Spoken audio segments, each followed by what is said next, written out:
Yo, yo, yo, yo, yo.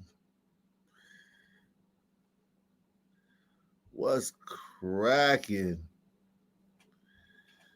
What's cracking, man? We got a great show for you tonight, man. I mean,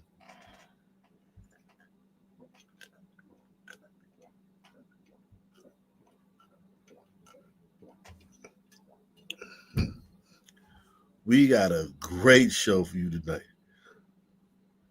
You heard me? A phenomenal show for you tonight, man.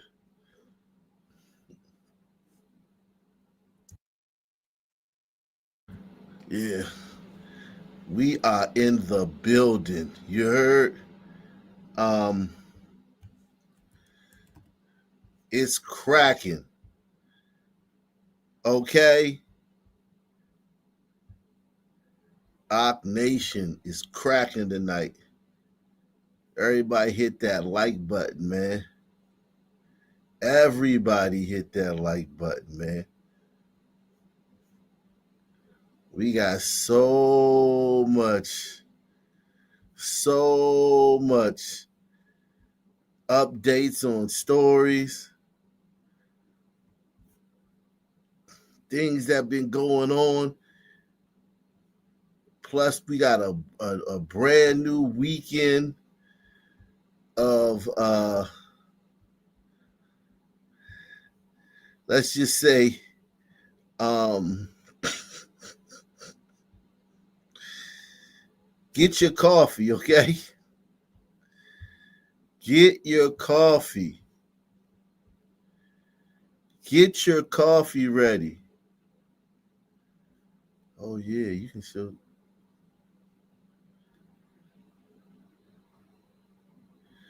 Yeah, that's what I want. This is a new feature too. This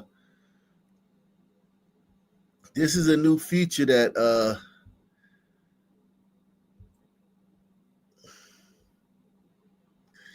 this is a new feature that they have on StreamYard. They allow the view. I can put the put this chat on the screen. Tell me how y'all think about that, man. I might put a poll up.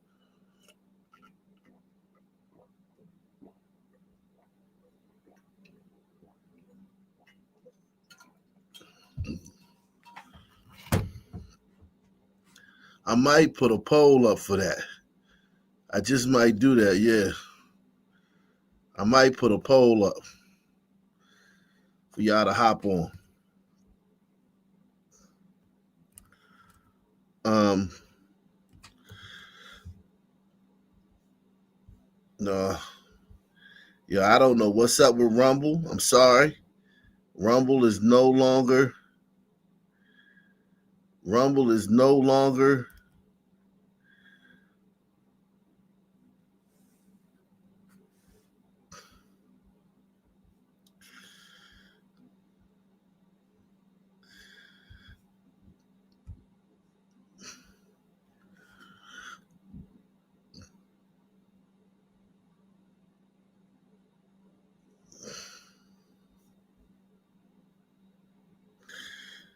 For some reason, Rumble is no longer allowing. It's no longer working with Streamyard.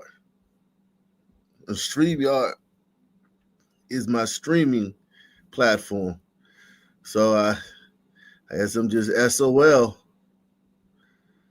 Um, when it comes to that, man, I'm upset about that. I'm trying to figure out an alternative. I'm trying to figure out an alternative, but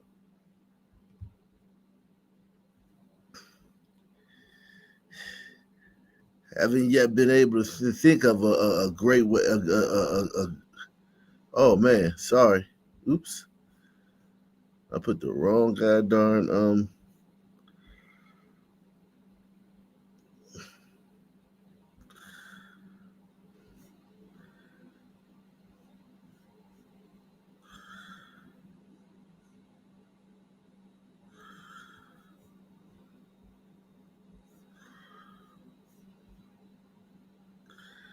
I don't know.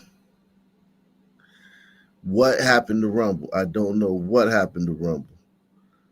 I'm trying to work it out, but it just seems like I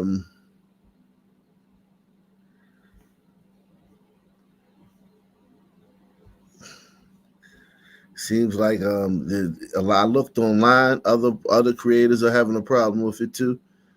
They can't figure it out. So it may be Odyssey or BitChute or something. Y'all give in the comment section and tell me what you think is the best platform I should use as my backup platform. Now that Rumble isn't, I don't know. I may start Twitch. I may have to start Twitch streaming, man. Twitch seems good.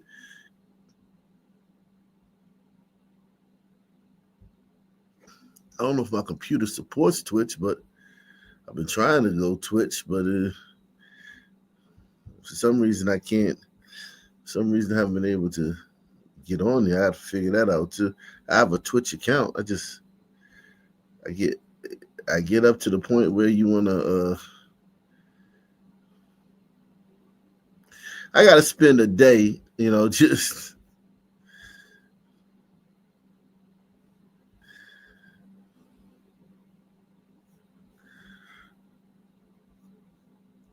I gotta spend a day just dealing with all that stuff.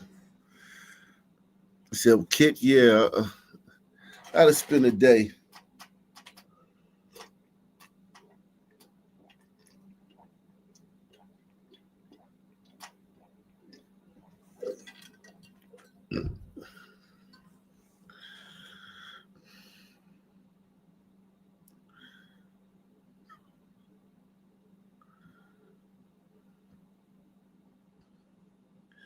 Yeah, something wrong with Rumble, man. Rumble's not.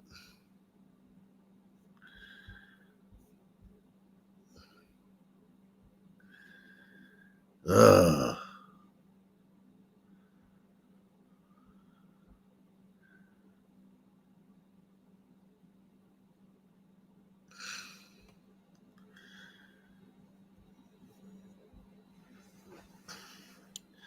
Everybody hit that like button. Smash that like button.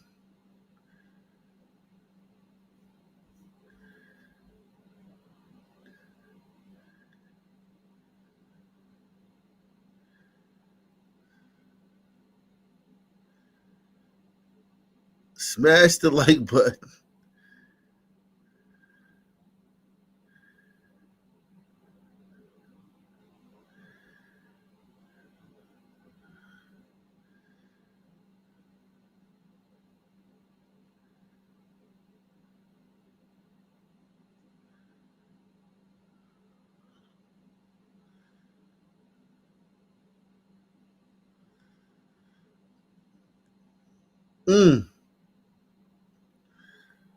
Let's see what's going on.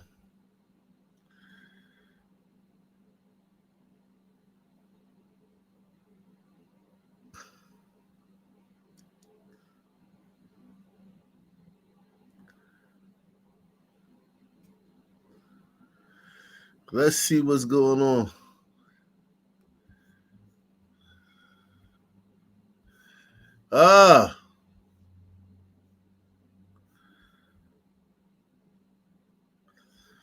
So Lou, everyone hit that like button, man. Smash that like button, man. Smash that like button. Crash that like button.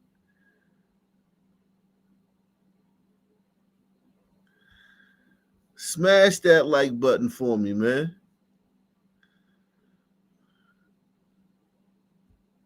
Please.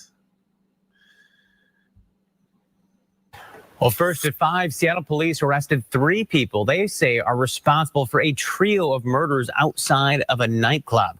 Good afternoon. Thanks for joining us. I'm Matthew Smith. I'm Hannah Kim. The shootings happened early Saturday morning in Seattle's Pioneer Square neighborhood. Again, 3 people died, including a teenager. 1 person is still in the hospital. Fox 13's AJ Janavel has been talking to investigators about how they tracked down the suspected killers.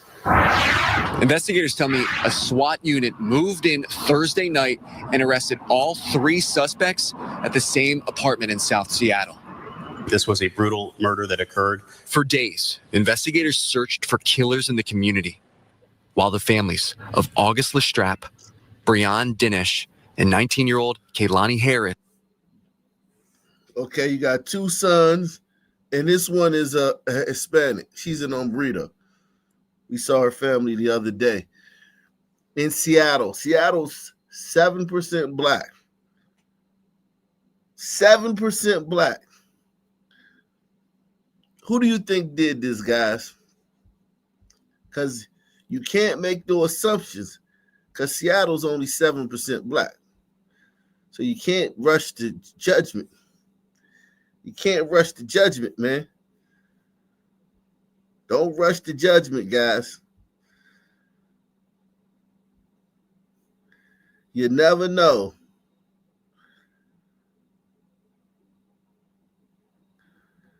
Don't be too quick to rush to judgment.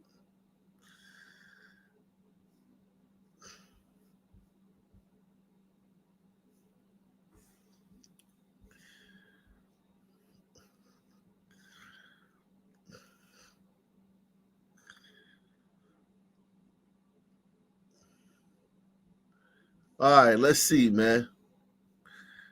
Let's see who did this. Let's see who did this.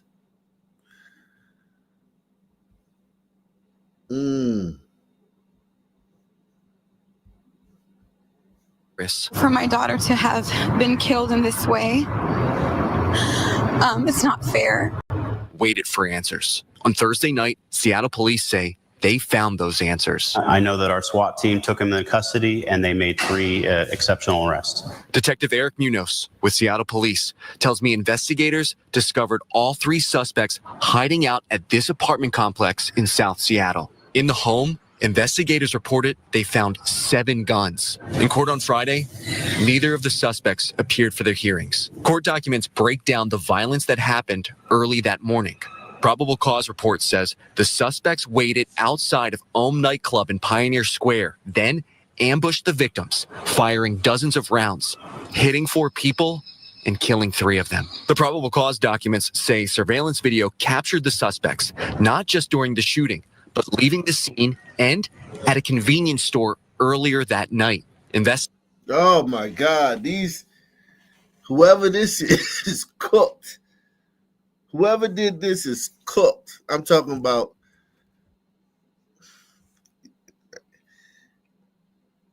they're all already cooperating. When they said they just arrested him, they're already cooperating.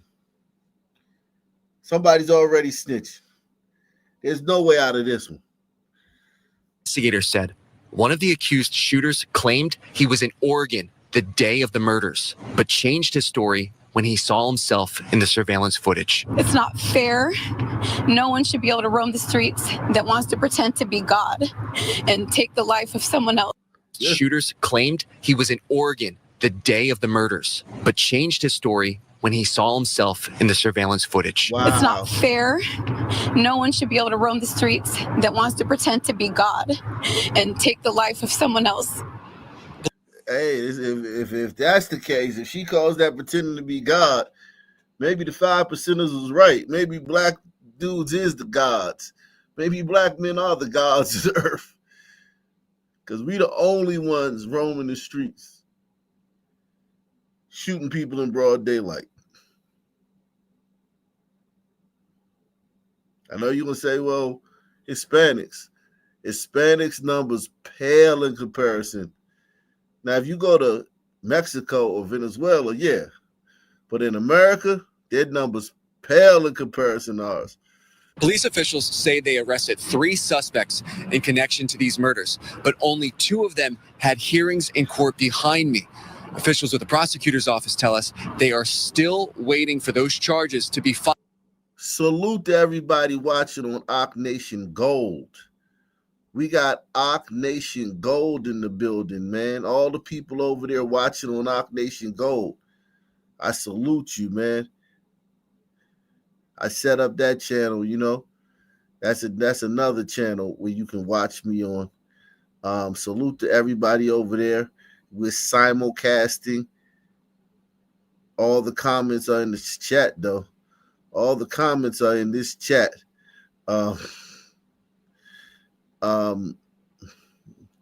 Together, though. All the comments are together. All the comments are together. I see every comment from both channels.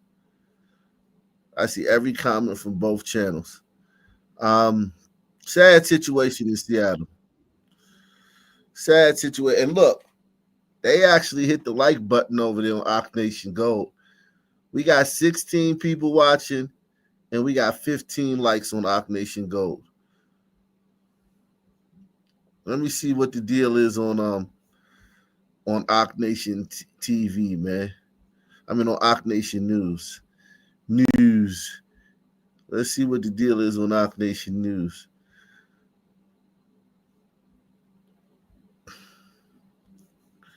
We got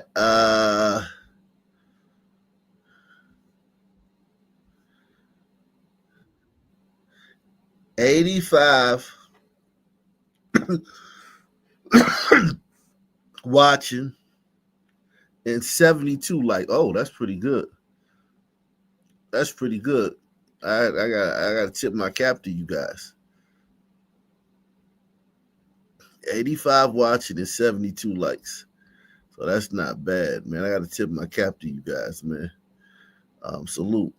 All right. So, yeah. That's good, man. Continue to smash that like button. Continue.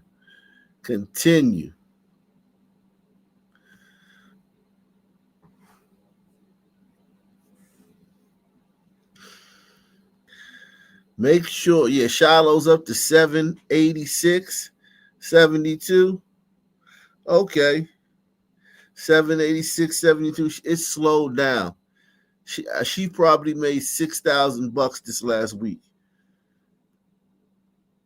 Carmelo probably made $2,000 this last week. The fervor around, we'll get to that. We'll cover that in a second. Thanks for reminding me. Everyone continue to hit the like button right now. If you haven't hit it right now, triple murder in Seattle. They just arrested the killers. We're going to find out who the killers are. Filed for that third suspect. Reporting in Seattle, I'm AJ Janavel, Fox 13 News. I know that we're all going to die one day, but for my daughter to have been killed in this way, it's not fair. For Christina Rivas, the senseless murder of her daughter Kehlani is too much to bear. She's my first baby girl. She didn't deserve this. She wasn't a part of this altercation between them. She was just at the wrong place at the wrong time. Gunmen shot 3 people dead outside this Pioneer nightclub early Saturday morning and critically wounded another man. Police have been tracking them ever since. The detectives were able to ascertain video surveillance footage in the nearby area, and that's what helped us identify these individuals. That footage and other leads led to this apartment complex where heavily armed SWAT units took 3 men into custody. But when I came in, the police van was here. There's another car, but the SWAT truck was there. 2 of those men had court appearances, and while they waived their right to appear, the judge found probable cause to hold them in custody anyway. Detectives are still working the case for the third man, who was also captured at this complex. That third suspect, he is arrested for a DOC escape warrant. Detectives are working on his level of involvement. The deadly gunfire outside this nightclub also sent rounds into surrounding businesses and shows the reckless disregard of the people responsible. This has rattled the Pioneer Square community in Seattle because people look at that and think, is it safe? I hope those same people look at what police and prosecutors have done every day since the shooting happened. Anybody that has any information, any witnesses, please come forward. Joel Marino, Como News.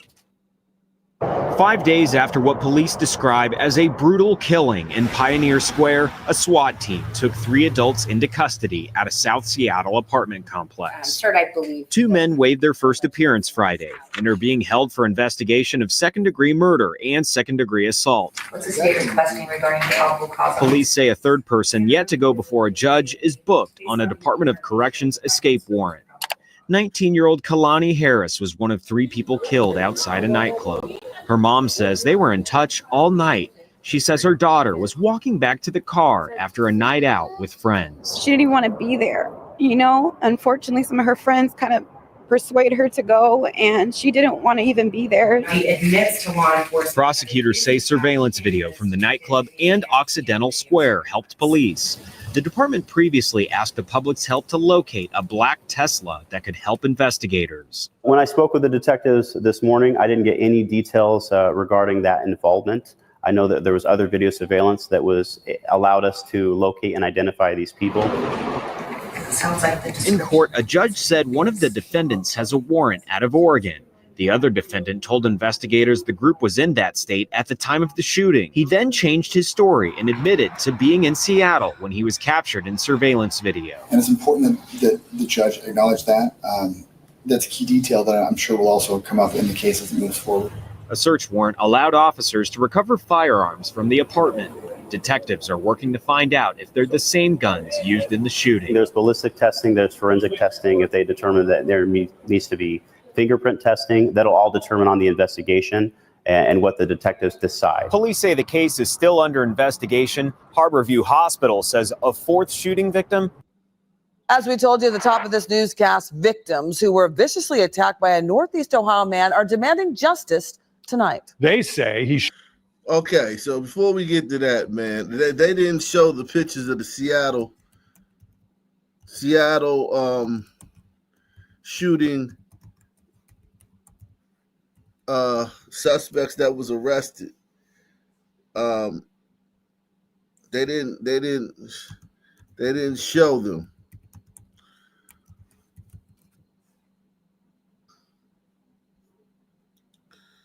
They didn't show the suspects. But I have pictures of the suspects. I have some pictures of the suspects in the Seattle shooting, Pioneer Square shooting. I'm going to show you guys right now.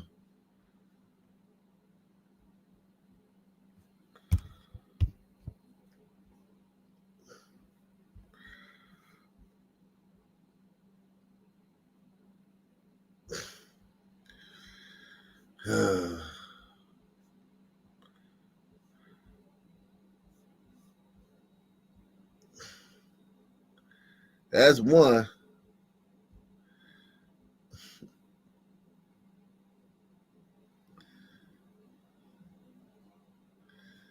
There's one of them. Yeah, man.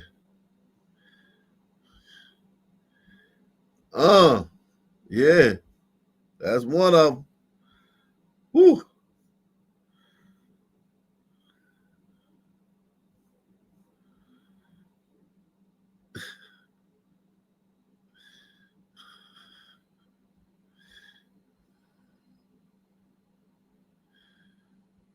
Tonight's show gonna be a doozy, man. Tonight's show is gonna be a doozy, man. Support the channel, man. Take the pledge, man. Take the pledge. Support the channel.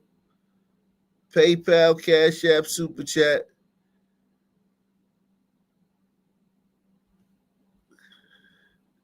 We got another jailbreak too. We even got another jailbreak. We even got another jailbreak. Okay?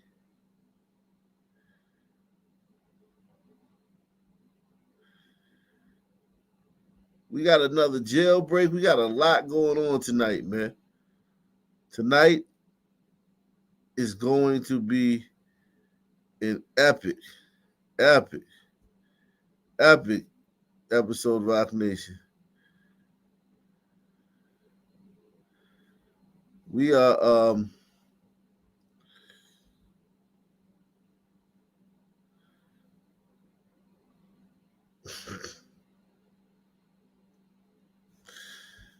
wow.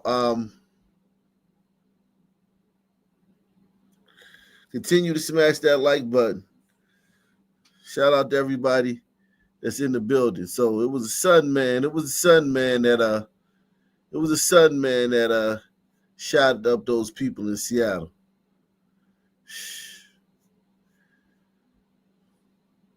We talking about And here go another one. I'm gonna show you another picture of another one of them that they found that shot up the people in Seattle. That especially that one girl whose mom was speaking.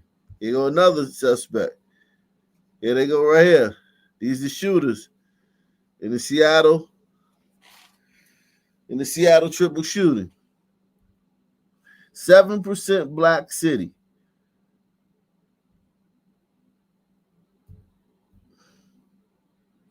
And they dealing with Negro shooting up people at the club in broad daylight, killing, triple murder, mass shooting at a club. They got to deal with that. They only got 7% black people.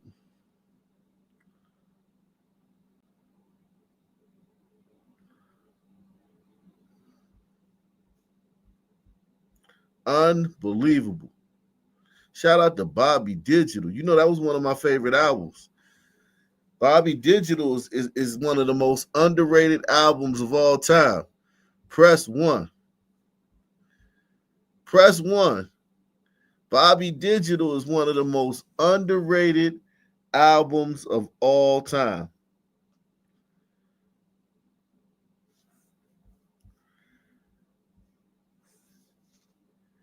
That joint, I might listen to that joint after the show, man.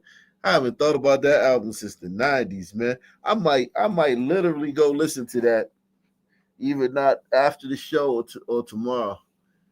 That was one of my the RZA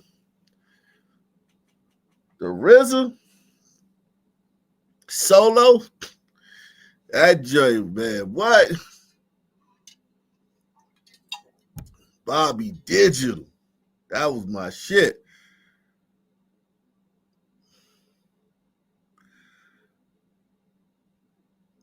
He said, what about Prince Raheem? Ooh, we love you, Raheem. I like the Grave Diggers album. The Grave Diggers and Bobby Digital. You can keep that Prince Raheem shit, man. You know, you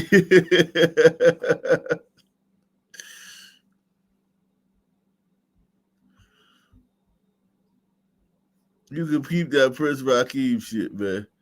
I like the Grave Diggers and Bobby Digital. That's my shit. But shout out to him, man. He had to do what he had to do to get his foot in the door, man. He had to do what he had to do to get his foot in the door.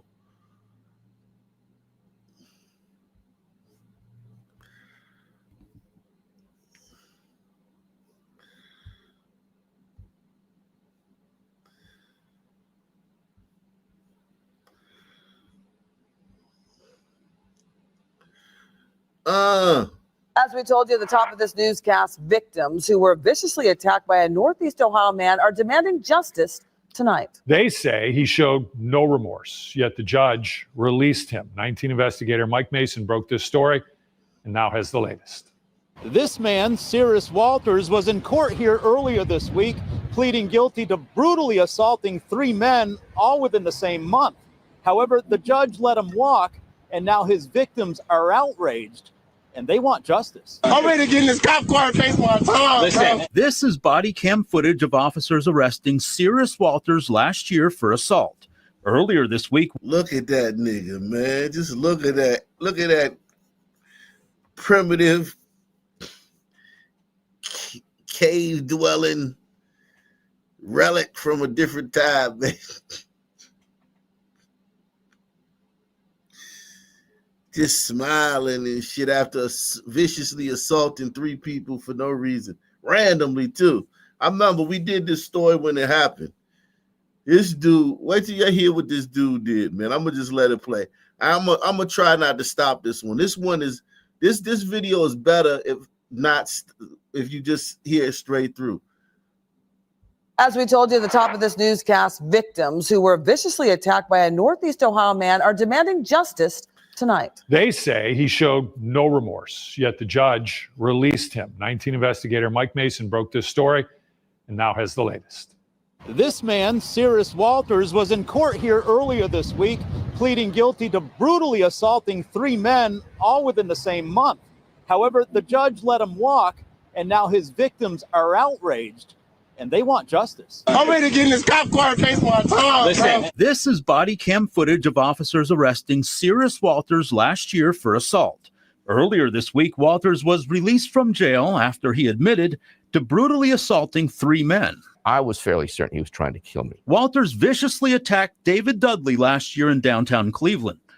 Dudley's a criminal defense attorney who was here on business. He represents clients from across the country. I have been in front of over 1,000 judges. But the one who's baffled him the most is Judge Cassandra Collier-Williams. Earlier this week, Cyrus Walters pleaded guilty. I'm sorry, man. I'm sorry, man. Yo, if you a criminal, man, this is like almost like when you go to court and you see a sister judge, it's like, yes. I mean, like, between the WNBA, between the black women congresswomen, the black women police chiefs, the black women judges,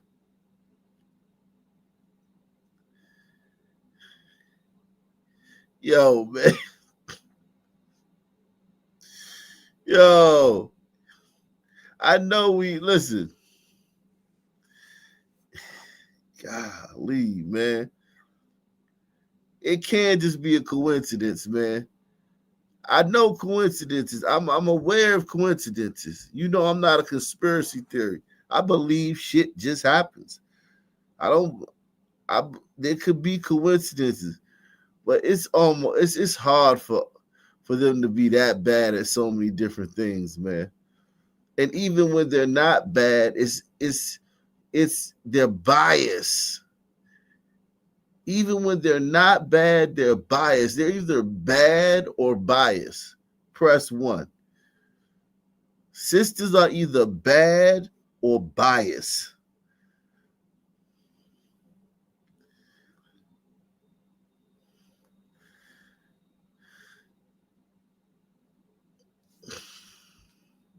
Jeez, or both.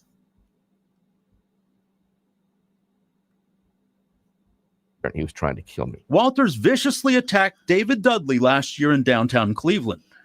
Dudley's a criminal defense attorney who was here on business. He represents clients from across the country. I have been in front of over 1,000 judges. But the one who's baffled him the most is Judge Cassandra Collier-Williams. Earlier this week, Cyrus Walters pleaded guilty to assaulting 3 men, including Dudley. He ran towards me and kicked me in the ribs and my shoulder, and then multiple times in the back of the head. Dudley suffered severe contusions and a broken shoulder. This guy is unpredictably violent. During Walters' bench trial this past Monday, Collier-Williams reduced his felony charge to a misdemeanor, allowing Walters to walk the streets of Cleveland once again. Judge Williams didn't even put him on any kind of supervision. The prosecutor was shocked at that. Shocked, he says, because when Walters addressed the court, he failed to take responsibility for his actions. He neither apologized to me nor any of the other victims he acknowledged attacking. He showed. So this nigga came in court, took no accountability, refused to apologize, and goddamn Judge Boone Shika let him off and didn't even give him an ankle monitor. Come on, sister. You could have at least given. This is some new shit. We used to the sisters letting them off, but they at least give them an ankle monitor. And then, of course, the son man gonna do whatever the fuck you want. He gonna violate the ankle monitor about 1,000 times, and she ain't gonna do shit. But that's fine. But at least you gave him an ankle monitor. At least you tried. This sister's like, man.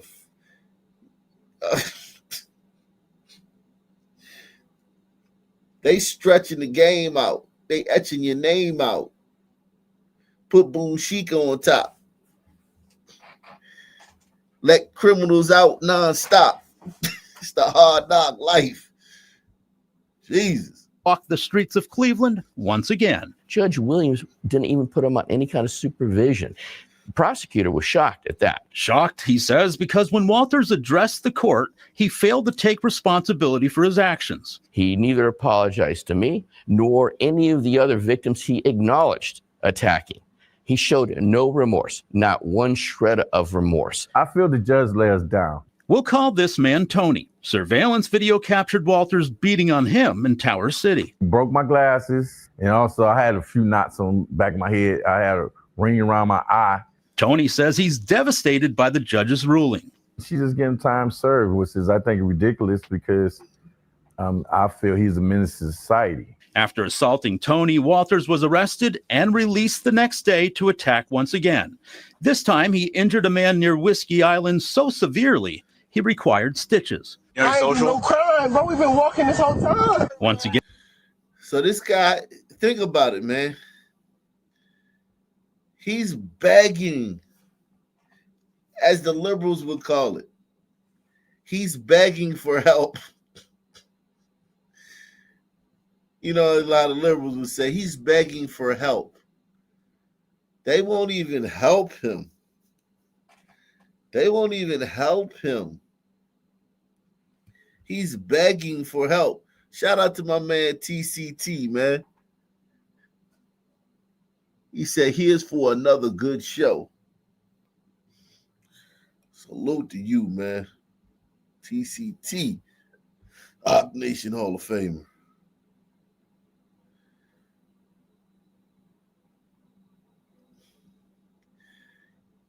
He assaults somebody viciously, goes to prison. They give him, goes to jail. They let him out the next day. He does the same thing, goes to jail. They let him out again. Like he's asking to be. He does not want to be part of society. He's begging, please remove me from society. And they just won't do it. And you can't tell me it has nothing to do with race. After assaulting Tony, Walters was arrested and released the next day to attack once again. This time, he injured a man near Whiskey Island so severely, he required stitches. I ain't do no crime, bro. We've been walking this whole time. Once again, Walters was arrested and released. That's when Dudley turned to 19 Investigates for help. There was no detective on this case until right before the story ran, when they found out it was going to run. We obtained video from the city's surveillance cameras showing Walters stumbling down the street after Dudley's attack. By placing that on your news report, we were able to find him. Tony identified Walters from our report, and police arrested him once again. He was again released, then rearrested. This time, Walters spent 2 months in jail until earlier this week when Judge Collier Williams let him go with time served. The judge gave him the absolute minimum sentence that was available. He's going to be out there doing the same thing again. Walters was arrested again yesterday, just 2 days after being released. He now faces... Jesus Christ. Boone Shika let him out and he got arrested 2 days. I wonder, does she feel stupid, guys? Do you think she feels stupid? After he assaulted 3 people, and I mean, we talking about serious injuries. One of the dudes looked like he mentally fucked up after. And she let him out. You know, he was in jail for 2 months. He had his court date, and then she let him out. And then he got arrested 2 days later. Do you think Boone Shika feels bad? You think Boone Shika regrets it? Judge Boone Shika? You think Judge Boone Shika regrets it?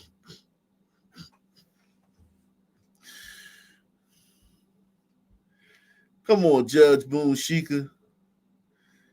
Williams let him go with time served. The judge gave him the absolute minimum sentence that was available. He's going to be out there doing the same thing again. Walters was arrested again yesterday, just 2 days after being released. He now faces some minor charges in Garfield Heights. We tried to contact Walters and the judge, and both the prosecutor and public defender's offices, but so far we haven't heard back.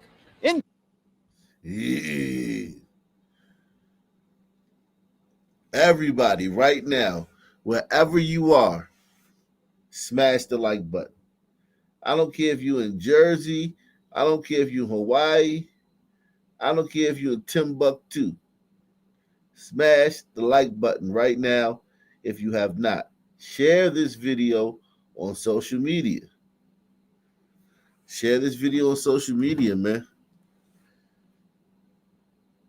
Everybody's giving up on black fatigue, man. We banging the black fatigue drum, man. You niggas ain't off the hook, man.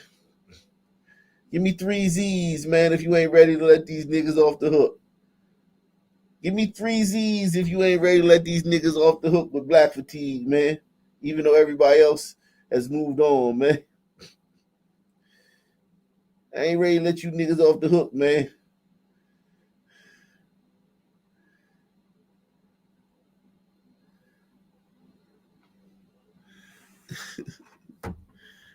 I ain't ready to let you niggas off the hook, man.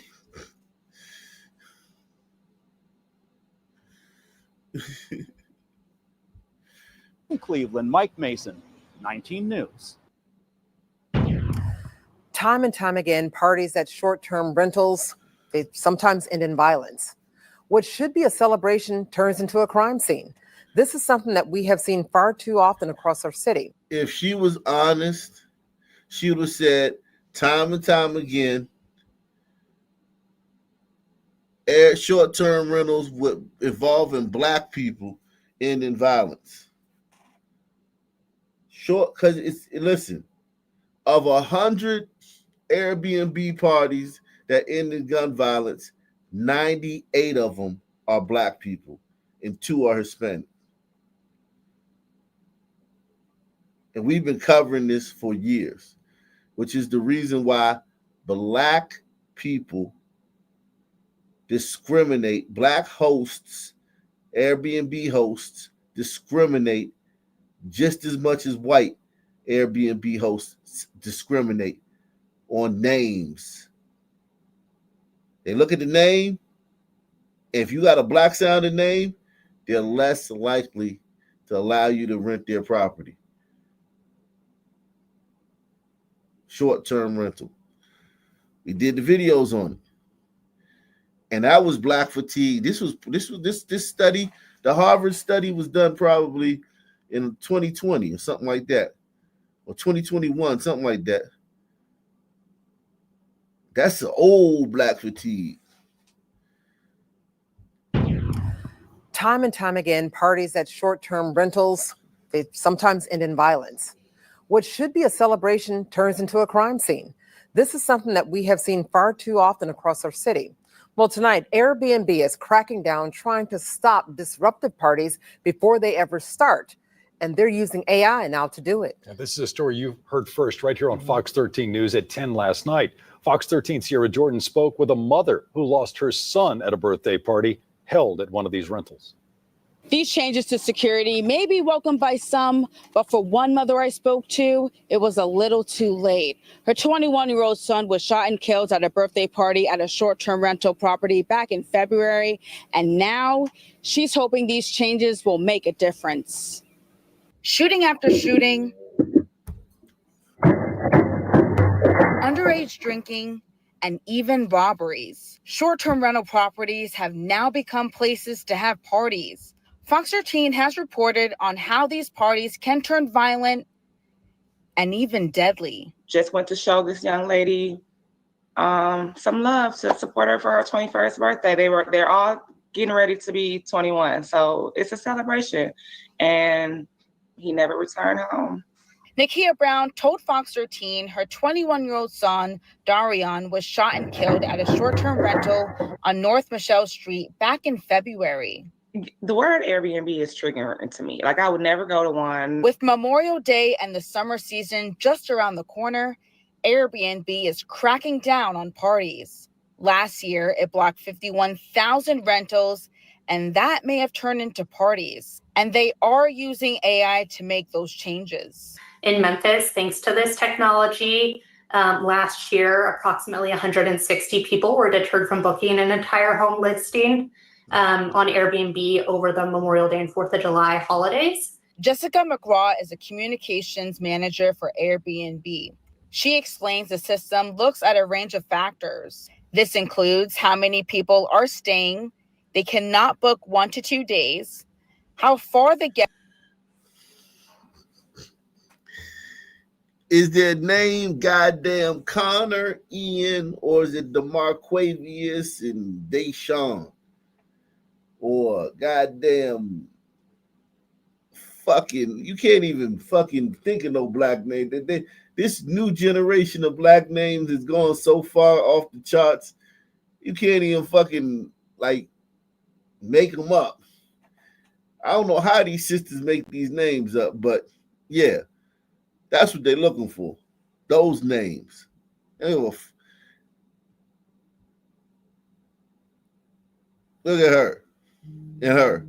They both wouldn't want to rent to a nigga.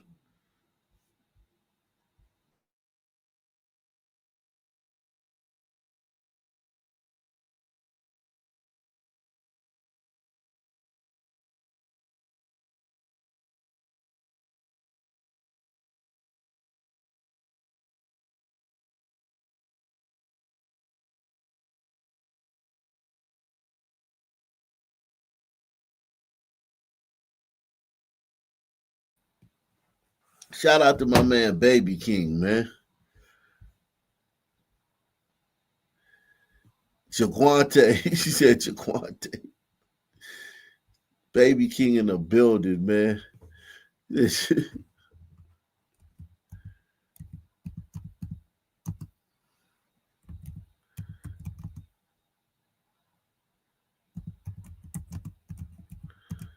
Yeah, man.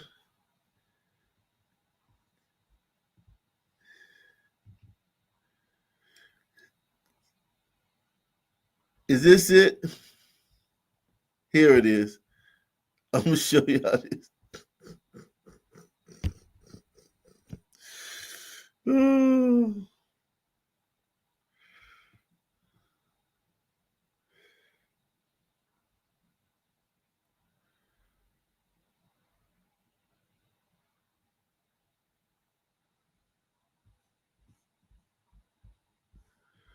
Let me show you this.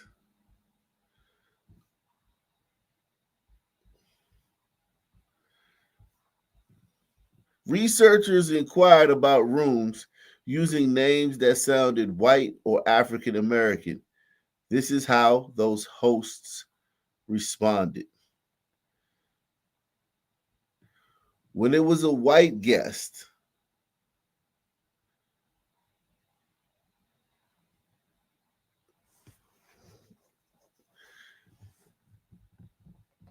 and the red is white guest, and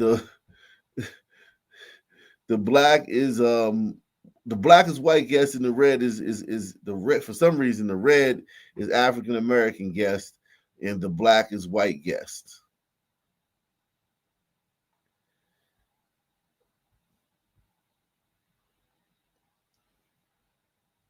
This was 2016, Harvard Business School.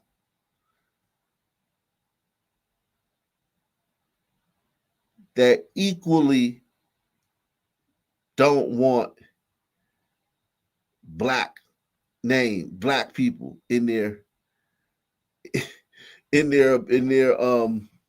white people and black people equally don't want African Americans renting their properties.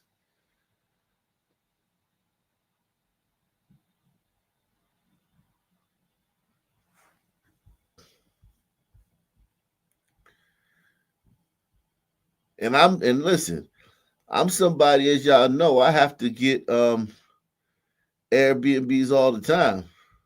I was just in an Airbnb last week in Alexandria, Virginia.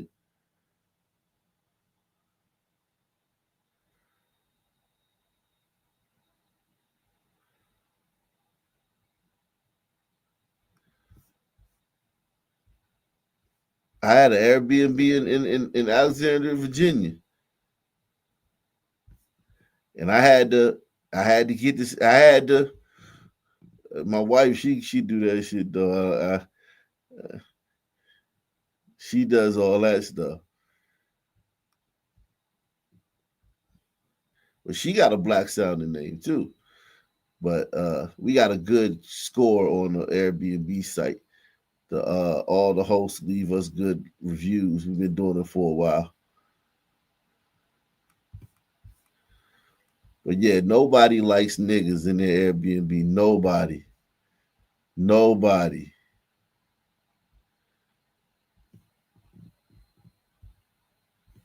Shout out to my man. Shout out to Gouch Merlot, man. Gouch Merlot in the building. Salute Op and Nation. Here is something to get the nation to Airbnb.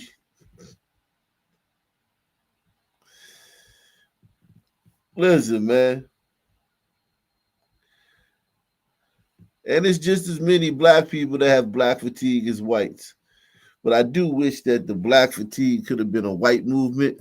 But then I said, you know what? And I said, you know what? Blacks, we had to hijack it, man. We hijacked that joint. Are using AI to make those changes. In Memphis, thanks to this technology, last year, approximately 160 people were deterred from booking an entire home listing on Airbnb over the Memorial Day and 4th of July holidays. Jessica McGraw is a communications manager for Airbnb. She explains the system looks at a range of factors. This includes how many people are staying, they cannot book 1 to 2 days, how far the guest lives from the home they're renting, whether they're renting a whole house, and if the booking is last minute. At the end of 2024, for example, we've seen a 54% decrease in the rate of party reports since we first introduced our global party ban in 2020. For Brown, she is still grieving over the loss of her son and hopes this policy can create change to stop disruptive parties across the city. That little nigga was involved, whatever got him killed. Whenever you see them little fucking dreads, that little nigga was involved in whatever got him killed. And I'm not saying that he deserved to die. And I'm not saying that, good riddance and no shit like that. But what I'm saying is that little nigga was involved in whatever got him killed. And he was probably giving it just as much as he was getting it. Press one. Anybody can get an Airbnb. Anybody. I eat, breathe, and sleep justice for my baby because he should not have been taken away that way. This is the 4th summer in a row Airbnb has used this policy. In Memphis, Sierra Jordan, Fox 13 News. We're going to get to that in a second. Let me give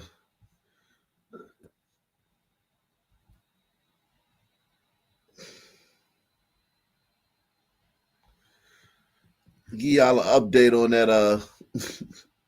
All right, some serious news. The man accused of killing 2 Israelis. The shooting in D.C., the Israeli that shot up.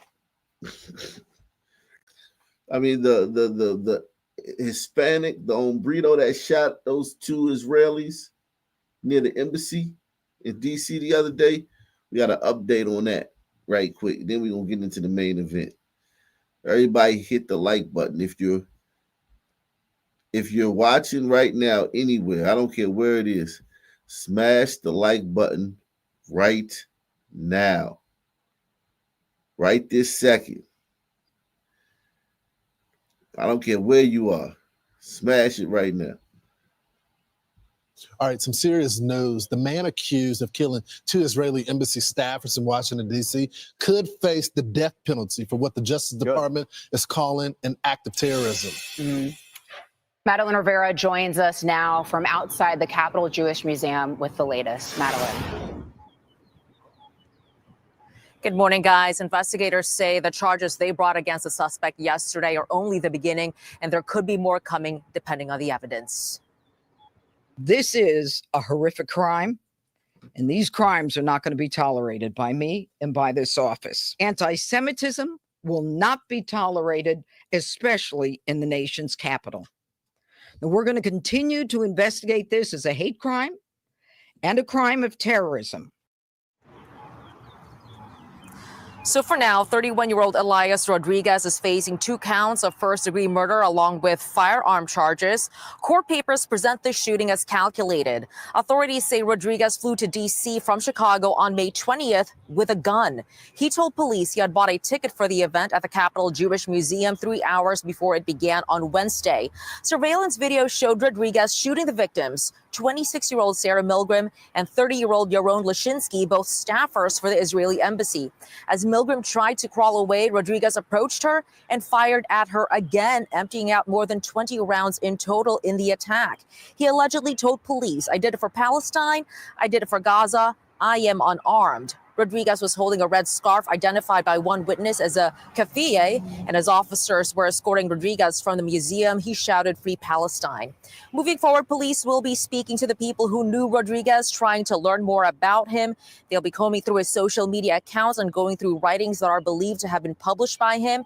They're also asking for the public's help to help fill in the gaps between May 20th, when the suspect arrived here in D.C., and May 21st, when that shooting happened at the Capitol Jewish Museum behind me. Guys, back to you. Thanks, Maddie. Thanks, Maddie. I just got to say, this guy is a coward because he shot him in the back, execution style. That's why he's getting charged with first-degree murder. Probably is going to get the death penalty. Has a manifesto that's out.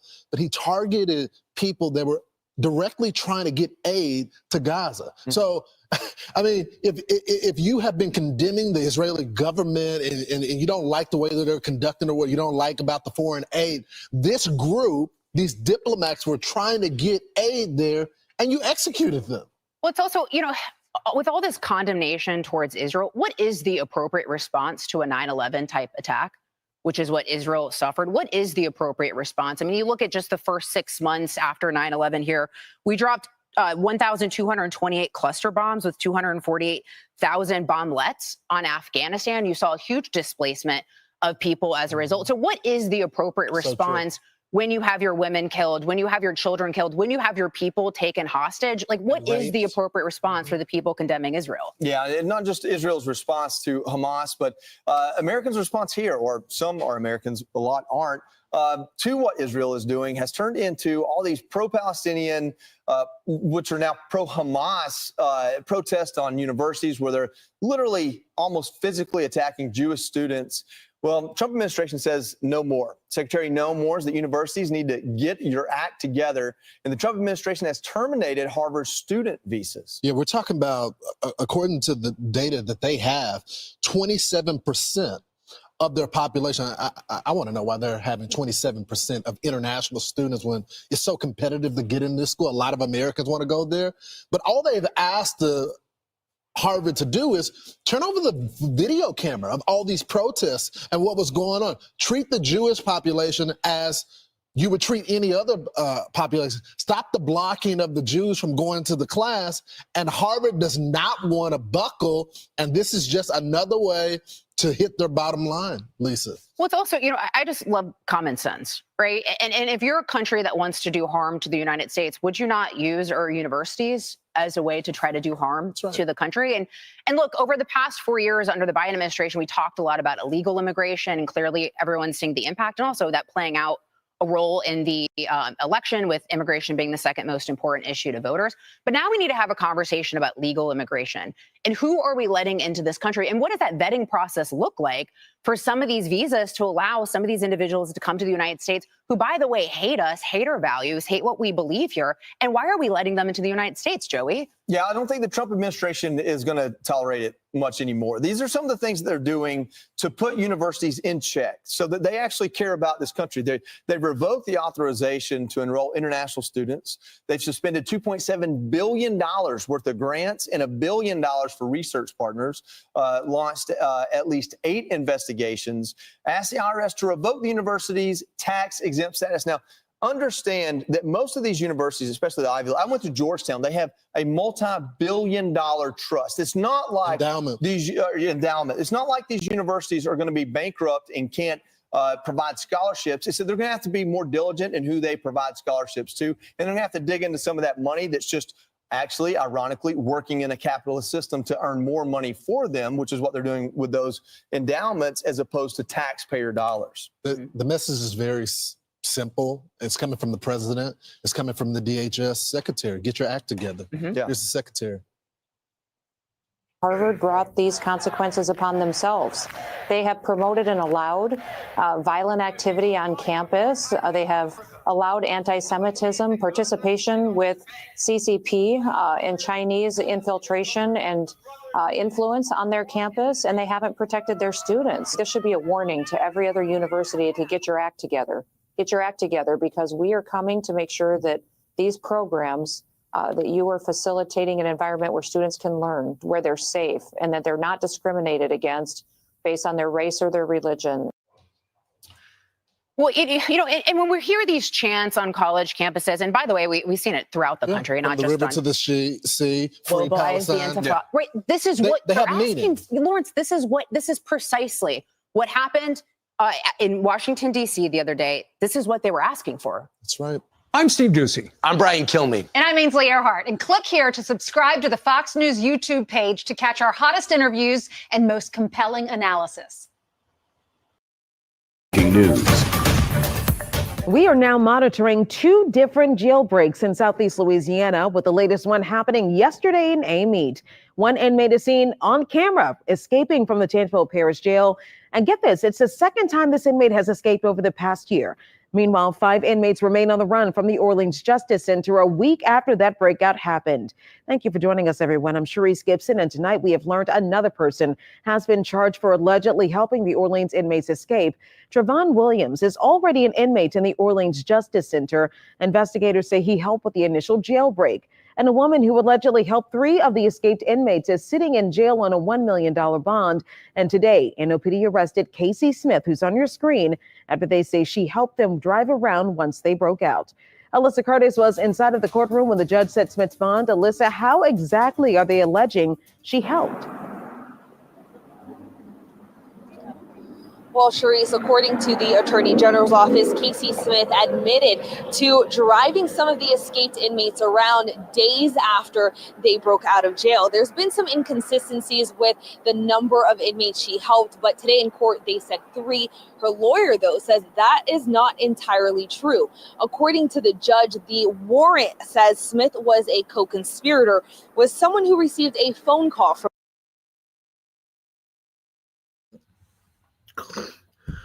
Damn, man. These the bust downs, man. The pretty girls was like, nah, man. I got options, man. These the lonely Jones, man. These Jones was lonely. They was happy to get a call in the middle of the night.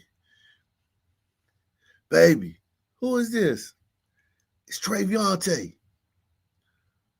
Traviante? I thought you was locked up. Nah, I'm out. I need help. I need you to help me real quick. I need help. I need you to come get me. Where you at? Down such and such by the swamp. Big ugly Joan hopped out of bed. She was down that bitch in 5 minutes. Traviante probably got some head and everything. Ain't even had to fuck. He probably got some head. He's probably like, nah, you know what I'm saying? I can't. I hurt my leg while I was escaping, man. Just give me some head. I can't position myself in this car right to hit that joint, man. Just give me some head. These joints, they really got the bust down joints.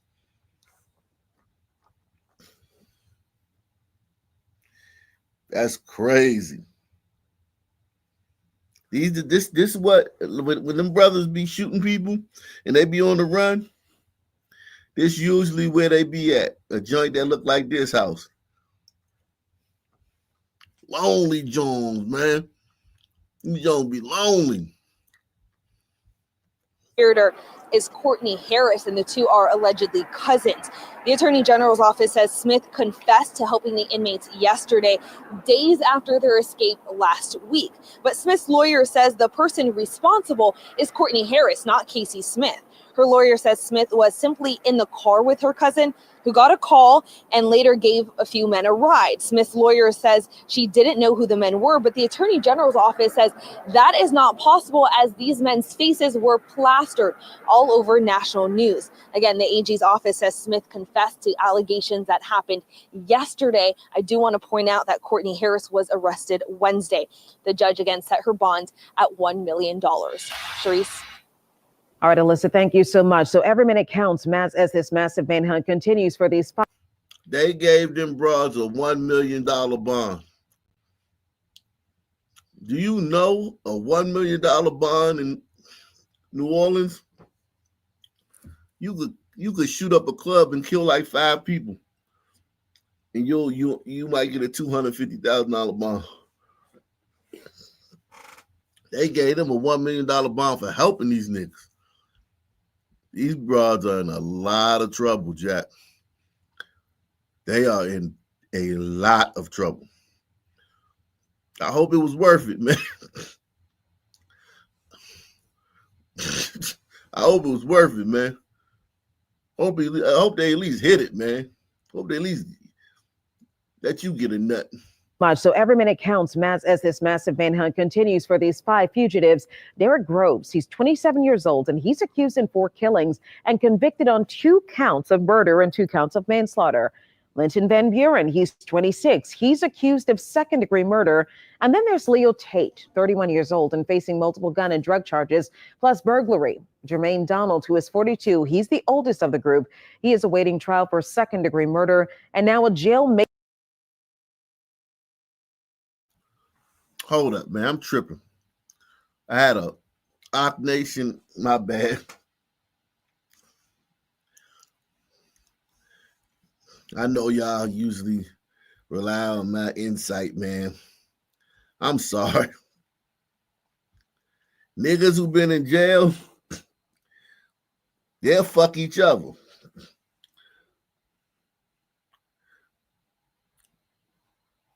So yeah, them niggas got out, and these 2 bitches look like goddamn. These 2 bitches look like salt and pepper, man. Look like Halle Berry and motherfucking a young Vivica Fox and shit. My bad, y'all. I was tripping.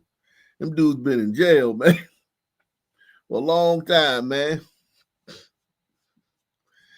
One of them niggas proposed to this bitch. One nigga, these bitches got proposals, man. Nigga made a ring out of some goddamn aluminum foil and shit. And proposed to these bitches. Not bad. I'm sorry. I was tripping. Them niggas been in jail, man. Them niggas been in jail. Yeah, that bitch like Janet Jackson, man. For real though, man. Karen White and Janet Jackson. God damn. My bad, man. I was tripping, y'all. I was wilding, man. I had to catch myself, man. I had to think about it for a second. Them niggas in there fucking each other. This a real hole right here. These real women soft and shit. You hug them and they soft and they tender. No matter how ugly they is in the face, they still soft and tender. Your voices are still sweet. You know, Ugly Jones got the sweetest voices. Remember the chat lines back in the day? You get on the chat line and the girl have the sweetest voice in the world, sweetest pumpkin pie. You finally meet her. Or back in the day when you get hooked up, remember having talking to a girl for like a year and you never met her? She might live in another city or something, on the other side of town. He finally meet her.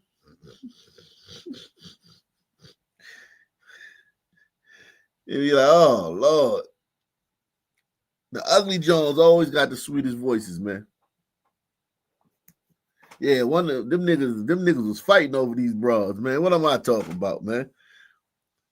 Them escapees was fighting over these bitches.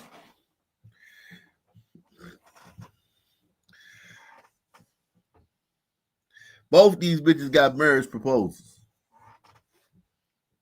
on site. What am I talking about, man? I'm tripping, man. Alyssa, thank you so much. So every minute counts as this massive manhunt continues for these 5 fugitives. Derek Groves, he's 27 years old, and he's accused in 4 killings and convicted on 2 counts of murder and 2 counts of manslaughter. Linton Van Buren, he's 26. He's accused of second-degree murder.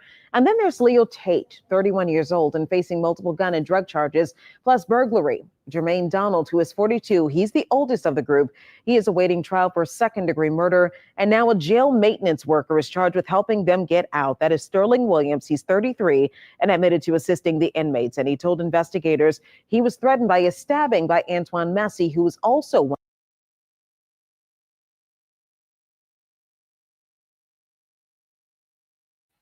This guy need to GoFundMe, man, because this was a minimum security jail. It wasn't supposed to be murderers in this jail.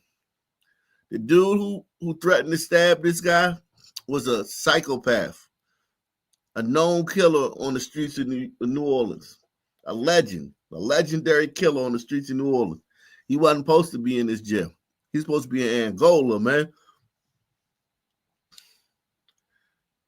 And somebody with that type of influence and that type of street cred could intimidate this guy, man. This guy probably had to do it.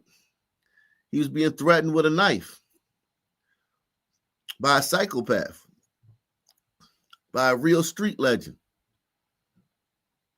He had no choice but to do what that guy said, or die. You saw how desperate they was. You think they would have the guy wouldn't have pushed that knife through his ass if he didn't do what he said?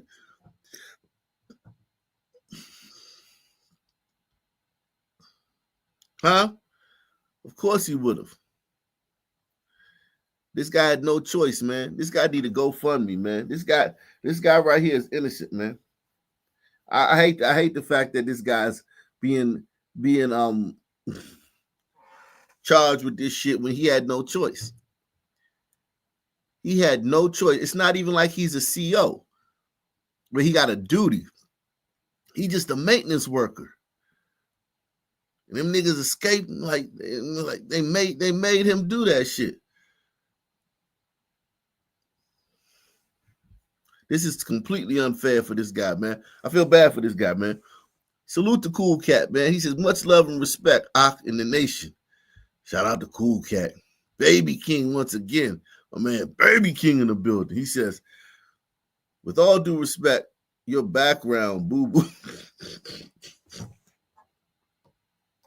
You know why I use this background? You know what I'm saying? I'm a simple man, man. I'm a very simple man, yo. I'm a very simple man. I'm a very simple person, man. I don't do all that flashy stuff, man. I don't do all the flashiness, man. I'm a very simple man, man. That's how I am in real life, man. What you see is what you get, man. He told investigators he was threatened by a stabbing by Antoine Massey, who was also one of the escapees. But Williams' attorney denies that claim. Massey was jailed in March, accused of car theft and domestic abuse by strangulation. We have a new look at the first 7 days of the jailbreak with a detailed timeline as victims, witnesses, and even prosecutors are forced into hiding. You can watch it anytime on WWL+. Just download this app on your television to watch for free.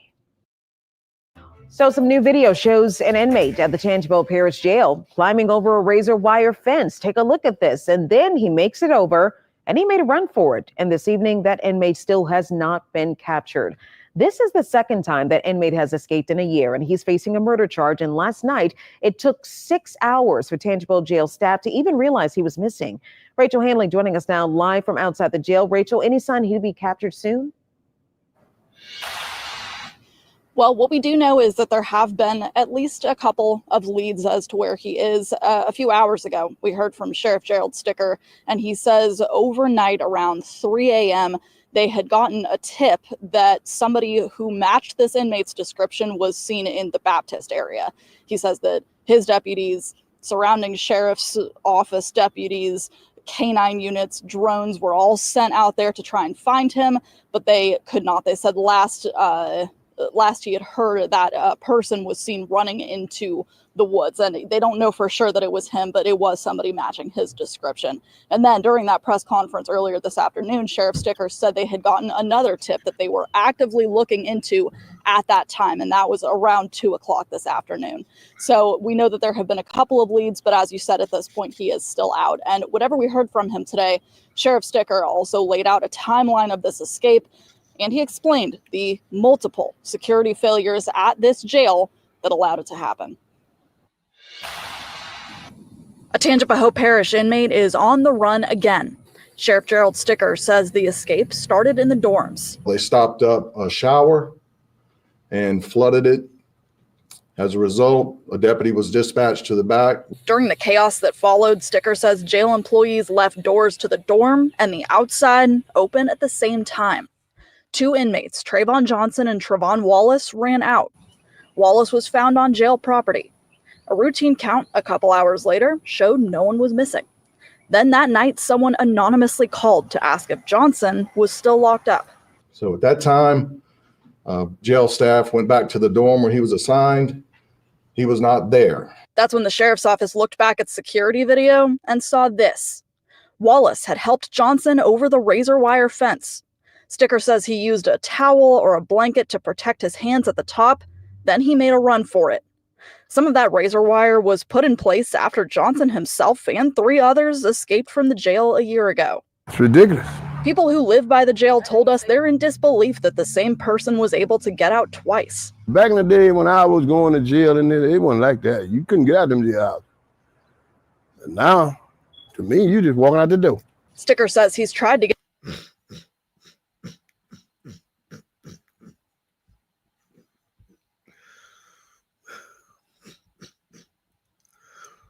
the day when I was going to jail, and it wasn't like that. You couldn't get out of them jail. And now, to me, you just walking out the door. Sticker twice. Back in the day when I was going to jail, and it wasn't like that. You couldn't get out of them jail. And now, to me, you just walking out the door.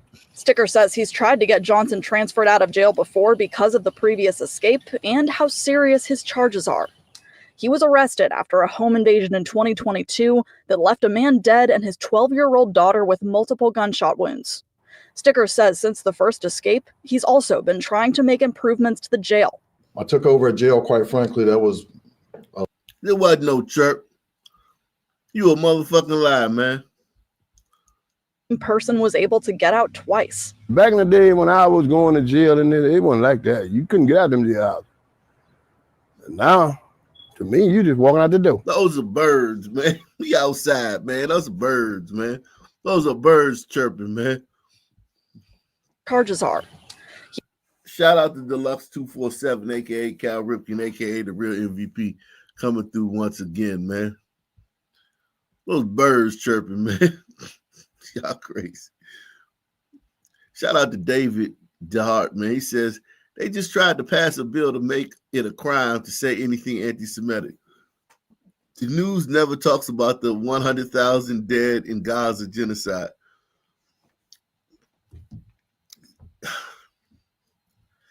Yeah, I mean, I don't give a fuck about even one of them groups. Fuck both of them. But fuck the Palestinians ain't shit. Fuck them Arabs, man. I don't give a fuck about them fucking Arabs. Shout out to all my Arab people, though. I ain't mad at you personally. But I ain't about to cry for no Arab people getting their asses kicked. Arab people, if they ruled the world, man, we'd all be slaves. They would have to make us slaves because that's what their religion. I mean, at least the Jews, man. It ain't enough of them, man. It's too many Arabs, man. There's so many Arabs, man. Fuck them. Fuck both of them. I don't give a shit about neither one of them. Fuck Palestine. Fuck them. If y'all didn't want this to happen, you shouldn't have fucking did that shit on October 7th. Y'all let y'all nuts hang on October 7th. And this is what you get. He was arrested after a home invasion in 2022 that left a man dead and his 12-year-old daughter with multiple gunshot wounds. Sticker says since the first escape, he's also been trying to make improvements to the jail. I took over a jail, quite frankly, that was a mess. Not making excuses, I'm just stating objective facts. And while his department looks for Johnson, he says he plans to double down on training. But after seeing 2 escapes, at least one neighbor isn't so sure that'll matter. I just need a new jail back there. Need a new jail, just straight up about it. Need a new jail.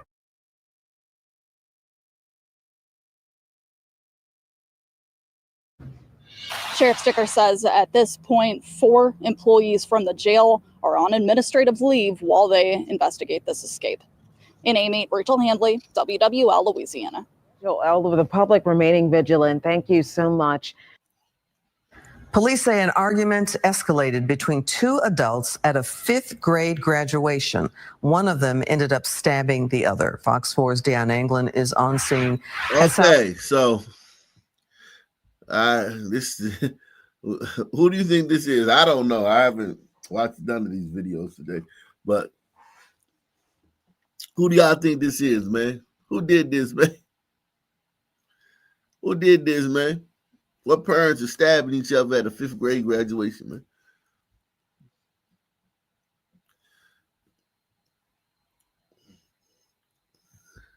Police say an argument escalated between 2 adults at a 5th grade graduation. One of them ended up stabbing the other. Fox 4's Deion Anglin is on scene at South Hills Elementary in Fort Worth. Deion. Hi there, Clarice. Well, the suspect who is charged with assault with a deadly weapon is said to be 28-year-old Keyshawn Fields. There is no booking photo for him at this time. Police say the suspect and the victim are both parents who were here at South Hills Elementary for 5th grade graduation. I was already here at the school because I was here for the graduation ceremony.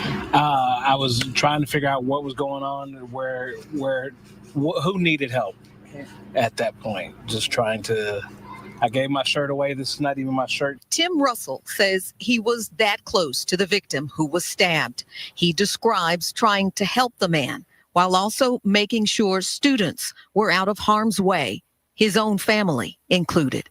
Are my kids okay, and is my wife okay? Your wife was here as well? Yes, yes. So those were my 2 main concerns. Police say the violence erupted as the elementary school graduation was ending, a celebration of 5th grade students. 2 parents believed to have had altercations in the past began to argue. Investigators say one of them had a knife and stabbed the other. The crime scene just outside the school in the back parking lot. I asked the teacher if it was a drill.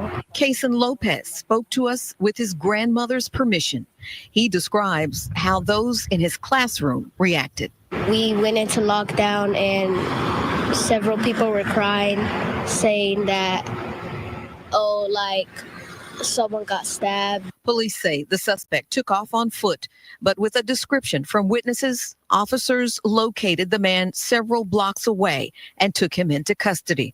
Students, meantime, on their final day of school, say the chaos was confusing and frightening, though they knew what to do. We already practiced. That means that you go to a corner with no windows and don't make noise. Now, Fort Worth ISD has released a question, man. I ain't trying to, you know what I'm saying? Listen, I ain't trying to be insensitive and stuff, and I know these people just been through something. What the fuck is Trump doing, man? What's Trump doing, man? We voted for it. We voted for this shit for the,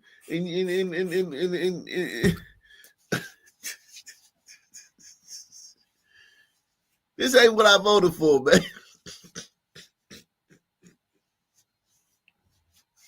What the fuck are you doing, Trump? How long do it take, man? No, I'm just kidding, man. I'm just kidding, man. Don't get mad on burritos, man. I'm just kidding, man.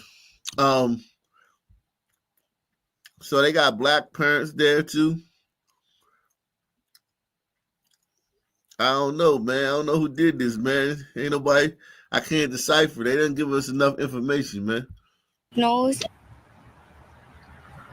Now, Fort Worth ISD has released a letter from the principal here that went out to parents. In part, it says, we want to assure you that Fort Worth ISD maintains a zero tolerance policy for violence on our campuses and will pursue the full extent of the law to ensure consequences are enforced. And the victim's condition at this time is unknown.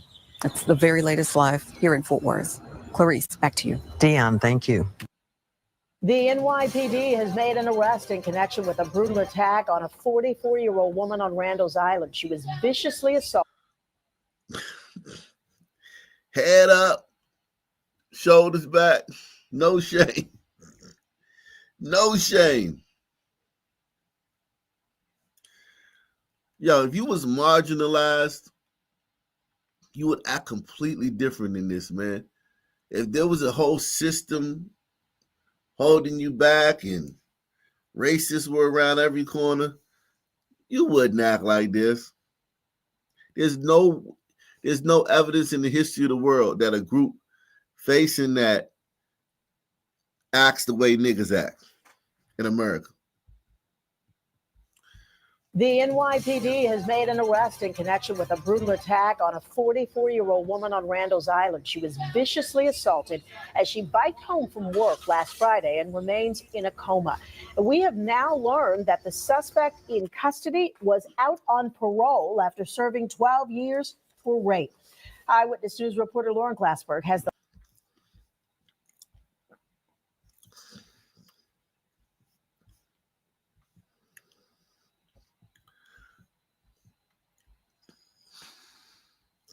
That looked like an ombrita.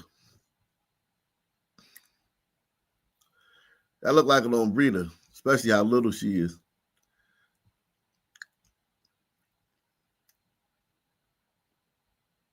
That looked like an ombrita. Damn. Just viciously attacked her for no reason.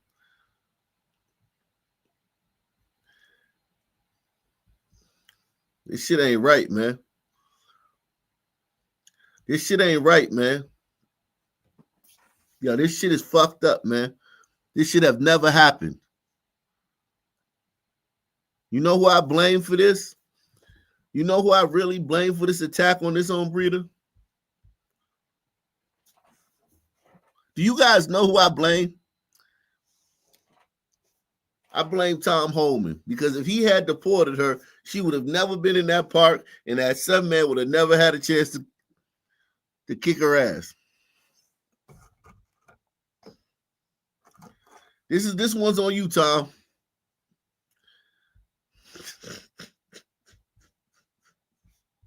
The NYPD has made an arrest in connection with a brutal attack on a 44-year-old woman on Randall's Island. She was viciously assaulted as she biked home from work last Friday and remains in a coma. We have now learned that the suspect in custody was out on parole after serving 12 years for rape. Eyewitness News reporter Lauren Glassberg has the latest. She's live outside the 25th precinct in East Harlem. Lauren?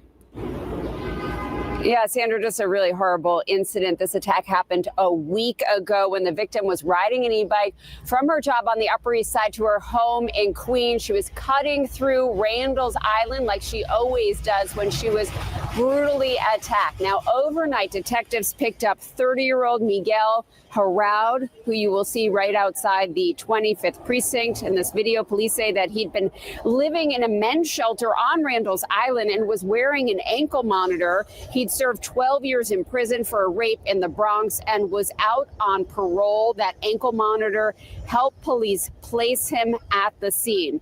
Now, the victim, meanwhile, remains in critical condition at Elmhurst Hospital. She is 44-year-old. See, that's the importance of ankle monitors.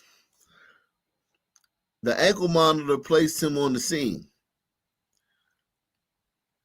That's why we gotta get these sister judges, man.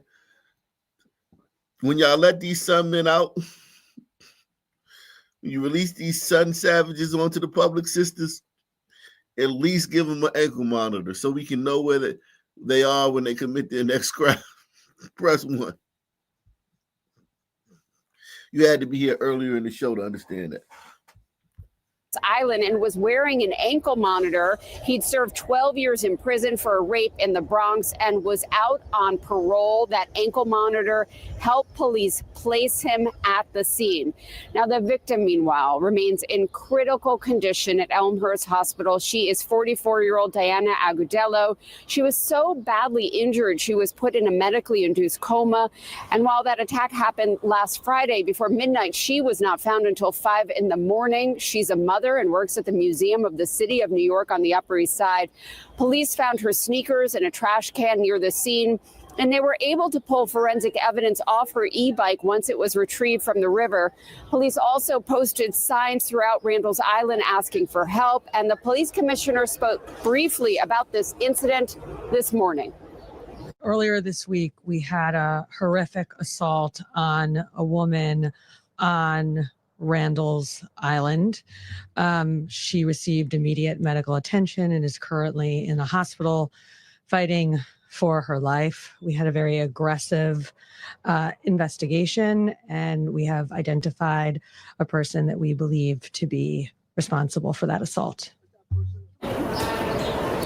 Now, the suspect is charged with attempted murder. He is a level 3 sex offender. That is the highest risk repeat offender. And when asked today why he attacked this with attempted murder, he is a level 3 sex offender. That is the highest risk repeat offender. And when asked today why he attacked this single mother, he said, "I didn't do it." He said, "I'm the one who found her." Live on the in East Harlem, Lauren Glassberg, Channel 7 Eyewitness News. He thought he was meeting a woman for a first date after an online connection, but it turned out to be a setup instead.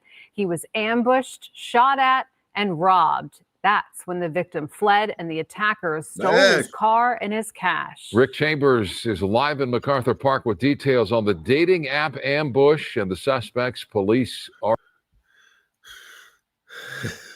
Salute to CA in the building, Ock Nation, Hall of Famers. She says, what did the suspenders say to the pants? What up, britches? Jesus Christ. Oh, my God. Shout out to Baby King. He said, this 50 for the capital of Egypt. Get him a red, white, and blue shirt on me.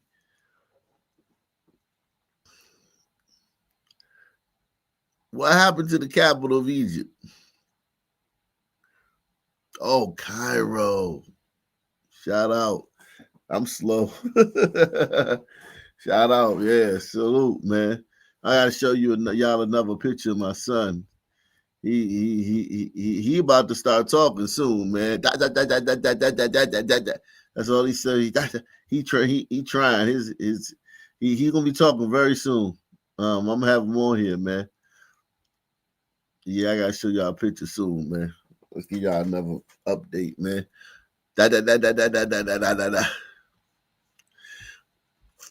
Salute, man. Salute to you, Baby King.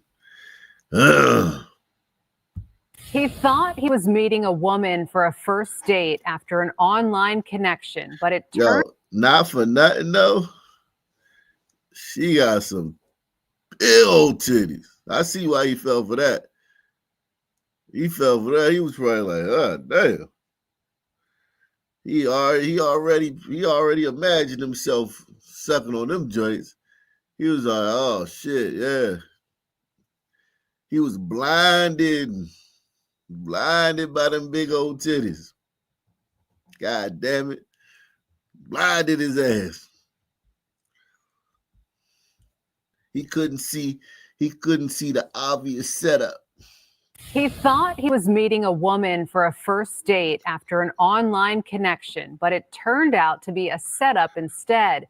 He was ambushed, shot at, and robbed. That's when the victim fled and the attackers stole his car and his cash. Rick Chambers is live in MacArthur Park with details on the dating app ambush and the suspects police are looking for. Rick. Yeah, Micah, it's Rampart gang detectives that have been working this case for about 3 weeks now, and they're looking for two couples who have been targeting online daters. These are the 4 robbery suspects that police are looking for. And this woman in particular, they say lured our victim off an online dating site. When they met in person, the female suspect had asked the victim to drive to a secluded area in our Rampart area. This is that street near downtown, and they weren't there very long when 2 additional suspects came over, and one of the male suspects had opened the door of the victim's vehicle. He pointed a gun at him, demanded his property. They also demanded at gunpoint that the victim unlock his phone and hand over his passwords. Throughout the night, that same night, what they did.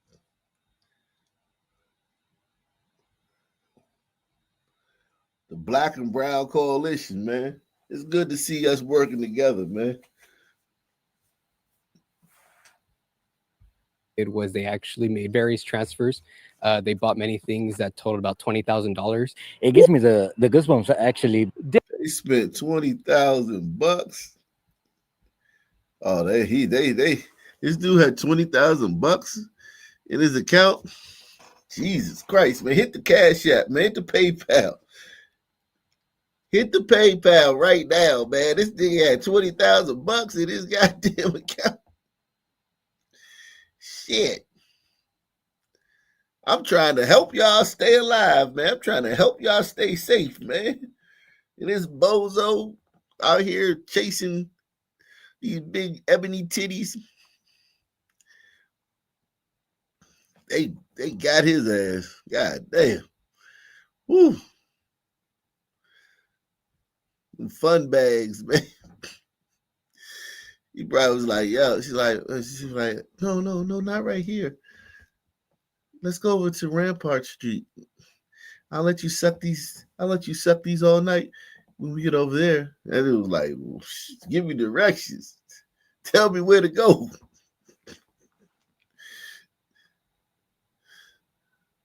That dude they got this dude for 20 G's. Woo.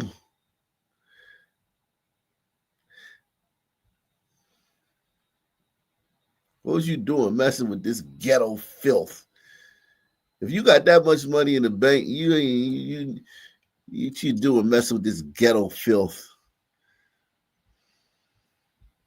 They also demanded at gunpoint that the victim unlock his phone and hand over his passwords. Throughout the night, that same night, what they did was they actually made various transfers. They bought many things that totaled about $20,000. It gives me the goosebumps, actually. Daniel Contreras lives nearby and says he'll make some adjustments now to his routine. Shut the fuck up. I used to work at a strip club, right? Them hombredos love them black strippers, man. Them hombredos love them. That dude would have fell for the same thing. Them little hombredos work because they work. They always got cash. Hombredos always got cash. You know what I'm saying? Cash is their thing. They don't use banks and shit. Them little hombredos pay them strippers. Them strippers make money just off these hombredos, man. The what do you call it? VIP section and after hours, because after this club over, you want to fuck something, man. After looking at all this fucking ass all night, you little hombredos, yeah. They love black. Don't ever let them tell you they don't love black women.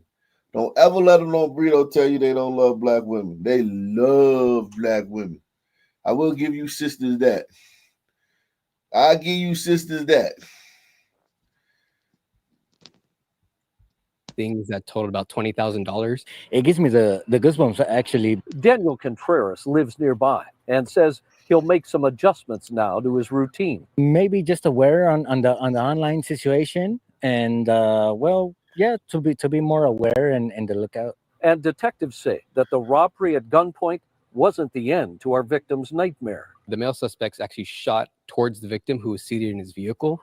The victim in fear actually fled the location and left his vehicle back there. The robbers came back 3 hours later and stole the man's car, dumping it nearly 7 miles away in this alley, just off 56th and Central, and then set it on fire.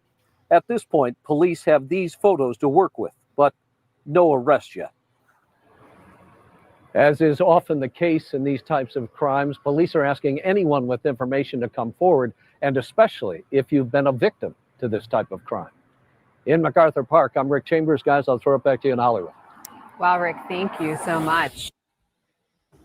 A $5,000 reward is being offered for the woman who caused a deadly street racing crash in South Dallas. Police. Damn, she got some big titties too. God damn, it's titty night, man. What's up, Cool Cat? What's happening, man? What's going on? What's going on, Chief? You a titty man? I'm gonna go with ass, but I don't mind some titties either. But ass is, but she got some big titties and no ass. It ain't happening. I mean, I ain't saying all that, but what if she got a big, what if she, okay, so what if it's a joint with a fat, nice, juicy ass, and it's another joint with some nice titties and a nice ass? No, I'm picking the latter. I mean, nice titties and nice ass? Yeah. Over picturesque, perfect ass. Yeah, I'm gonna have to pick the latter. It's more toys to play with, you know. Yeah, man. What about you? Yeah, I agree with you, man. I'm a titty man, but it's like, yeah, I like her ass too, though. I love her ass. I ain't gonna say I love her ass, but it's like the titty just a little bit more than the ass. I'm a son man. Son man, something about ass or son man. That shit just drive us crazy, man. So I mean, I ain't gonna lie about the ass, but I love titties too, man. You saw how she had them all out like that? She was trying to lure anybody in. You know what I mean? Back in the day, she would have got me too. Y'all have been hearing about me on the news getting rough. Yeah. I ain't even mad at the brother, yo. Yo, what's up? What's cracking? What's so you up? said You trying to change your name again, man? God damn, what's happening? What's going on, man? How's it going, man? I just wanted to know, like, you said the burritos, like love the sisters. Oh yeah, like the working class ones. I just know the working class. I don't know about no doctors and lawyers and shit like that. The common burrito. Yeah, they into the sisters. Oh yeah, but only on like that level. Like they don't marry them. They don't like date them. But like I'm talking about, like they trick on them. Like they like when he leave the house. Yeah. No, I was saying they pay for that shit. They don't. They not like pay this. Pay the smother. No, we get it on the arm. We can get it on the arm. Like if you know what I'm saying, we can smut them out of just buy some liquor. Yeah, just off being a stuntman. Yeah, they pay for that shit. That's true. So did you notice any like skin tone preference, or is it just like they just love the sisters? No preference. They don't have no preference. No. Okay, all right. They don't have no preference, man. But this one right here, she got some big old titties too, man. God damn, man. A $5,000 reward is being offered for the woman who caused a deadly street racing crash in South Dallas. Police have video and they want to know if you recognize her.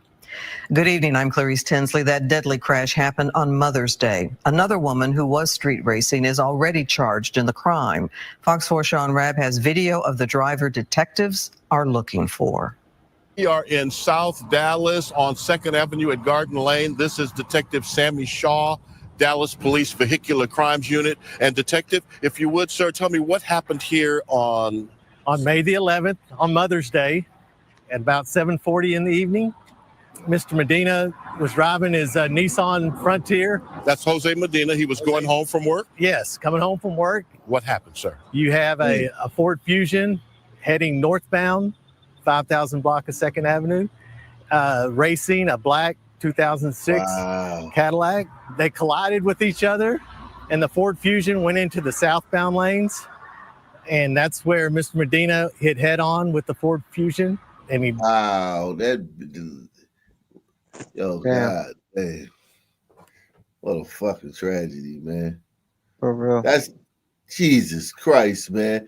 Those people like that, man. And then because it's vehicular, you don't get as much time for vehicular as you do just a regular murder. This motherfucker, that bitch might get 5 years.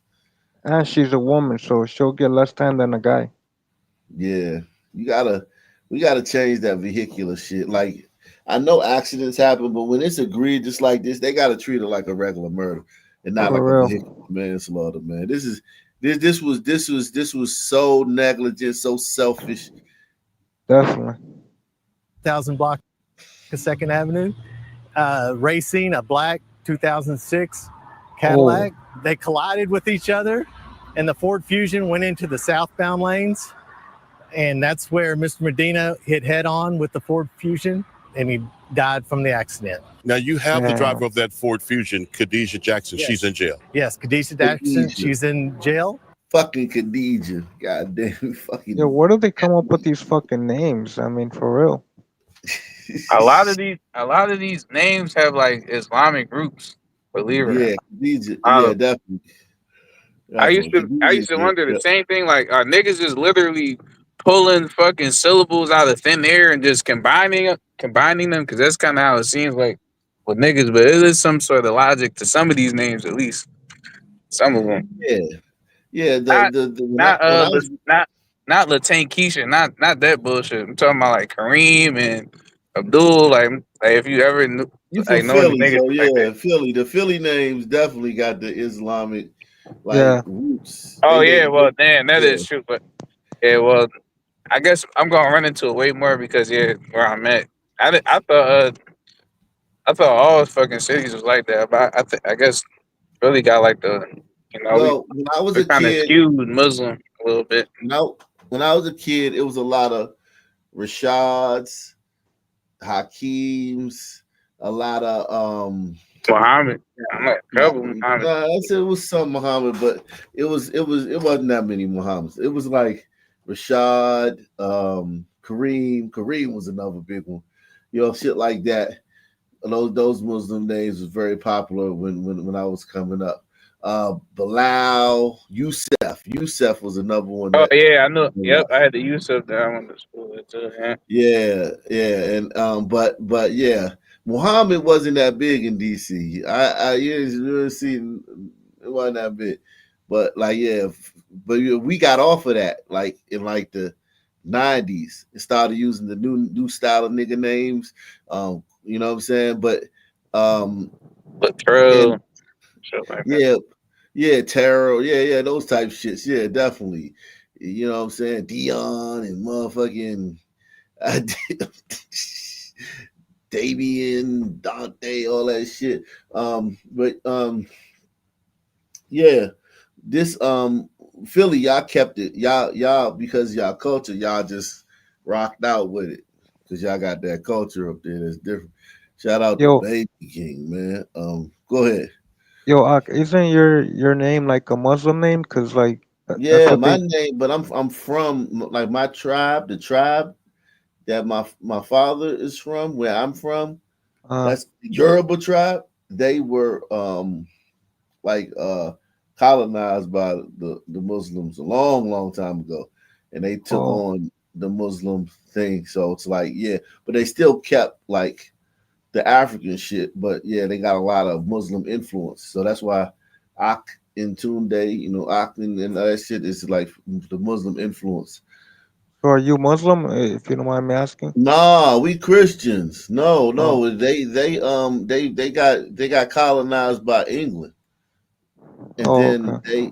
they became Christians. Nigeria Oh, is one like the third biggest Christian country in the world, behind like I think the Philippines or Indonesia, one of them countries. But it's yeah. the third largest Christian country in the world. Um, yeah, we Christians in the north. They Muslims. The Muslims of the house of it in the north, Boko Haram and all that shit. Okay, okay. That's how you know God can't help niggas, man. That's how you know. Right. Yeah, yeah, yeah. We my whole family on that side is Christians. I'm talking about like devout, like they worse than niggas, man. They go to church every fucking time they get every chance they get, man. Uh, salute to Baby King. He said it's all respect in the basement. Getting to the bottom of things is, yeah, man. We got a great show for you guys tonight, man. A Hell yeah. great show. A Hit great that like. show for you guys tonight, man. Make sure you hit that like button right now. Everyone hit that like button, man. We it's so much more to get into, man. Sons have been wilding. You heard me? When I say wilding, Black Fatigue is at an all-time high. Everyone else, all the other channels, and I want to ask you this: will you will I protect you? Let me just ask you this, Vice President. Um, have you noticed that the Black Fatigue coverage that was very high a few weeks ago, have you noticed that it's gone down, or what do you think about the Black Fatigue coverage? Where is it? I mean, definitely going down for sure. I thought it was gonna be like a real movement for a quick few milliseconds, not even a full second, but yeah, it seems like it just just another. It's gonna be another one of these terms that float around, but it's not really gonna pick up like real steam. That's just the sense I'm getting from it, but I could be completely wrong, to be honest.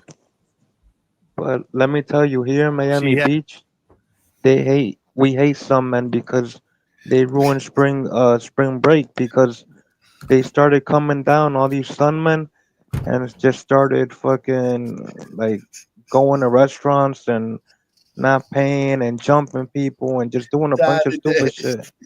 shit. Yeah, it just ruined everything. And then the cops started shutting down the restaurants, and the restaurants got mad. Like, how are we gonna make any money if we shut down? So now the whole Miami Beach hates them. Well, I will say this: one good thing about Black Fatigue is that it let people. It kind of like stretched the reins on people being able to talk about some people. Like it was real tight. You couldn't say too much about some people. But during that time, more people got a chance to speak openly about sons. And hopefully, at least that's what comes out of people get to be more honest. Like, yo, these niggas is wilding, man. You know what I'm saying? Instead of having to like bite your tongue all the time.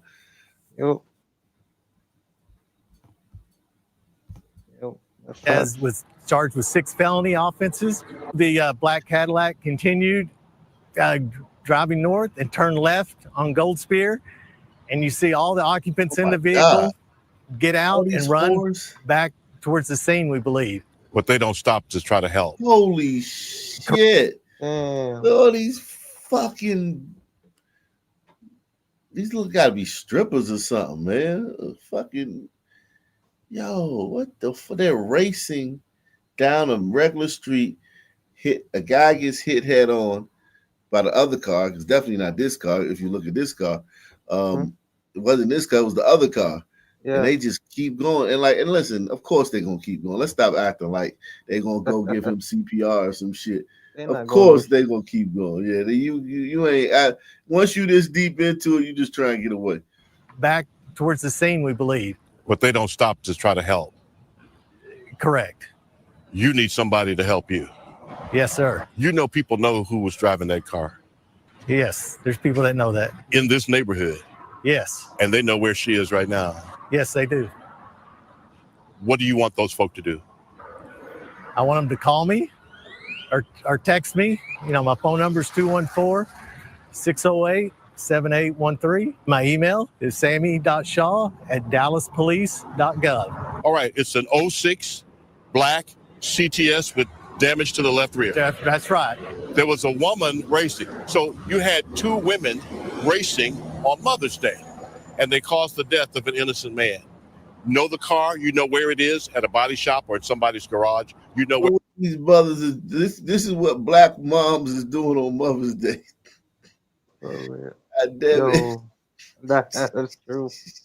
Jesus Christ. Hell no. You know, got kids. You know, all of them got kids. Yep, with 3 different baby daddies. You always was a black queen, mama. Jeez. No baby daddy in sight. Seattle police arrested 3 people. Okay, we already covered that. I know that we're all gonna die one day. This story. 5 days after what police describe as a brutal. As we told you at the top of this newscast, all right, victims hold who on. were viciously attacked. Hold on. We covered all these. Let me see.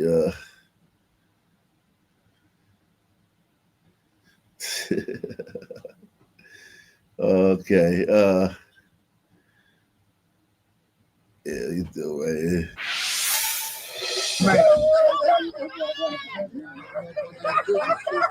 Video surfaces of a man police say might have been a victim of a hate crime. This happened after officers say an intoxicated man walked into a Marshall County club and used the N-word when referring to the patrons. Investigators say that the bar is also a problem spot. They say that they respond to it several times every weekend. Fox 13's Daniel Wilkerson. White supremacy headquarters. It said the bar's a problem spot. Like, yo, what black bar is not a problem spot? For real. Yo, If this that's- dude walked into a black bar and started using the N-word. Yo, he got balls to do that because. Did you hear the other day when I told the people, man, you know, the black fatigue thing, yeah, I see a lot of videos online, people saying, yeah, you know what I'm saying, you tired of black folks and, you know, even some white people using the N-word. Now, I tried to tell y'all, man, I tried to put out a PSA, I said, online is different than the real world. Everybody in the real world don't know that black fatigue is going on online. And that white people is getting more, you know, less restrictions on how they talk about some people. Do not go out here in this world and call no some person N-word. I don't care what Shiloh Hendricks, how much money she got in her GoFundMe, none of that stuff. For real. Do not do that. I'm telling y'all, don't do that. Don't get that comfortable. We ain't there yet where y'all could just do that. Yep. It's also a problem spot. They say that they respond to it several times every weekend. Fox 13's Daniel Wilkerson is live outside CJ's Lounge on Memphis Street in Holly Springs. So, Daniel, how is this man police are calling a victim? Daryl Darcy, good evening to you. Good evening to you at home. They say he didn't go to the hospital until today. He believes he may have a broken jaw. Meanwhile, CJ's Lounge is now closed. Police say that they were operating without a beer or a business license. Wow. Holly Springs police say cell phone footage they provided to Fox 13 News shows a Tippah County man who has been stripped naked. They say the people who attacked him are seen pouring on him what investigators believe to be beer. Officers say seconds before they hit, kicked, and stumped nearly every part of his body. The guy walked in and he was very aggressive. Miles Stone says he was at CJ's Lounge on Memphis Street late Saturday night into Sunday morning. Other guys in the area was listening, trying to remain calm. We asked them, they asked for him to leave quietly. But police say the man continued to call the patrons the N-word. Holly Springs police provided another video of the man outside the bar. speaking erratically, throwing what investigators believe to be gang signs. When they was scuffling and stuff outside, he was still trying to fight. He still was saying the N-word, man, F-U-Ns, F-U-Ns. Officers say the attackers used poles and sticks to beat him. So you don't think this is a problem spot? I do not think. I think it's a positive spot. But Holly Springs police disagree. The police chief estimates they've been to some 30 calls over the last 3 months CJ's has been open. They say there have been fights, guns found inside, and a man. See the difference? And listen, this brother right here, he's speaking from a standpoint of a Sun man. Like in a Sun man mind, that doesn't equate to a problem spot. But in the police and every like reasonable law-abiding citizen, a club that's had 30 calls in 3 months for police assistance is beyond a problem spot. Like it's cold red. You know what I'm saying? Hell yeah. But the Sun man, like, man, nah, this ain't bad as Coco's, or this ain't as bad as Sensations. This ain't as bad as the other joint over there on the other side of town. Like this is calm, man. This is a mild joint. This ain't like the joint over on the south side that I go to sometimes. Our bandwidth for this shit is extremely high. Never underestimate the bandwidth of a nigga for this type of chicanery. Facts. The bandwidth. It's just, man, other people just like, you could think like, oh, this Sun man full of shit, he lying, but he could be, compared to the other spots he goes to, this could probably not be as bad. When they was scuffling and stuff outside, he was still trying to fight. He still was saying the N-word, man, F-U-Ns, F-U-Ns. Officers say the attackers used poles and sticks to beat him. So you don't think this is a problem spot? I do not think. I think it's a positive spot. But Holly Springs police disagree. The police chief estimates they've been to some 30 calls over the last 3 months CJ's has been open. They say there have been fights, guns found inside, and a man shot in the foot. The chief tells me they're pushing the district attorney to declare it a nuisance. I'm not standing for anything like that. However, we have to live with our choices, and he made a choice by going into there aggressively, and he has to live with the choice he's made. Back out live here in Marshall County. Again, you're taking a look at that letter that was placed on the door. We should mention that police tell us right now they have a person of interest who they would like to speak with. Meanwhile, if you were here, you have information, you're asked to call the Holly Springs Police Department. Well, what does the victim remember about what happened? I'm working on that part of the story for Fox 13 News at 6. What does he remember? Shit. He for your probably remember shit. For real. Salute to Amalin, man. She says, salute Op and Nation. I live in Cleveland. That Mammy judge is an embarrassment. If it was her dad, you think she'd let him off? Fuck no. Hell no. We might have to go to Cleveland too today. Cleveland is off the chain, man. Let's see if we can find an update. Let's see if they updated this shit. Talk to this white man, man. Damn, they stripped them naked and everything. That's so embarrassing. Yeah, man. I mean, don't get me wrong, man. Even now, but in those days when I was going to the club, yeah, if a white dude walked in there and started that, it's the same thing would have happened. I would have been on his ass too. I'd have been definitely with whatever that was going on. Fuck that. Like, yeah, man, fuck that, man. Don't you come in here calling all us men niggas in front of these bitches and shit. You crazy as hell. You crazy, like you off the chain, but you're crazy in front of each other. We got to look at each other in the face when you leave. If you walk out of here unscathed, you crazy. Sun man ego ain't going for that, man. You crazy. I think new guy in the back.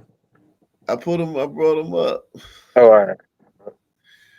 Man, new guy, man. What do you think, man? You going into was we a little too hard on the glider, man, or should we should have cut him a break? I mean, like, I don't I just cross the street if I see black people. So, like, of course, if you throw the N-bomb around, like, it's going to be a million times more inviting for you to receive violence from them, right?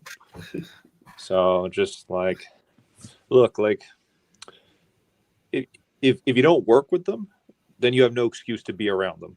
You know what I mean? So, like, why are you going up into a club with a bunch of sons?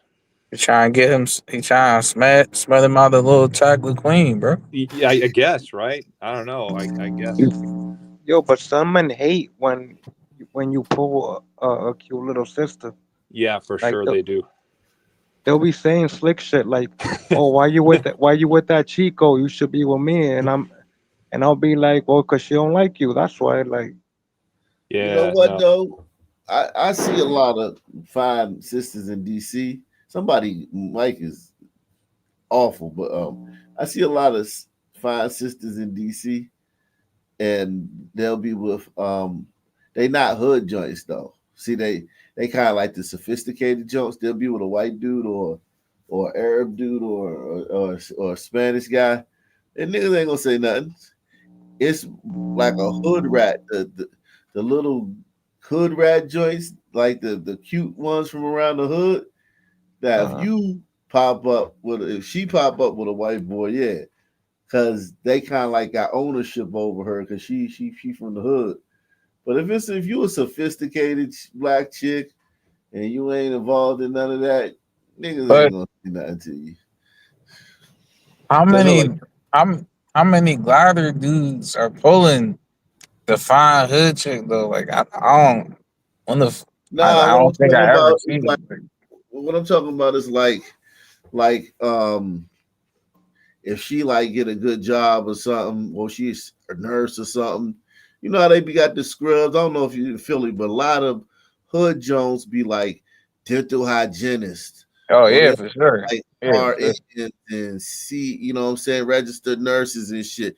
And they be getting, you know what I'm saying, they be getting out the hood, you know what I'm saying? And even though they live in the hood, they work out the hood and they see different things and shit. And occasionally they might, you know what I'm saying, meet a white guy or something. But you know what I'm saying? But yeah, even then, man, niggas don't really care, man. Niggas don't, unless it's his Joan, really, or it's his ex Joan, or it's his baby mother. You know what I'm saying? That's where you get in trouble. You know what I'm saying? Because she got a baby, she got 2 or 3 baby daddies and shit. And so it's like they mad at you and shit or whatever. And then their friends don't like you or something. But it ain't really too much running up on you like, hey man, what you doing with that sister, man? Like, nah, it ain't I none of know. that. I know in real life, I never seen it. But matter of fact, I never seen it, but I know my sister has been through it. Cause you know, she likes glider dudes and shit.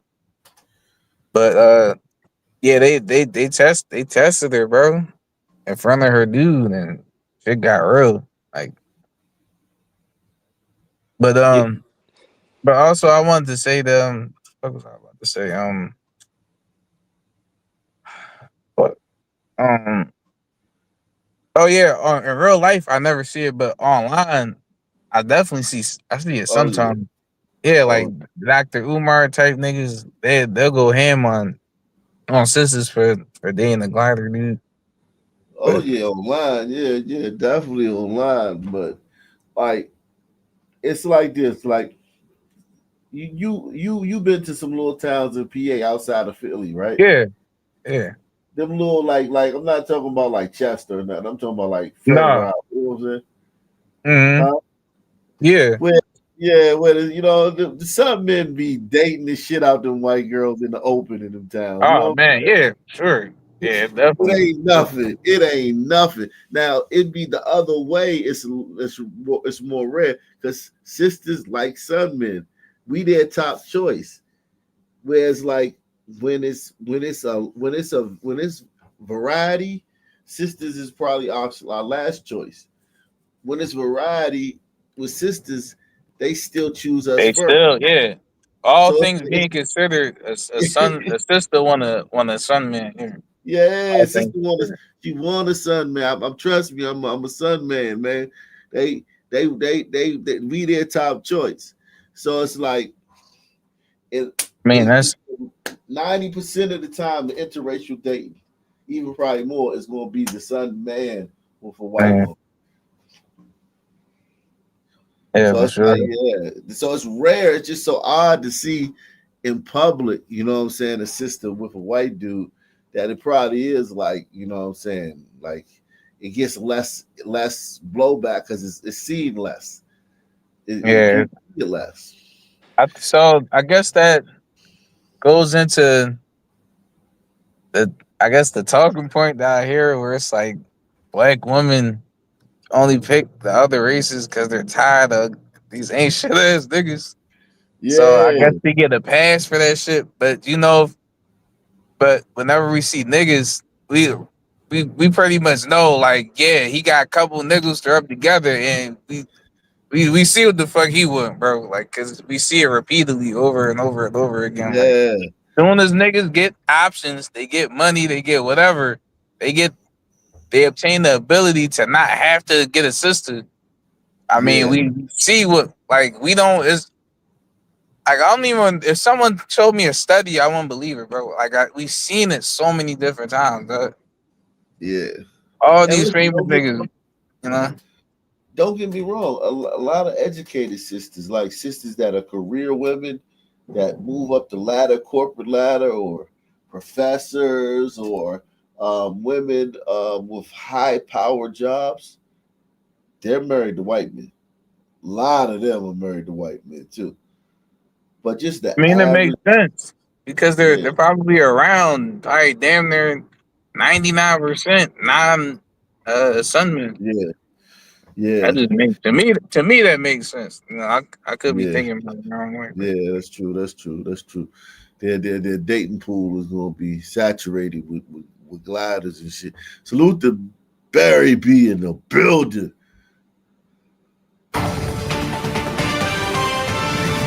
It's been 2 months since a Memphis rapper was gunned down in front of a downtown hotel.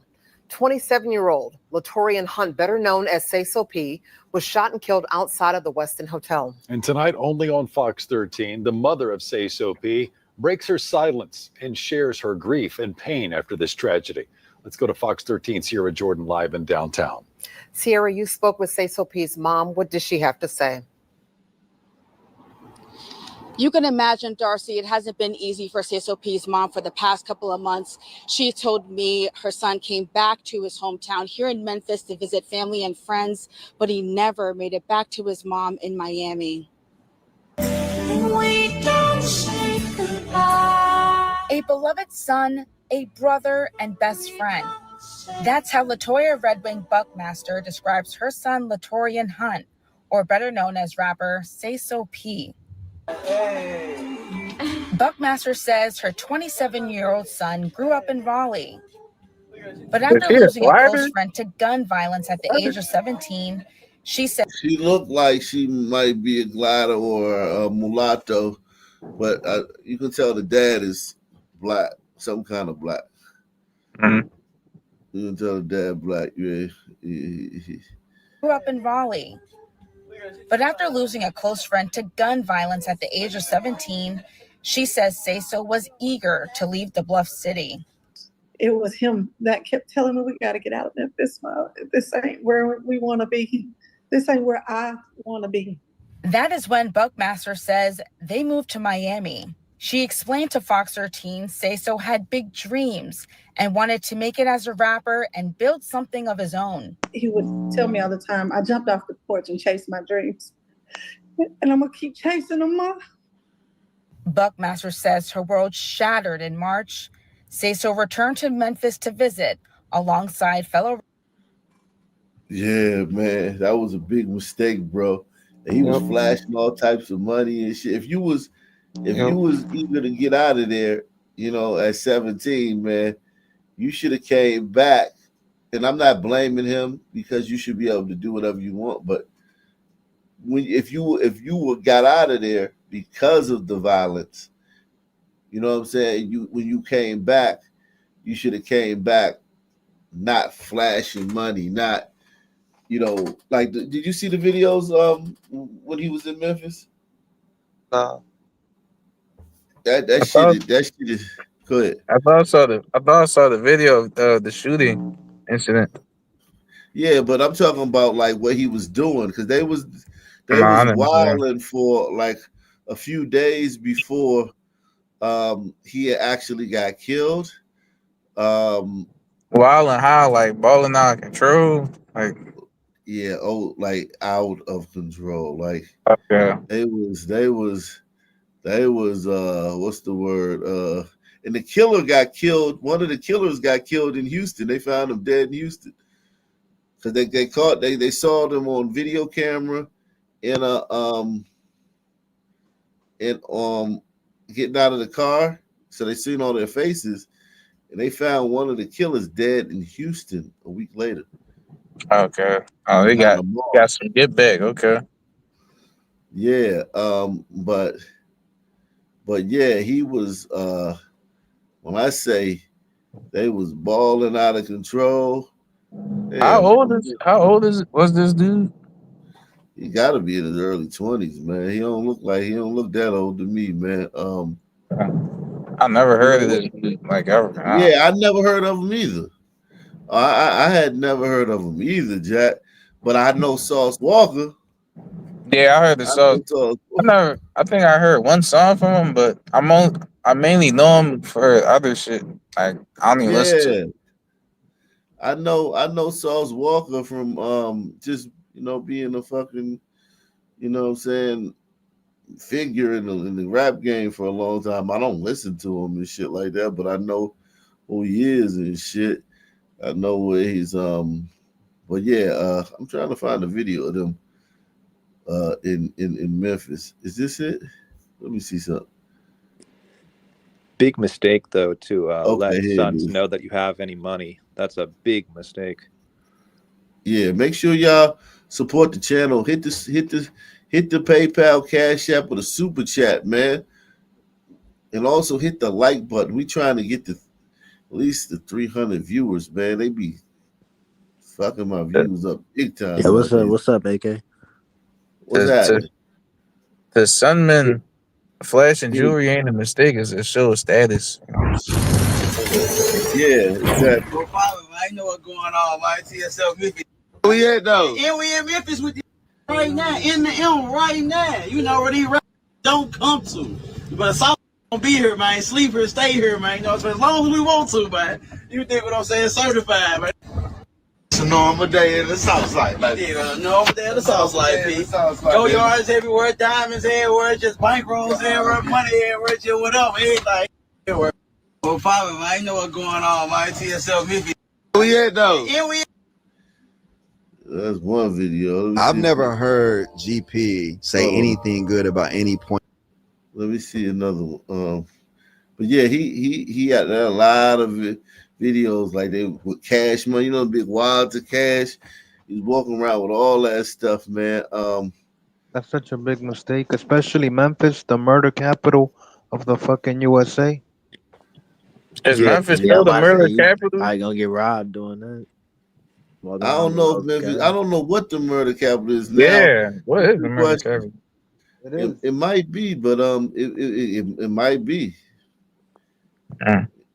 We'll see though. If somebody got that information, man. Jay, who is you? You been up here before? I've been up here like 2 or 3 times. Okay, I can't. It's been a while though. Okay. Let's see. We go ahead, man. Details in a deadly shooting inside a West Philadelphia corner grocery store earlier this week. Our Steve Keeley, who was on scene minutes after, has more on the 15-year-old who was hit and killed, and now the man charged with his murder. 22-year-old Jaquan Higgs has now been charged with murder in the double shooting homicide Wednesday here inside the Maryland grocery store at 54th and Ray Streets just past 2 p.m. Philadelphia police sources tell me Higgs stayed on scene at the store after shooting 2 armed juveniles, killing a 15-year-old and critically wounding a 16-year-old shot in the... He said that they was going to rob him. He said that. He said he thought they was going to rob him. Do you know where this is at? I used to literally live Fucking, oh my god, bro. This shit is crazy. I grew up like fucking right down the street from this shit. It's crazy, bro. Yeah, Yeah, I this know is exactly where this shit is. what part of Philly is this in? This the north side. Well, we call it the north side because it's on the north side of Market Street. So Market Street has, you know what the L is, right? The train? Yeah, the train. And West Philly, the L run through Market Street and shit.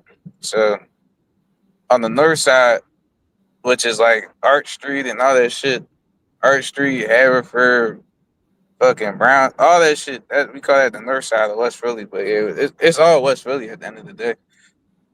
Oh, so you got Yes. the north side of West Philly. Yeah, in West we Oh, divided. We'll call them niggas like North Side niggas like, and a lot of niggas from South Side they don't like be around there and shit. Like we kind of just stay on our side. It's basically like two different worlds sometimes. Like if you don't really hang with niggas that be around there, you probably not gonna be hanging around there, bro. You probably just gonna stay on the South Side. Or if you live on the North Side, you probably just gonna stay on the North Side well, for real, for real. not only are y'all divided by like North and South Philly and West Philly, but each of those sides is divided. Yeah, yep. And West, yep. That's exactly how it was, bro. Exactly. So it's We like divide West Philly up. So West basically, Philly is like the side, and we do.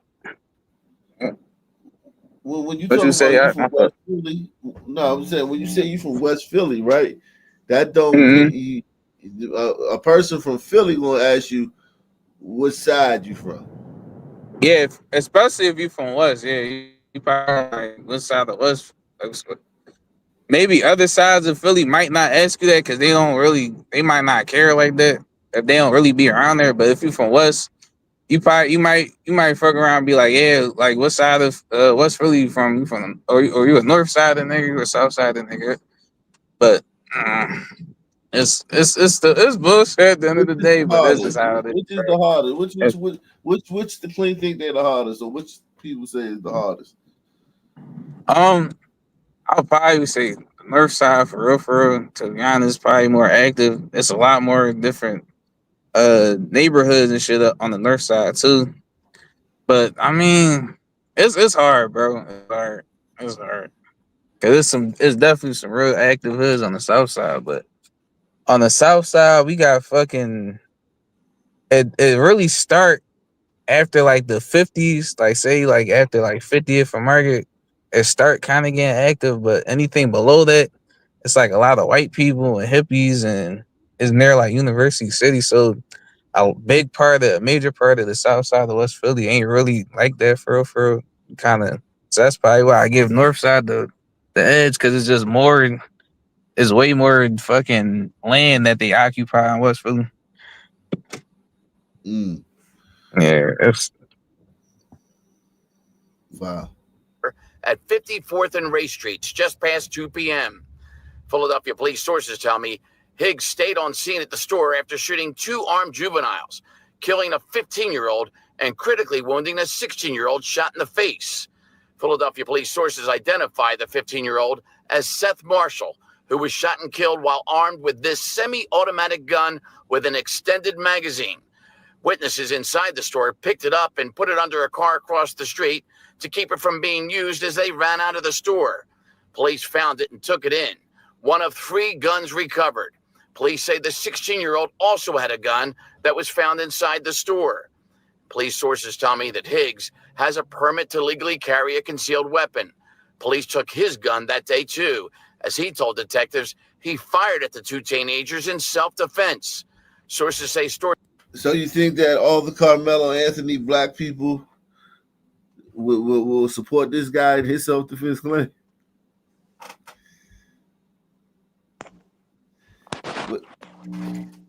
Wait, he shot at the teens?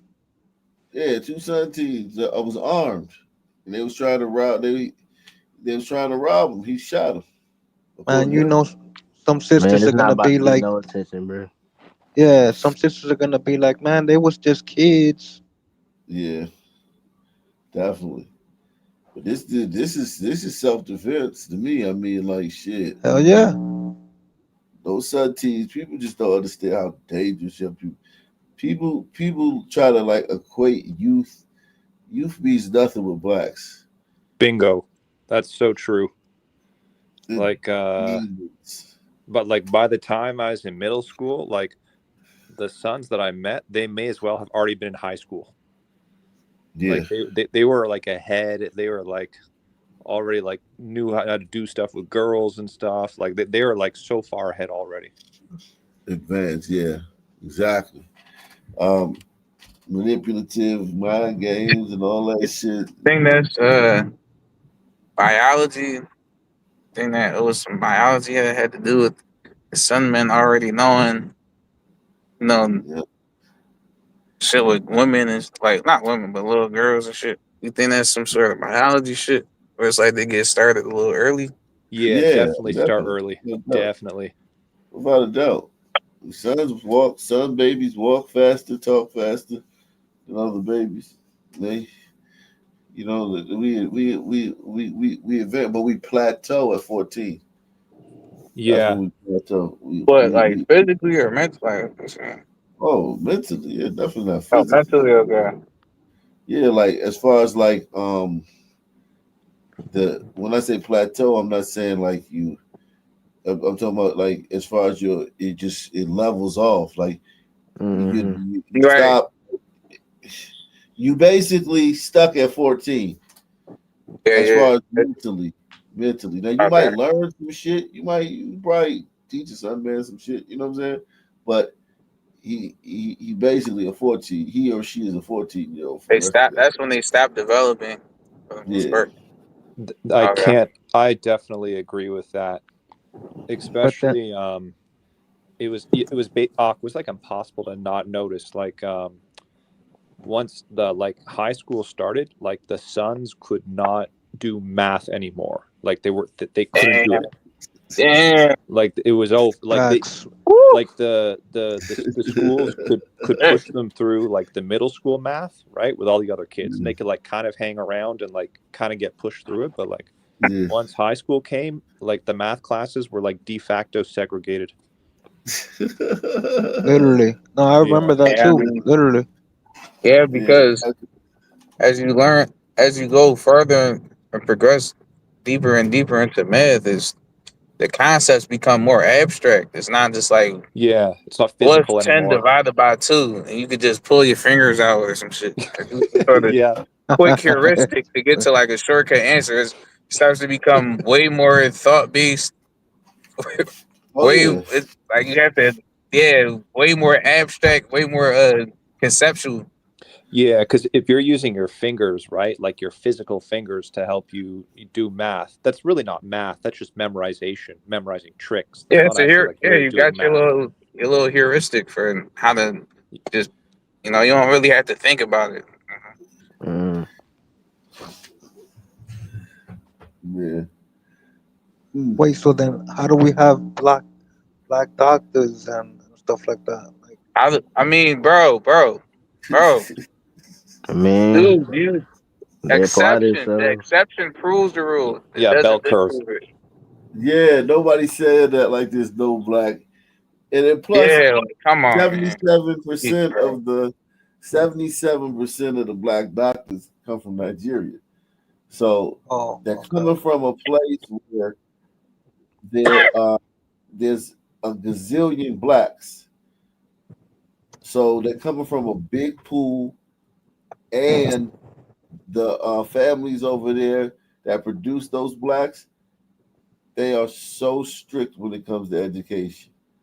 I'm talking about whippings and like for instance, my family members on that side, when they get in trouble, man, when they would get in trouble, it's 100 lashes. It ain't right. Oh, you crying bloody murder at 50, they gonna stop? No, it's 100. Like disappointing your parents, that culture over there, like what you would call like the sounds like some Asian shit. It's a little bit different. With Asian, they have honor. This is external honor. Like This is the Asian got group. honor. Just naturally. group like you'll do what I say or I'll hit you. This is your elders. Yo, do you understand? If I wasn't a son man from like America, if my mother didn't leave in the middle of the night, every time I saw a Nigerian elder, I would have to fall on my face. Yeah, fall on my face. My cousins that's my same age, when they see the elders, they get on the ground and lay down in front of them. Yeah. Not only that, but like when you say things about Nigerians and like tigers, I can't help but like juxtapose that with gliders because we're the exact opposite. We're not like beaten over the head to perform. It's like almost the exact opposite. Like a glider, parents will just be like, son, daughter, just be a good person, do what you want to do, and just the bell curve, a certain portion of us will naturally just, become like an Isaac Newton or whatever. But like we're not like bred like machines almost like other races and cultures are to perform. We're just built different, kind of. Yo, you have to bow. Like I'm the type of person I don't do that. So it's like they know I'm an American. Like when I come in, I don't do that shit. I'm an American. I don't bow to nobody. So they But look at you like you're dishonoring their entire culture. no, they know the history. They know I was brought over here when they So they remember don't when hold you to that. They don't not to have the that. expectation of you. Okay. No, they don't, because it's like you understand, like I'm like a son, man. You know what I'm saying? I ain't got none of that. The son, the American took all that out of me, right? Like, look at this. This is how you have to do it. This is what they do when they see an elder. That's what my cousins and shit do. Like that's my same age. That's what they do when they see the elder. And the elders are always around. Like you go to this house. Like when I'm in Queens or New York, and I go up there. They ride with my cousin. We go to this spot, go to that spot, and it's a lot of Nigerians. Like just Nigerians everywhere, right? That's what they do when they see the elder. They just do that. It's like wow. I be like, and I be standing right there, and they know who I am. Like some of the, especially if it's the elders that know who I am, that know my father, because my father's kind of like a big man over there in their little circle. You know what I'm saying, in Nigeria, and my uncle too. So it's like they just be looking at me, and I be like, I don't even really be thinking about it. I just don't bow. Like You just I just look be at them like nigga, please. not even no. I just be like, "What's up?" I just be like, "Hey," I be like, "How you doing?" I give him a hug or something like that. I don't like that. I just don't. I just never did that. Like I never did this for my mom. I never did this for anybody.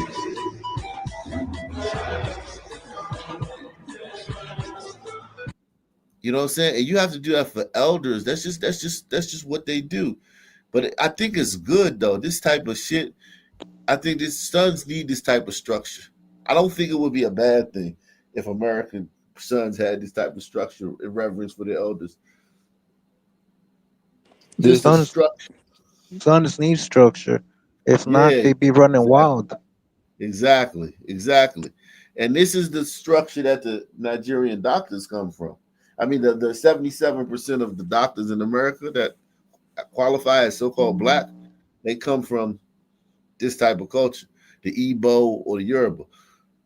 You know what I'm saying?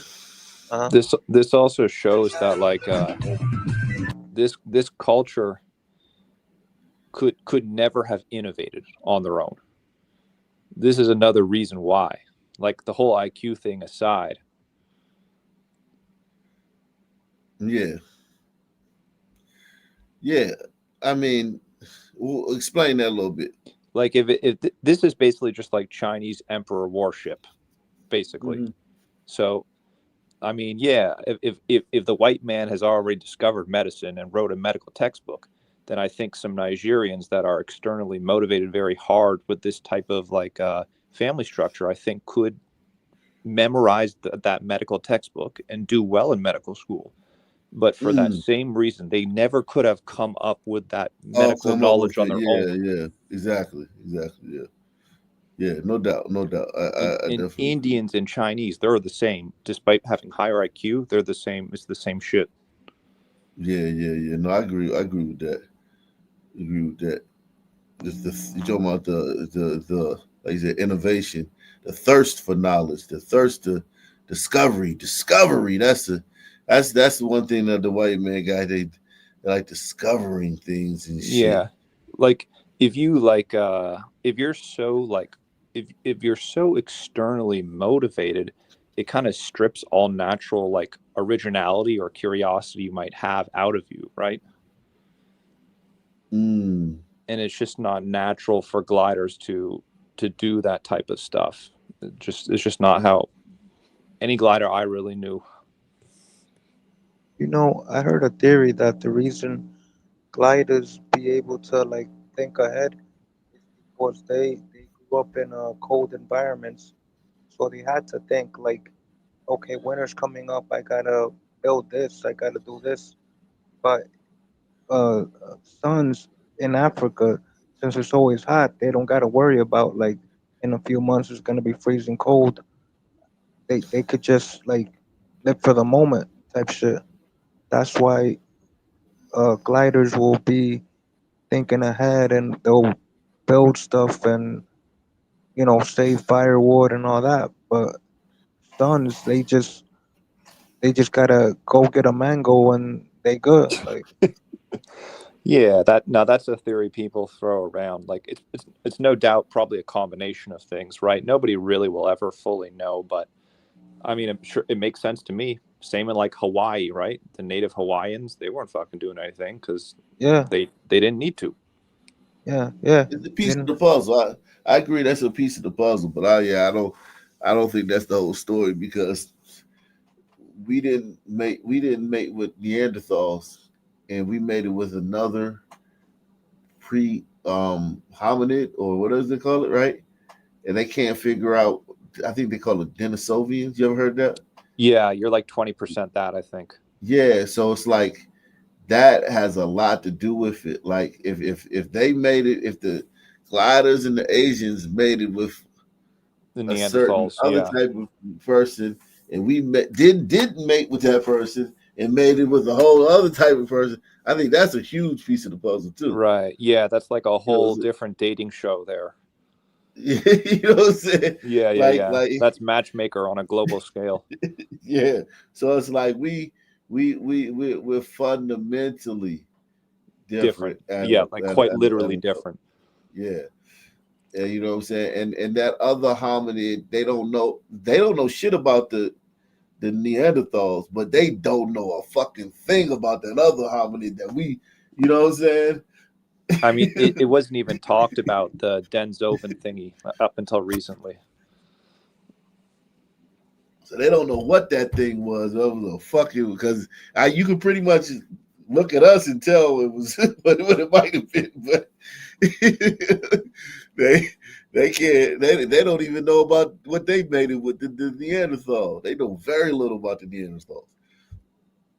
Now to black fatigue, it has recently been turned into a feeling that some white and black people have who say they are damn tired of foolishness of some black people, the claims of racism from sunup to sundown, loud talking, fighting, and the list goes on. Not my list now, keep that in mind.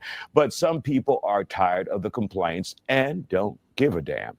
Here's what one TikTok user had to say about it. Not racist, and I know y'all have been told this is racist, but it's not. It's not racist to call black people out for their behavior and what they're doing to society at this moment. I'm glad people are noticing this because it's been so many years and it's finally catching up to y'all. I've been trying to tell y'all that white people are tired of y'all. I'm tired of y'all too, but everybody, the world is getting sick of y'all and y'all's. I'm so glad this day is here. I've been trying to get out there that you people need help. It's me, but me and other black conservatives. We've been trying to warn society that this is what it's going to come to when y'all keep coddling black people. All righty. Are her feelings valid? Joining us to talk about it, Dr. Angela Jones, political analyst, Angela Box, activist, Eugene Howard, filmmaker Sean Welling, and conservative M. Williams. We want to thank you all for joining us here on The Factor. First of all, let's define what Black fatigue is supposed to be, Dr. Jones. Black fatigue is supposed to be just and I'm trying to make it as short as possible. Basically, society is saying that they're tired of how Black people are blaming things that have happened to us historically in the past on what's happening. She's a mulatto. She Well, ain't not a no doctor. mulatto. She's not a mulatto, but she got them loose curls, and she got that, you can tell she got a lot of The good other her. blood, and so she probably got to go extra hard. For sure. Just because, you know what I'm saying, it just she got to prove she Black today. And they are also now adding different things that they have seen in society to that behavior as well. As she said, like loud mouthing, or maybe, using certain words or certain behaviors in public. So that's basically the definition in a short sense. Do we get anywhere with that, with this conversation? No, this absolutely Okay, good night, is folks. I mean, the thing is, it's an absolutely pointless conversation. It's like, okay, so now what? Thank you for letting us know that there's a new fancy word of you saying that you're tired of Black people. Mm-hmm. And you put it on the internet, and now people are co-signing on it, including with the way the environment is already. But it's okay. You put a nice new name to it, and now you feel like it's okay to say. And it's not going to do anything for anybody to now pander this term around, to pass it on in the internet and put it in people's mouth and make people feel encouraged to say, I have Black fatigue. But when we're all tired, when I'm saying, we're all tired of something and somewhere, there's always something. Mm-hmm. So this is not actually going to help anyone psychologically, mentally, emotionally. It's only going to create more divisiveness, more anger, and more hate in society. And when we see a lot of people, especially Black people, joining that chorus, mm-hmm. saying that I'm tired of Black people too, mm-hmm. what will that do? It's not going to do anything, because here's the thing, that Black person or the Black people that are on the internet saying that can go somewhere and they're going to be already stereotyped into the group that they're trying to separate themselves from just because they're Black. You actually have to be around people to see their behavior. You have to witness their behavior to actually understand who they are. But she could sit there and be in a crowd of a room of Black people, and guess who she's going to be included in that group as well.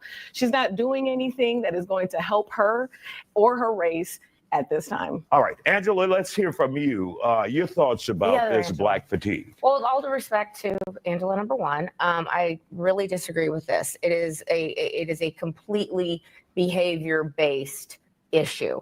And when white people, Black people, Hispanic people are saying we have Black fatigue because of the behavior of some Black people, we've all seen it. We all know what it is.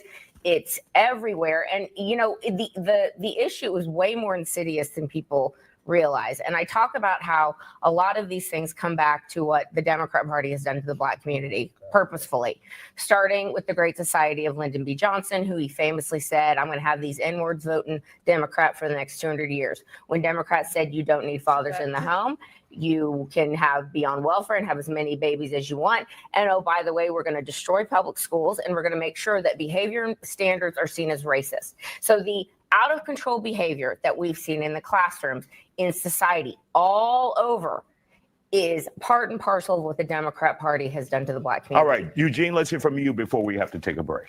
Man, why are we all? What does the Democrat Party have to do with Black fatigue? Everything. Hold on. Okay, first of all, I think he asked Eugene. So last time I checked, I'm Eugene on stage. So the Democratic Party has nothing to do with Black fatigue. What the original term from the actual Black community of Black fatigue was after every other community decided to vote. Since you want to talk politics, Donald Trump, then Black folks said, we're going to sit this one out. We're going to let this thing burn down, and we're going to go have a good time because we're tired. We have been struggling. Our grandparents, our great-grandparents, our great-great-great-great-great-grandparents have been fighting this same fight. So if you guys want to turn around, he said the N-word, why don't you guys feel so comfortable? Just say it. Just go ahead and say the N-word. We're if it's so okay, if you're so fatigued, if you don't want to recognize the civil rights plight, go ahead and say the N-word. No one's stopping you. It's a free country. this guy right here is a terrible example for a black man. Like it's like I'm not even trying to be funny, but it's like if I was even the black woman on this panel, I disagree with everything she said, but she was represented. She was like she represented herself well. The white woman, I disagree with everything that white woman said, but she represented herself well. This guy, he's a buffoon, man. But the white lady said, what? Yeah, I disagree. It's DNA. It's DNA. It ain't nothing. Oh, okay, that's what you're saying. I don't believe the Democratic Party. I believe it's DNA. I believe the Democratic Party is just it exacerbates it, but it's DNA. This guy, what he's doing is black fatigue. Like he's just being like obnoxious. Yeah, he's black fatigue in a nutshell. He's just being wild and out of control, and look how sassy he is and how confrontational he is. He's not making any sense. Nope. He's the activist version of what's that guy who got choked out on the train? By the white guy? Daniel Penny? Neely. Jordan Neely. Jordan Neely. Yeah. He's the activist version of that. Whereas like that guy was a Michael Jackson impersonator. This is an activist doing this exhibit same thing. So last time I checked, I'm Eugene on stage. So the Democratic Party has nothing to do with black fatigue. What the original term from the actual black community of black fatigue was after every other community decided to vote. Since you want to talk politics, Donald Trump, then black folks said, we're going to sit this one out. We're going to let this thing burn down.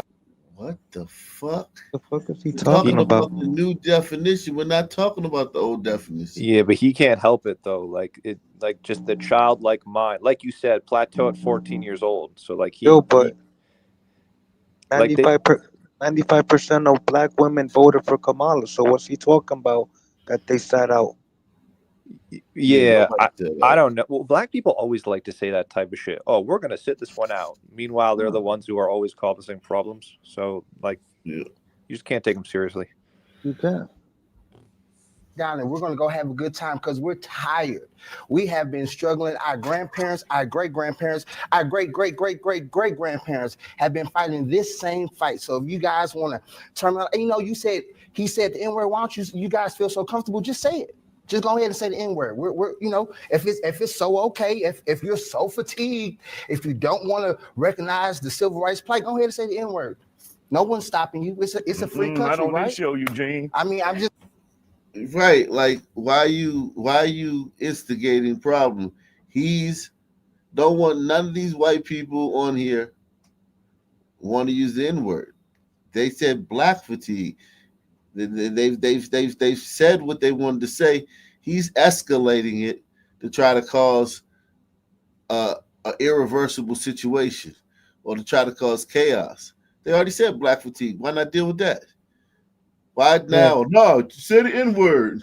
Like why? Yeah. They already said black fatigue. Why not deal with that? Yeah, exactly. He's trying to exacerbate and cause chaos and cause a confrontation.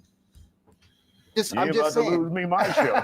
but that's my point. It's a lot of things that they want to use code words, whether it's DEI, whether it's black fatigue. They just want to be able to say the N-word without being able to say the N-word. So do you not find certain behaviors objectionable? Or you listen, I live in a real community. I see a whole bunch of unruly white folks, Hispanic folks. So it's not just the black community, but we always want to emphasize on black when it's negative. All right, we'll take a break there. Don't go anywhere. We'll continue our discussion after the break. Welcome back to The Factor Uncensored. We continue our discussion on black fatigue tonight. The feeling involves the stress that some black people deal with when it comes to constant exposure to racism. But there are people on both sides and inside and outside the black community who say they are tired of hearing about it. Our guests are back here on The Factor.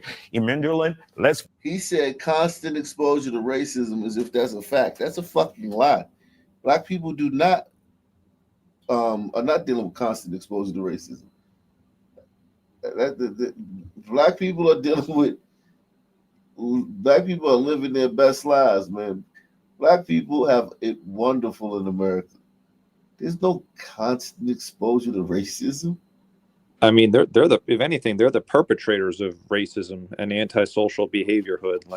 For real. Like that's the people who are violent and robbing people and causing problems that are not necessary. Yeah, who was hitting the old black? I mean, the old Asian ladies in New York City. Black guys. Yeah, and there's a video by actual justice warrior I want to play next. Now that I Oh, that's a thought good. about it. I like his show. Yeah, I'm curious. I haven't seen his stuff in a while. I wonder if he's coming around to the DNA part yet.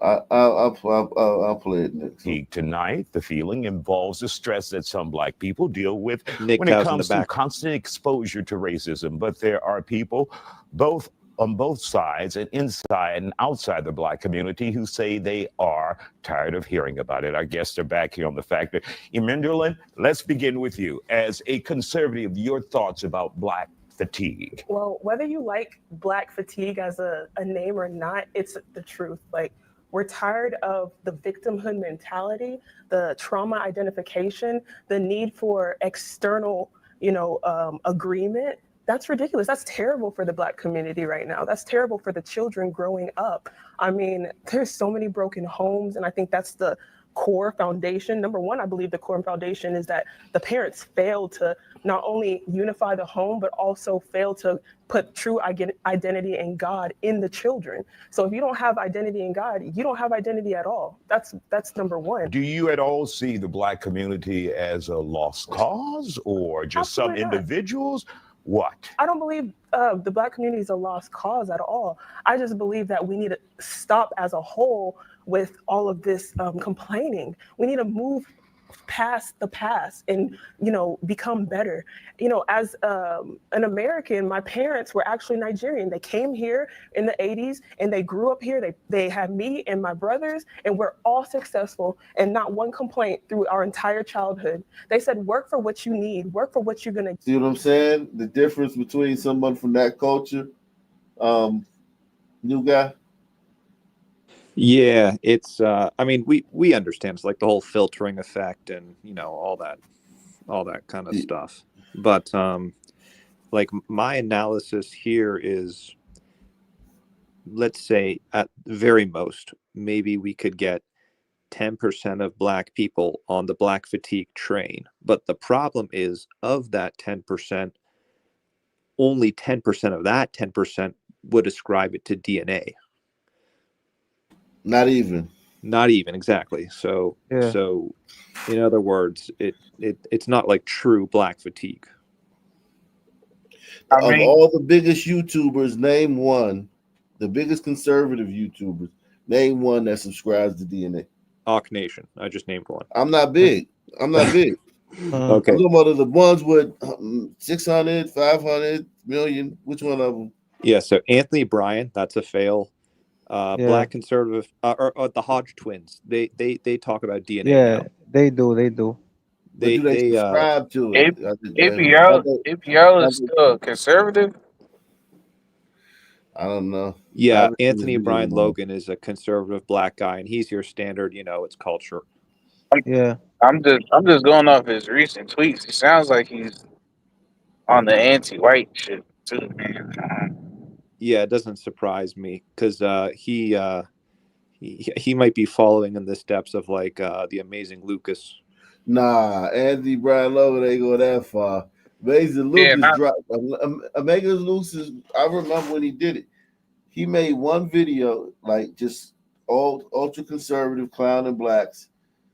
Like he was like Myron Gaines. If you want to know what Amazing Lucas was like, he was Myron Gaines. I remember. It wasn't that long ago. People might think I talks harsh. Oh my god. No, but that nigga Myron goes fucking ham on niggas, bro. No, but Myron's not a DNA guy though. Myron talks to niggas like a true Sandman, bro. I was like, holy shit. But the next day, Amazing Lucas, he went from Myron Gaines to goddamn Tariq Nasheed and shit. like in one day. That shit was so crazy. He didn't. It Amazing. wasn't an evolution. He's It not wasn't an like evolution. he's not like Tariq Nasheed. Isn't he just like a standard liberal nigga, or is he Yeah, really no, on no, some but Tariq Nasheed shit? no. What I'm saying is like if you watch Amazing Lucas videos now, he's the way he was towards white people. That's the same way he was towards black people. It wasn't an evolution. It was like from one video to the next. Yeah. So straight flip flop. It was like so contrived and so like it's some agenda. I don't know what his motive was. So you think he doesn't actually believe what he's saying now? No, hell no, hell no, hell no. Because So you he's can't do grifting. that. Grifting. No, because it would have been an evolution. It would have been you would have seen him Yeah. go soft, like what you saying about ABL or whatever. I Yeah. don't know. I haven't seen that, but I mean, what I'm saying is, you would Look have at seen it. him going Look at soft. ABL's tweet. You'll see what I'm talking All right, about. all Hey, right. Well, what did he say? but hold on. He's It would just have been been on. like Oh, yeah, go on. it's been like he was going soft, and then he was going softer, and then he was going softer, and then he would have like fell into the Amazing Lucas. One video to the next, those two back-to-back videos were Myron Gaines. The next video he was fucking goddamn Angela Rye or some shit. You know what I'm saying? It was like that fast. So it couldn't have been authentic because it was something like maybe he saw the writing on the wall because I think it was 2020. I think he saw the writing on the wall. He probably thought the conservative movement was over, and the grift was with the liberal shit, and he just jumped on that, and he's been on it ever since. Somebody said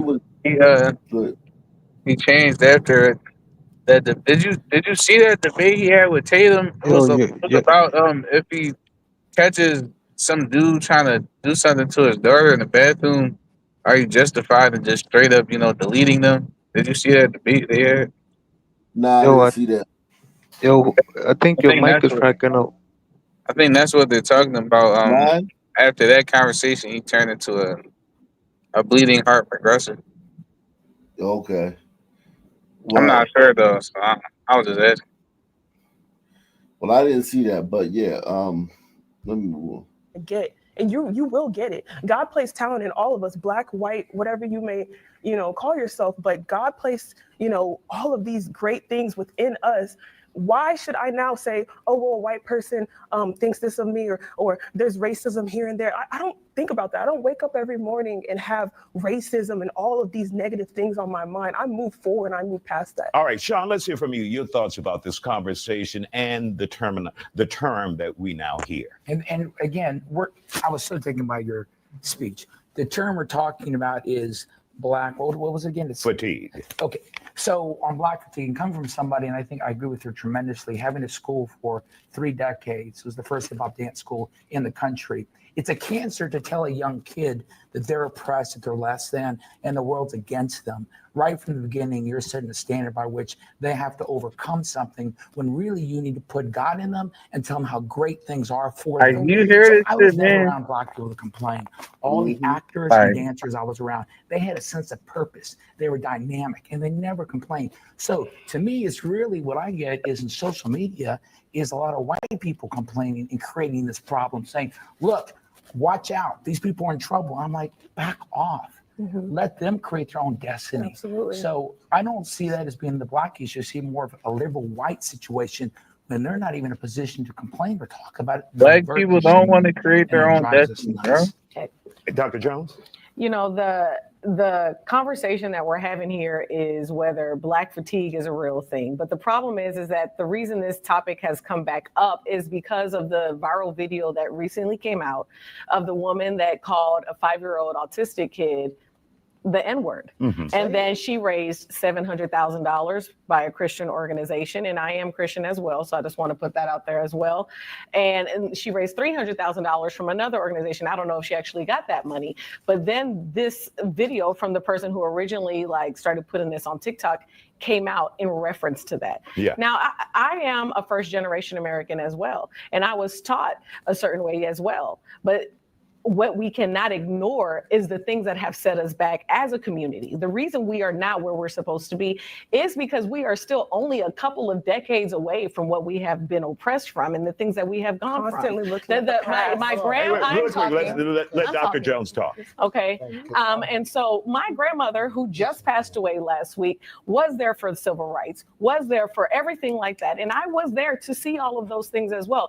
It cannot be ignored that these things are still oppressing our community. I understand, and I actually agree. I was instilled hard work, go to school, do what you're supposed to do. And I did, but I'm not going to sit there and ignore as though the people in my community, not everyone had that opportunity. So at the end of the day, to say yes, we're tired of it, but let's go in every community. We could sit there and say there's white fatigue.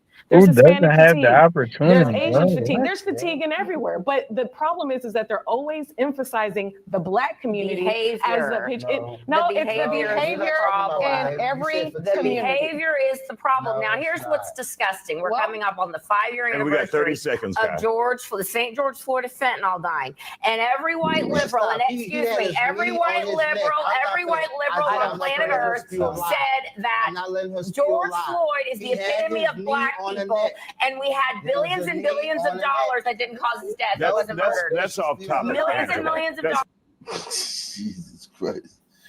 Oh my God, what a fucking shit show that was. That was a waste of 11 minutes. God damn, we can never get that time back. That's so sad. Yeah, that was Negro babble. This is where I'm always. That's why I can't deal with the conservatives, bro. They don't even entertain DNA, bro. It's how much different are y'all than the liberals, bro? Y'all both on the culture shit. Yeah, I agree with you. Think it's the white man. That's here's the thing though. They're into winning elections, and they don't want to make the same mistake that the left did by going so far to the left. But the left went all the way to the left, and the right is trying to not go all the way to the right.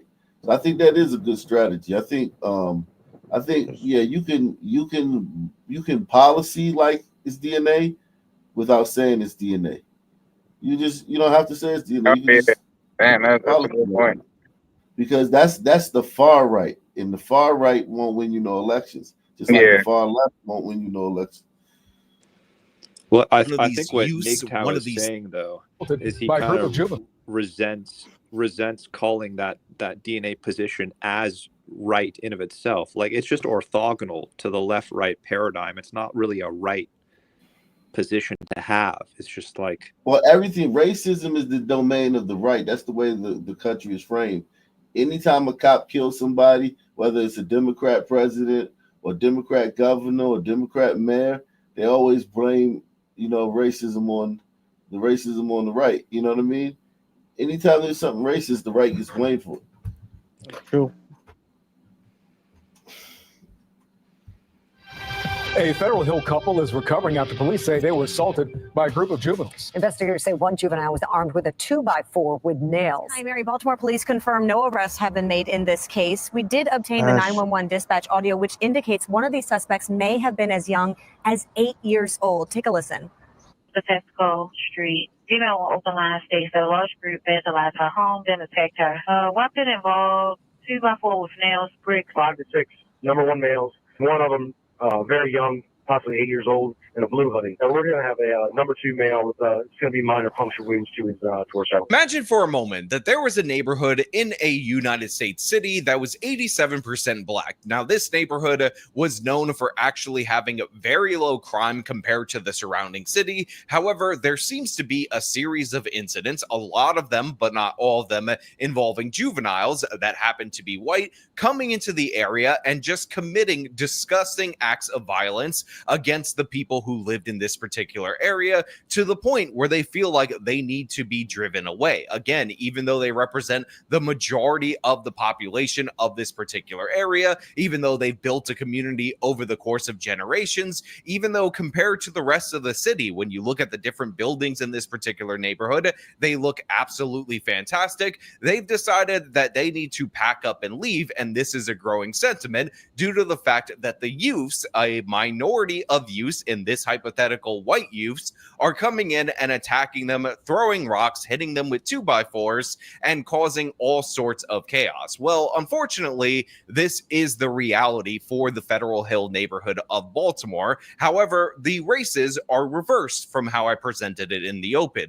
This is an area that is 87% white, and for whatever reason, even though this is traditionally a safer area of Baltimore, in that they don't have a lot of homicides in this particular neighborhood, it turns out there is an uptick in juvenile crime, people coming in and trashing the place. And one of the notable incidents that caught my attention from this week was an incident involving youths that were throwing rocks at a couple and ended up striking a couple with the 2x4 that had nails in it, in a senseless crime that, again, is becoming all more common in the Federal Hill neighborhood of Baltimore. And that's what we're going to talk about today. But before we do, I want to thank everybody who supports this channel via actualjusticewarrior.com/join. Oh, give me the money. Give you. Now, I spoke with that male victim off camera. He didn't want to talk, but Baltimore police confirmed the attack happened outside their home here on Patapsco Street near South Charles Street in the early evening back on Sunday, May 11th. Investigators say the juveniles used their hands, rocks, and a 2x4 with nails sticking out of it during this assault. The nails were told caused puncture wounds to the male victim. Both refused medical treatment. Now, you may recall just last week we showed you this line of cars with shattered windshields, also in Federal Hill. Neighbors say juveniles were to blame, as well as for an assault on a woman near Rashfield. We're told young people dumped dirty water on her head. A community leader then said he's voiced his concerns with city and state leaders and agencies, but the cases continue, and he believes it's time for a national platform.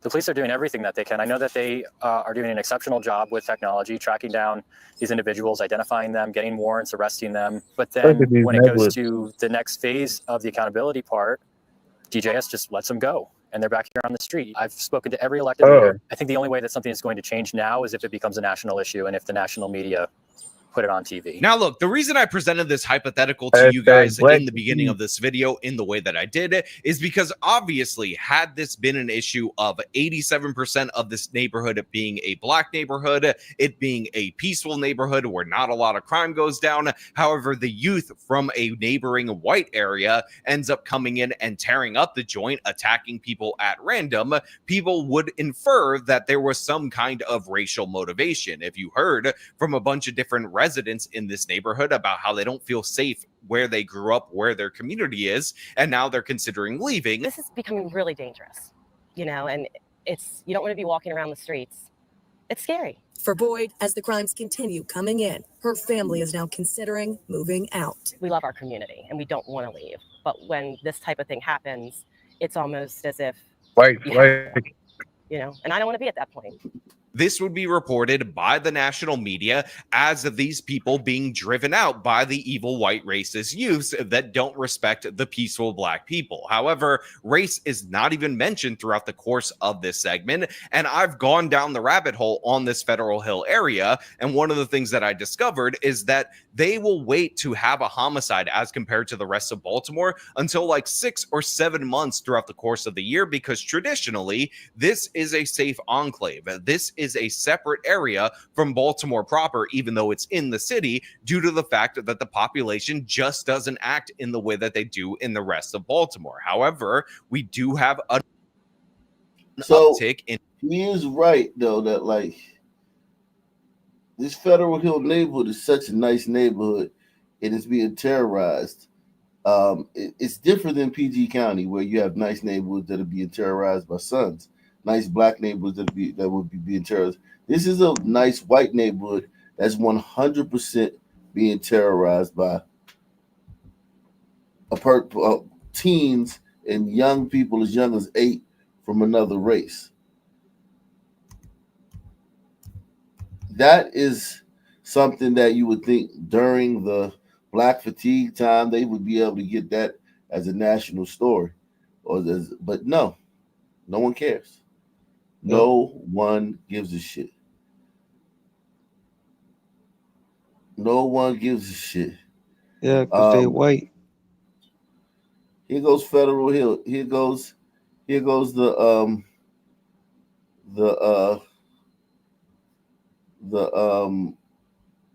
let's see what type of place this is. I've lived in the neighborhood now. Is Okay. the gazebo. And I thought he was gonna do a fucking walking tour. This guy. Today, we are doing something special. We are doing a tour here of Federal Hill. So I'm going to take you around. I'm going to show you some of the great spots to check out in Fed Hill. And more importantly, what life is like here. So let's go check out Federal Hill and see everything you can do in this amazing part of Baltimore.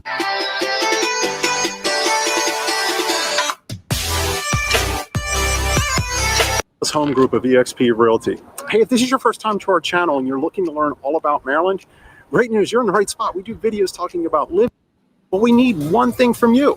And that's a circular dome on it. That's Light Street. And then it turns into Key Highway once you make a left down there on Light Street. And runs right up along here. All of the city over here.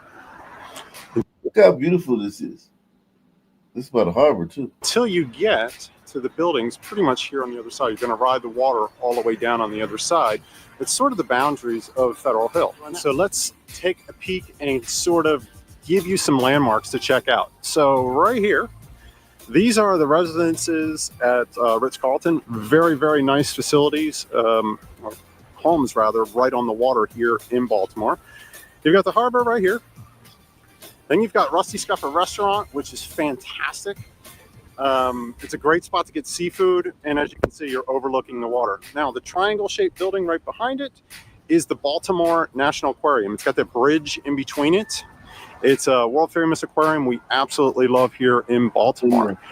Just beyond that, the next building, the tall building in the left of that, is the World Trade Center. You can go up to the top floor there and actually view pretty much all of Baltimore. The view is fantastic. The building's building with the green roof just beside it, that's 2 stories, is Harbor Place. And there's a second building on the other side. So there's a mix of shopping as well as some really good restaurants inside there. Ended up leaving here on the southern side of the park. So that's Federal Hill Park for you. All right, here we are inside the Cross Street Market. I came in on the Light Street side, but what you can see is you can't help but to be struck by how clean everything is, can you? For real. Like, because I mean, let's just be honest, man. Like, we haven't seen a speck of litter on the ground anywhere. It's just right Charles Street, including Mother's Grill right here, as well as Rope Walk Tavern, which is just a little bit further down here on Charles Street. So check both of those amazing places out. So what are the pros and cons of living in Federal Hill? Well, number one, you get a neighborhood-like atmosphere, which is these tree-lined streets and so much more. There's so many community events right here in Fed Hill that you'll absolutely love, okay? Another thing is you're close to Interstate 95. So those of you traveling down to, say, Washington, D.C. for work are going to be able to get on the highway relatively easily. Now, drawbacks. Let's talk about the 2 big elephants in the room, right? And those are this. Parking, as you can see, all around me is a pretty hot commodity around here. So parking, quite honestly, this is probably the worst part of the city for parking. So when you're looking for a home, you really want to look for a place with a dedicated parking spot if you can find it. The other thing that's a challenge in Federal Hill is, quite honestly, sometimes the affordability. Prices can be a little bit higher than some other parts of the city. Okay, so this is a nice neighborhood. Great neighborhood, man. And blacks are literally fucking it up. Yeah, they're Yeah, I like mean, terrorizing people. terraforming it into Africa. Yeah. They fuck up everything, I'm telling you. They fucked Look up at this. spring break. Fuck up everything, literally. Look at these stories from Federal Hill, from this neighborhood. And tonight, juvenile crime remains a top concern for city residents, from shattered car windows to store break-ins. Fox 45's Rebecca Pryor has details of a late-night crime spree leaving Federal Hill residents on edge. Rebecca. Yeah, a series of incidents took place last night here on Riverside Avenue. Police have yet to confirm if any of the cases were connected, but according to residents we spoke with, they believe that it could be the same group of juveniles that they say has been terrorizing this neighborhood for weeks now. It keeps happening over and over again. Video? Along Riverside Avenue in Federal Hill, a string of shattered windshields. Okay, that's the thing. Well, watch this video. Check out this video. The mother of a 19-year-old shot in Federal Hill is speaking out as her daughter fights for her life tonight. Tonight, she's sharing her child's story with Fox 45 News while the search for her daughter's shooter continues. Good evening. Thank you for joining us. I'm Kai Jackson. And I'm Mary Bubala. The young woman has been in critical condition since the shooting happened Sunday. One other person was also injured. Fox 45's Alexa Ashwell talked with the girl's mother and joins us live with her plea from outside of shock trauma downtown. Alexa? Yes, Kai, Mary, very sad. The mother tells me things are very touch and go here at Shock Trauma. She says her daughter is on life support. Support the channel via PayPal, Cash App, or the Super Chat. Let's see if we can get some more supporters tonight, man. Some more sponsors, man. This has been a great show, man. I hope you guys enjoying the show, man. The only channel still talking about black fatigue, man. And paralyzed from the neck down. Still, the family very hopeful. Paralyzed. Wow. But that's left terrible. with many unanswered questions. This is 19-year-old Cameron Holt, pictured on the beach with her dog. The team from Pasadena now fighting for her life. Here at Maryland Shock Trauma, on life support. And according to her mother, Roxanne Spaeth, paralyzed from the neck down by a single bullet that struck her spine. Right now we're in a still very critical state. We want to give it some more time to kind of assess the injuries. Right now, she is on life support. She is paralyzed essentially from the neck down. She is able to communicate with us using her eyes. She's blinking twice for yes, moving her eyes side to side for no. Spaeth saw this surveillance video that captured nearly a dozen gunshots. She says those screams are coming from her other daughter, who was with Cameron and another girlfriend when Cameron was shot while inside her car. From my understanding, it was two groups firing against one another. Think about it. You live in this Federal Hill neighborhood, and these two groups of sons that don't fucking live there come there, have a fucking shootout, and then this girl's fucking paralyzed and shit. Yeah, they can't keep that trash in their own trashy ass neighborhood. They gotta bring it Think to the about nice how- neighborhood. Yeah, like, well, I mean, I don't even think it's that. I think it's just they just wherever they are. Like if they're like they're there, they see their ops. It's I don't even know if they bring it there. They're there, and then their crime. Like it's almost like a black cloud. You know, like our rain cloud. It's not raining on you because of any reason. It's just it doesn't know that your town is right under it. It just rains because the molecules and shit in the cloud called rain. You know what I'm saying? Yeah, and if you point to that black cloud, now you're the problem. For real. That's like the icing on the cake. That's like the kick in the nuts part about it. So these girls are sitting in the car in their nice neighborhood. Two sun groups just happen to be coming through, see each other, start shooting at each other. And now this girl's in fucking trauma unit, and she's fighting for her fucking life. And this mom has to be composed. She can't say fucking you fucking niggers. I hate all you fucking niggers. She can't say that. She would love to. against one another in Cameron, and then we're just kind of caught in the middle. The mother says the family had just gathered for a gender reveal party earlier that day, sharing these pictures. She says Cameron, her sister, and a girlfriend decided to head to Federal Hill afterwards. Her car parked here off West Hamburg Street. The mother says the girls had gotten into Cameron's car when two groups began arguing, and as Cameron pulled away, gunshots.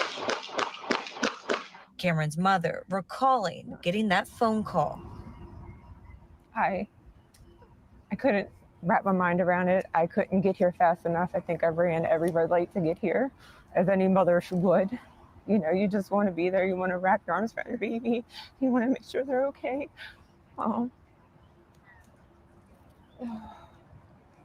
When I saw her, I wanted to switch places with her.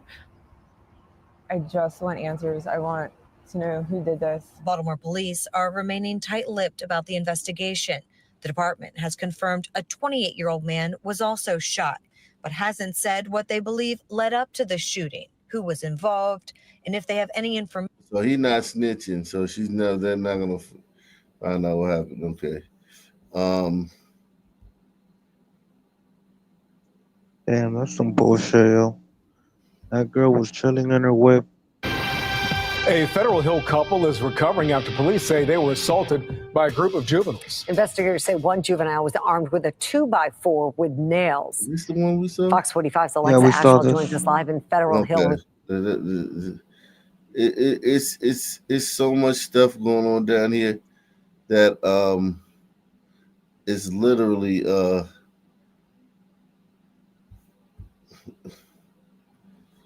Gathering at Federal Hill Park, residents and police set for a walk. As we walk, we're going to go that way, kind of around the park. A public safety walk through the community. Tina Braun and her husband Mark among the group, calling attention to recent crimes in the area, including cars being vandalized and property stolen from patios. Neighbors pressing police about what's being done about it. Then I'm always hearing that they're understaffed, so they can't be everywhere at once. But I think it's up to us to call them when we see something. This walk and residents' concerns coming after an attack that happened in the heart of the community. Police say it happened at Cross and Battery Streets. Investigators say just before 2 a.m, a woman walking in the area was beaten and sexually assaulted. The suspect ran away while the victim raced to the hospital for treatment. Police say it happened in late June, but residents only recently finding out about it. And they're questioning why they were never alerted about the violent attack. I mean, it's an incredibly serious, violent crime, and we're all really concerned about that. Of course, yeah, you want to know what to watch out for, you want to know what to keep an eye out for, and you want to know how you can help too. And that's a big part of this walk. On the walk, Major Bennett of the Southern District addressing residents' dissatisfaction over the matter. That can take all that information. The major saying the delay in the alert, not intentional, as detectives work the case, including taking the privacy of the victim into account. These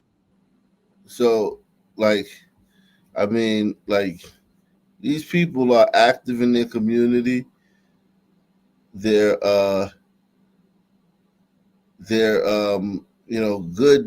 good citizens, man. You know what I mean? But I gotta ask you though, what do you think about this? Because me and my mother, we be having this like discussion sometimes, because they said that she was out for a walk at 2 a.m, and my mother be saying like, it's not safe, and there's no reason for a young lady to be walking at 2 a.m. Well, if she's coming from a club, I mean, like if she's coming from a club and going to her car, she has to walk from the club to her car. But yeah, I agree with you. But I mean, like, yeah, if she's walking from a club to her car or a night spot to her car. Let's just say walking her dog or something, because I think that's what they said. No, there's no, definitely not. If there's sons around, no, there should be no way, or even on burritos, there's no way a white woman should be walking. Now, I see sisters walking through the hood at all hours of the night, going to see their boyfriends, going to see their baby daddies, getting off of work.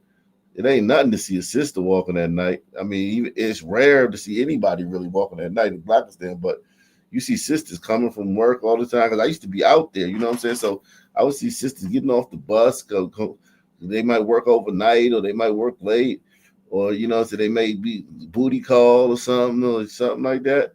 Sisters walk through the hood, but as a white woman, no, there's no reason at all you should be walking through a residential area in a city at night. No.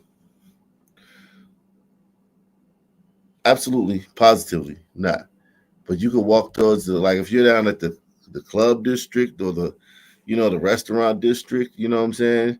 Shit zone for that, where there's gonna be a lot of people out, but there's gonna be other people, you know what I mean, that could see you, and you know what I mean, maybe police presence down there. Yeah, you can walk out there at 2:00 in the morning. But even then, like if you walk down the back street, they say you park, you got to park far away. You walk down your back street, you're still like running the risk of getting into trouble. You know what I mean? Well, some men are like purposefully opportunists too in these types of scenarios. So it's basically you just can't be near them for the most part. Yeah, look at this. Think of all those it's quite horrible that what happened to that girl in the last video, but it like reminds me of that Asian girl that was like brutally assaulted and was like basically in a coma in her little wheelchair. Remember that story from like a year ago or so? Yeah, but blinded. she was like tracked by a sun man, like literally tracked like an animal. Mm-hmm. And so, or like that, who was that white lady who was jogging and she was like an heir to some like billionaire or something? Yeah, Memphis. Yeah, I know that. Yeah, that type of shit. She was just a fucking like school teacher, and she got like tracked by a sun man. Yep, it's look at this. Yeah, I think Nick Tow's in the back. Calls for DJS Secretary. Oh, okay. Yeah, people keep dropping out. Well, somehow. as calls for DJS Secretary Vincent Giraldi to step aside continue, residents are joining the discussion about change after a woman was inside of her Federal Hill house when it was hit by a stray bullet. Fox 45's Vincent Hill continues our team coverage with that story. Vincent? Yeah, Kai, when many students should have been in school, someone was firing a shot here in Fed Hill, hitting a lady's house, and police say teens may be involved. At the skate park near the Inner Harbor, the sounds of tricks overshadowed by the sounds of a gunshot. Looks like there's units over at Rash Field investigating a discharging or something from there. Do we have a call? Police taking a call from a Federal Hill homeowner. Shots fired. Someone just shot through her window. One of the bullets striking her house. I have to say I'm not too surprised. Baltimore police telling Fox 45 News. Police who responded to the location were told a group of juveniles were seen running away from the area, but they didn't find the suspect. Workers at a nearby business say the suspect's intended target was two other juveniles. The business owner telling Fox 45 they ran inside saying they were being shot at, although police have not confirmed that. According to Baltimore Police Dispatch, the juvenile suspect was last seen by a nearby high school. Is there any way that we can alert school police?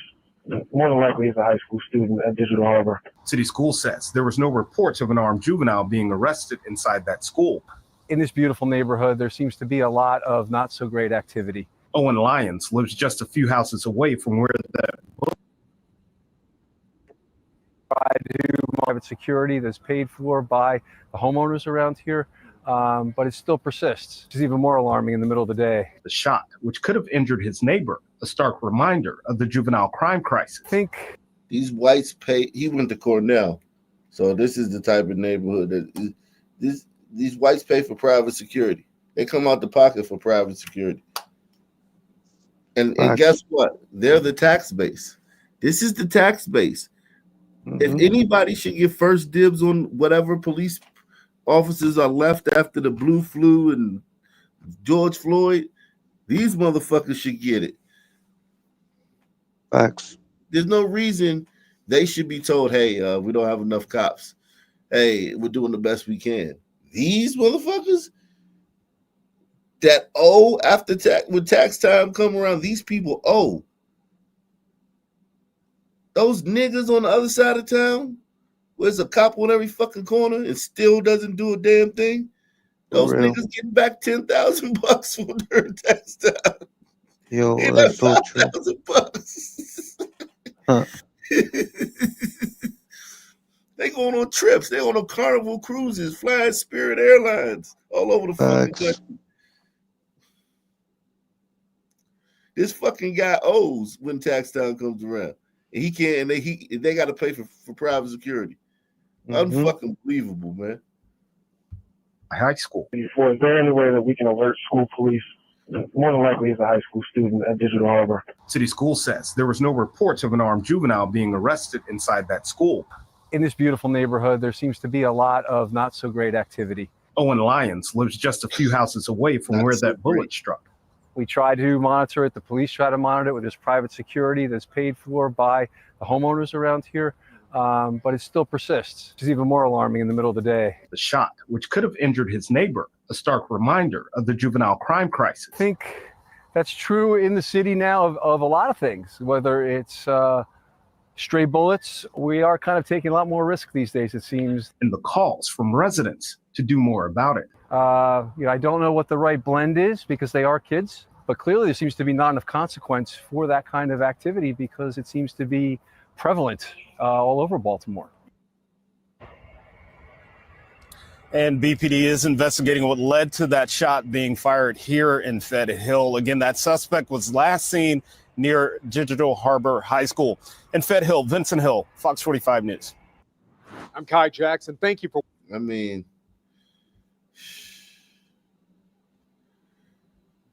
it's insane. It gets worse and worse. Every video you see about that place. And those seem like nice people. I mean, they're liberals. We know that they fucking every white person in our nation's a fucking racist to them. They fucking probably want you deported. But true. Other than that, they seem like nice people. True. Like, I mean, seriously. You think that guy's not a fucking liberal? What the fucking Cornell? Yeah, well, even the quote-unquote conservatives are still liberal in terms of DNA, which is really what matters at the end of the day. Yeah. This is just unbelievable. Like if we said some crazy shit, that glider and Black conservative perspective would both flip out on us. For real. So he said that. Damn. You know, like literally the only people I've seen who entertain the idea are the Hodge twins. Yeah, they do though. That's it. Yeah. Let's see this one. Go ahead. Nah, they be speaking facts. Like they have a podcast, and they had Nick Fuentes on. Yeah, and they were talking about that. Like, you know. Did you see the full podcast with Nick Fuentes? Like, it was a good episode. No, it was good. It was great. They talked about how like black males are extremely violent, and even the Hodge twins were like, yeah, it's DNA. It's all DNA. You can't fix this. Some new details about a deadly shooting at a Checkers restaurant in Kissimmee. A worker allegedly shot a customer after he complained about his order. Yeah, the victim asked to speak to a manager just before he was shot. Fox 35's Stephanie Buffmonte is live at that restaurant with the latest. So, Stephanie, that suspect was in court today. Smash. Yes, and those new shocking details were released today. According to a witness, this could have potentially been over a packet of mayo. Now, one person is behind bars and another person is dead. And this happened in a busy area, as you can see, right in Old Town, which is near Fun Spot.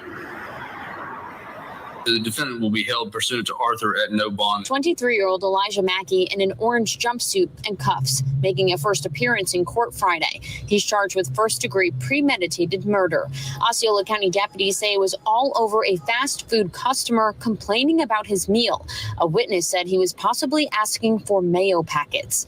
The arrest affidavit says Wesley Robertson asked to speak with the manager several times after ordering from the front window at Checkers Wednesday night. Deputies say that's when Mackey climbed out of a drive-through window, walked around the side of the building, and started arguing with Robertson. According to an arrest report, that's when Robertson used derogatory language. Hold on, let me slow this down. Hold on. Wait. He climbed out the drive-through window? Hold on, I want to make sure we get this. Premeditated murder. Osceola County deputies say it was all over a fast food customer complaining about his meal. A witness said he was possibly asking for mayo packets. The arrest affidavit says Wesley Robertson asked to speak with the manager several times after ordering from the front window at Checkers Wednesday night. Deputies say that's when Mackey climbed out of a drive-through window, walked around the side of the building, and started arguing with Robertson. According to an arrest report, that's when Robertson used derogatory language to insult Mackey, and in response, Mackey pulled a gun out of his waistband and shot Robertson. I told you. What the fuck? Right on the N-word, he said derogatory. So they probably. Yeah, but that's like a lie. Like we don't even. That's not even true. Let's be honest. Yeah, we don't even know that. Yeah, that's true. That's true. But That's true. but this glider was foolish because like personally, I'm not asking a black person more than once. Like I'll just be like, hey, do you think I could have some mayo, please? And if it's not a resounding yes, I'm gonna keep it moving. Like I'm not asking a son man anything more than once because that'll just be like getting into a fight immediately, basically. Yeah, but I'm sure he wasn't expecting all that. I mean, Yeah, he's got his little UFC hat on, thinks he's some badass glider, and then this fucking No, monkey not just even killed him. Not even that. Is that who the fuck expects all that at a drive-through? Yeah, that's true. You know what I'm saying? Like, damn, bro. Nobody pulls up to no drive-through thinking this crazy motherfucker's gonna come out the through the drive-through window. window.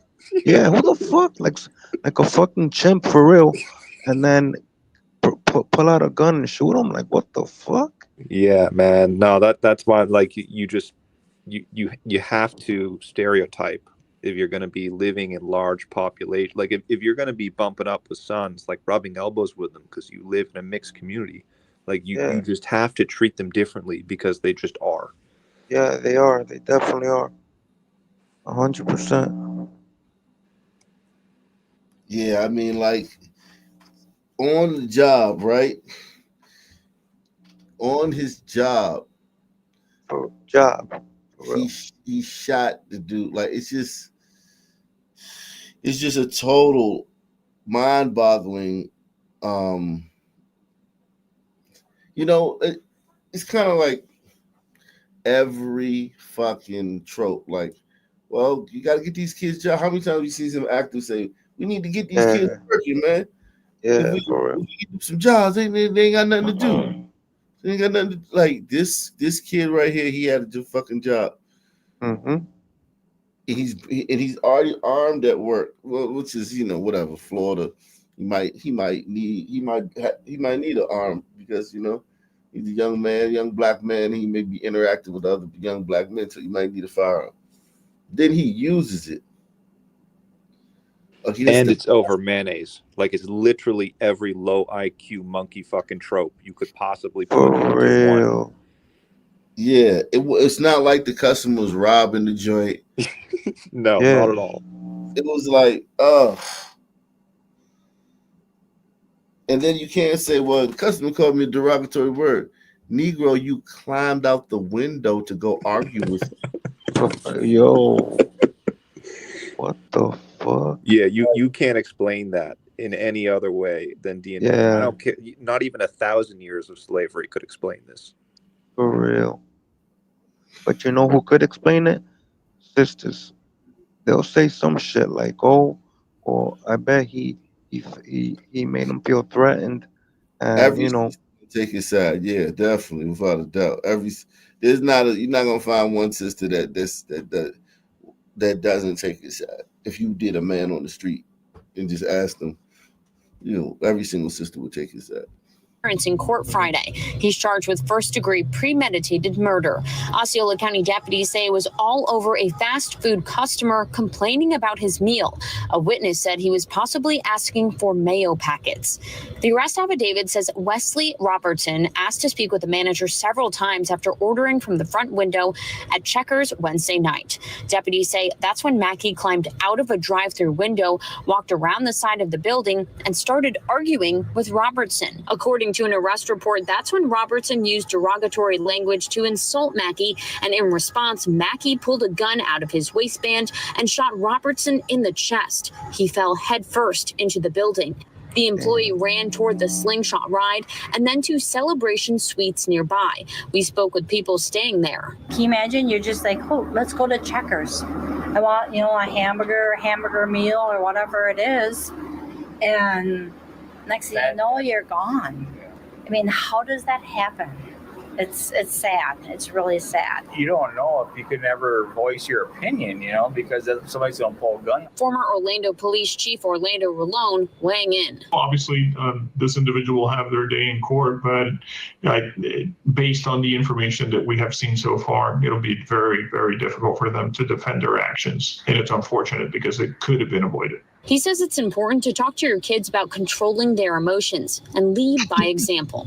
It takes a much bigger person to basically step away from a situation like that. Be that person. Don't allow for someone to bring you down or take you on a path that you will regret later. Now, the Checkers was closed yesterday. It is open right now. We reached out to Checkers for comment, but haven't heard back. Reporting in Kissimmee, Stephanie Buffmonte, Fox 35 News. Wow, that was a doozy, man. I ain't gonna lie. See, I'm just not understanding this. Like, so up here in Canada, we don't have any FBAs. So I could at least forgive a glider for, getting into an argument with a son and not really understanding like the implications of that. But like Ock or Cool Cat, like I know that every single person knows that this is a dangerous situation to put yourself in. Oh yeah. Like every single this is in Florida, right? Like every single fucking person on the ground knows that this is like you cannot argue with sons even over a pack of fucking mayonnaise without expecting like a good probability of violence. Yo, you can't argue with even sisters who are nurses. Like, perfect example, 2 of them got fired because they kept getting on their phone, and the ER is slammed, so they need to be going to patients.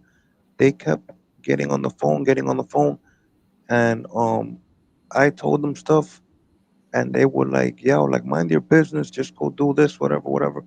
Until finally, the manager, who's a black guy, he's like, "Look, I've had enough for you two. You're both fired. Get out." And then, like a week later, they filed a complaint saying that they were fired for racism. I swear to God, bro. No, I can just tell just by your profile picture, like you're not dark enough for them to like fear you on like a primal sun man. Like someone like Ock has to tell a sun sister what to do. If you're any lighter than Ock, they just blow you off. Like it's like you don't even exist. Yeah, they paid attention to our boss because he's a dark ass dude, tall as hell. He looks like a pretty intimidating dude. You feel me? Like, yeah. No, sisters will like. They're not like I'm a big tall guy, right? Not the biggest motherfucker. You a glider or like what are you? If you don't mind me asking? I'm a tall glider, but like I don't think sisters are afraid of me in any way, shape, or form. No, like at all. Period. Are you like 6'7"? I'm like 6'2". Oh, that's pretty tall. I'm 6'2", like a bit over 200, but like I could beat up a sun sister easily, obviously, right? But that doesn't matter. Like they're not they don't like sense an aura about me like they would like Ock. Like they're just not intimidated whatsoever. It's like they just look at you and they're like, oh, slow down. They're not that intimidated by me either. Like you gotta understand, like they don't just. But you're a pretty big dude. How tall are you? I'm 6'3", but I'm sisters in the hood. Like sisters be I I'm around sisters. I was around sisters a lot, and when sisters get mad, they will try to. You will have to restrain them, especially if you're in a relationship with them. If you're in a relationship with a sister, she always gonna want to fight. Now, just random I sisters, believe that 100%. random sisters in the street that like you may get into something with, they'll want to fight too. Like I mean, like it's now. Don't get me wrong, it's not like common, but like No, but they argue like they like to argue. that type of arguing, like not I physically, see but that shit on the subway up here. Like, it's not uncommon for a fucking sister to just get into an argument with like a Patel or some Arab over some stupid shit.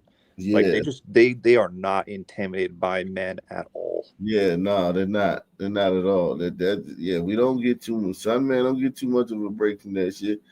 No, I mean I know some men that are known killers, that are known badman, like known, and that girl give them the blues, break their phone, burn their clothes. I mean, scratch their car. And these niggas are killers. Yeah, but that's a little different because they're in like a relationship and like she's giving him sex. I'm talking about just if your standard white guy who's just a random stranger and bumps into a random stranger black woman. I'm talking every single black woman will not be afraid to like run up on every single white guy. Period. No, not at all. Not at all. Not at all. Not at all. Yeah, I don't think every sister would be run up on every son man. No. So they know some men will kill your ass. Yeah, that's what I mean. Some man will sock you in your face too. She know a son man will punch a woman on camera and go to work on Monday and nobody will say shit about it. That white man sock a woman on camera. He like no way. Yeah. If he could, he might be like 10 years without a job. But even if he could keep his job, like they're just genuinely not physically afraid. I don't know why, but they're just not. I honestly think it's just DNA. Like the way white men look, we just don't look intimidating like a dark ass sun man does. So like the women just look at us and they're like, yeah, this guy's like a punk.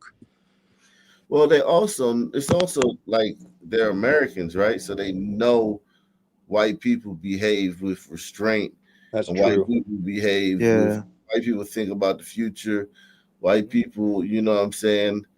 You know what I mean? Like they know all the stereotypes that black people have about white people. You know what I'm saying? So they grew up with that, so they know that white people are going to be more reasonable. You know what I'm saying? Things like that. So I mean, they didn't just fall off the moon. She knows about white people too. And she also knows that like as a black woman, there's always the racial card, like right. So like she got the woman card. Like, oh my God, you hit me, I'm a woman. Then there's the race card. You hit me because I'm black, or it's always, you know, they got a lot going on there, man. Black women are awful in that regard when you interact with them a lot of times. And they're so masculine too. Yeah. Like they're masculine. Like they'll put up their fists like a man and like swing at you like a man. Like I've had Latinas and gliders, like they'll smack me, but the only girl I've had actually put her hands up and like throw hands like a man is a fucking sister. I'm dead serious, yo. Support the channel via PayPal, Cash App, or the Super Chat, guys. Let me see some of the shit I saved over here on this app. No, cool cat. That what you just said, I firmly believe that's kind of like one of the reasons why there's like a racial hierarchy, why men go like Asian women, then white women, then Latino women, because there's just like a fucking femininity. Yeah, like there's just like this psychopathy hierarchy for women. So like men are avoiding that black woman that's trying to, like, run up on them and fight them, break their phone, all that bullshit. Yeah. All the homeboys I have that are son, they don't date black girls at all. At Yeah, all. yeah. It is, and that's probably smart, man. I mean, you got less problems because Yeah. you have to deal with your spouse's son family. So like you're just Oh yeah. dealing with a son sister. She bring all her sons and her life into your life potentially. Yep. Yeah, that's Yep. a fucking headache. That's a complete. Hell Yeah, yeah. that's a good point. Like, if you're dealing with a son woman, the chances of her already having children are like a fucking at least a coin flip of a chance. Oh For yeah. real. Whereas with other, like, Asian women are almost, they're like never bringing other children into a relationship with you. Right. That's not happening. Same with white women, and Latinas is kind of like a mixed bag, I'd imagine. Yeah. It's a bit. Yeah, that's true. But Latinas stay married a lot too. Like even because they're Catholic, they have Yeah. no divorce rate, so they usually more likely to stay with their husband than they'll just be on the dating market. But That's true. but sisters come into relationship with kids, and the men she have kids with are more likely to be like guys that have been to prison, dudes that have lived the street life, dudes that committed violent crimes, um, dudes that come from a family of people that commit crimes, or come from neighborhoods where there's what I mean, like it's just It's like it's also like if you're dating a son woman who's got like one or two baby daddies in the shadows, it's kind of like that cloud you described. Like, it's a permanent variable that's kind of just like always in the back seat that you gotta kind of think of. yeah. Because this guy just might fucking come for her or you or both. Or listen to this, my daughter, right? My daughter, she's at the age where she kind of makes up lies sometimes. She's just learning, about lies and truths and stuff like that, right? And she's a stool pigeon, right? My daughter's a straight up stool. Everything I do, she tells my wife, right? So like, let's just say this: you got a daughter my age, right? The woman has a daughter my age, right? That's going through that age of just lying, snitching, just all that stuff that little girls do once they start getting their voice, right? Mm-hmm. And you're the boyfriend of the baby mama, right?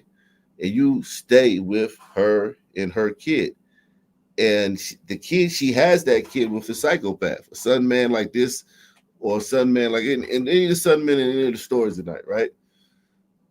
That's the father, right?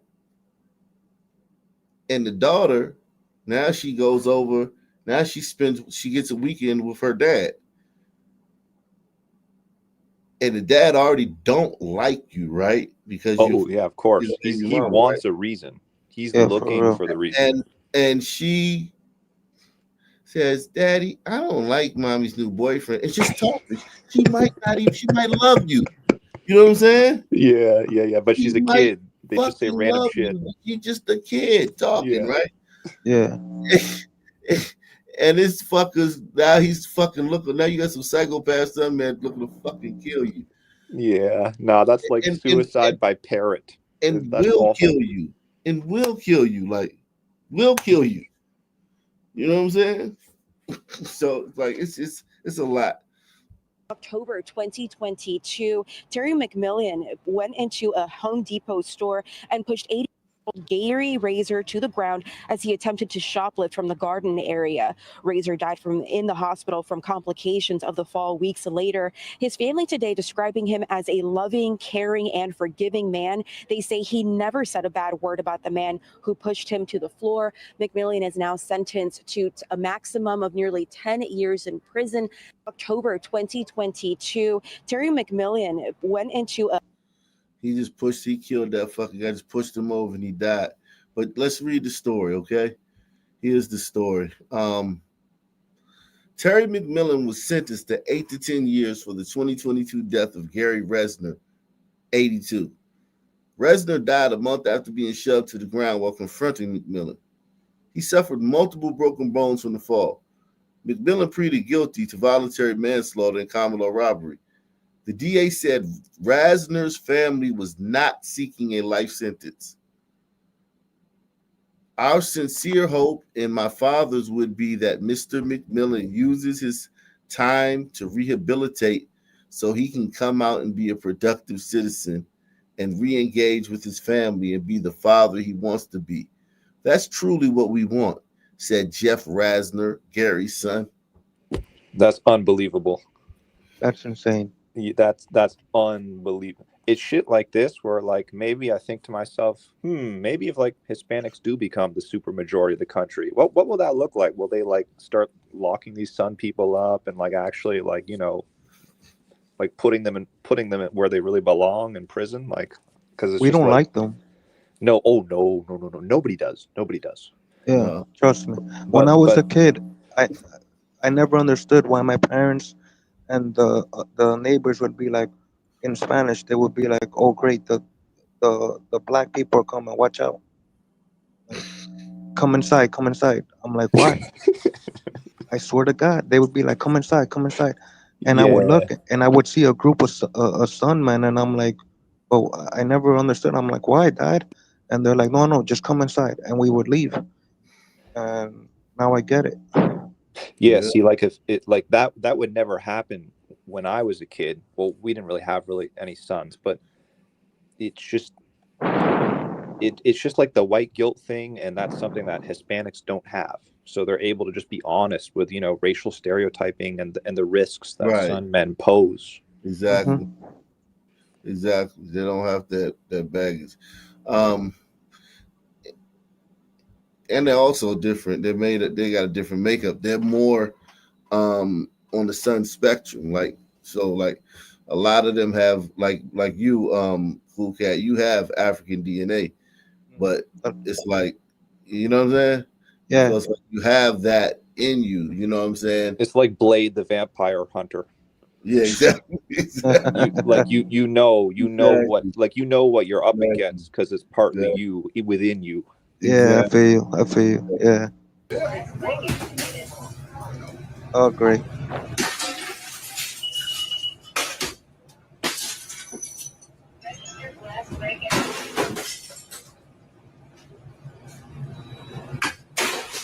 Here's the thing. This doesn't have to be over the guy in the store assaulted her, or, you know, there's some blood feud going on between her and the store owner's family, her family. This literally could be her EBT card declined. Really? This could be she was caught stealing. Oh, okay. Yeah.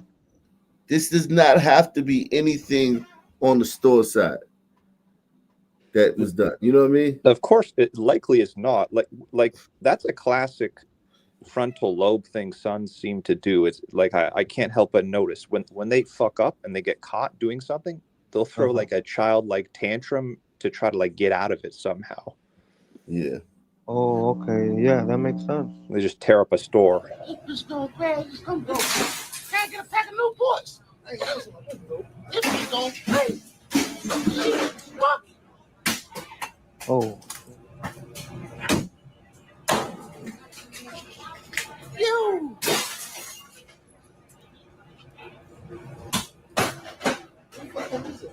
And then you got a jurisdiction, right, where the cop with the police force is at a shortage, and it takes the cop a long time to get there. Or this type of call is not prioritized by the cops because there's some Sun man fucking shooting somebody around the corner. You know what I'm saying? Mm-hmm. So they take a while to get there. This bitch could literally have this place shut down for weeks while they're cleaning up and restocking and marking everything. And then here's the thing. A lot of black people will say, well, they got insurance. But I hate that shit. Yeah. Here's the thing about having in certain zip codes, right? There's certain zip codes where you can't get full coverage insurance. There's Mhm. certain zip codes where your insurance claims are more likely to be denied, and it's black zip codes. Yeah, of course. So like this guy's there's no guarantee. It's no guarantee at all that this stuff is going. This is not going to come out of this business's pocket, or they're going to get. They'll sell you like a policy, and in the fine print, it'll say like this doesn't cover like Negro problems. Like they'll Right. like you know.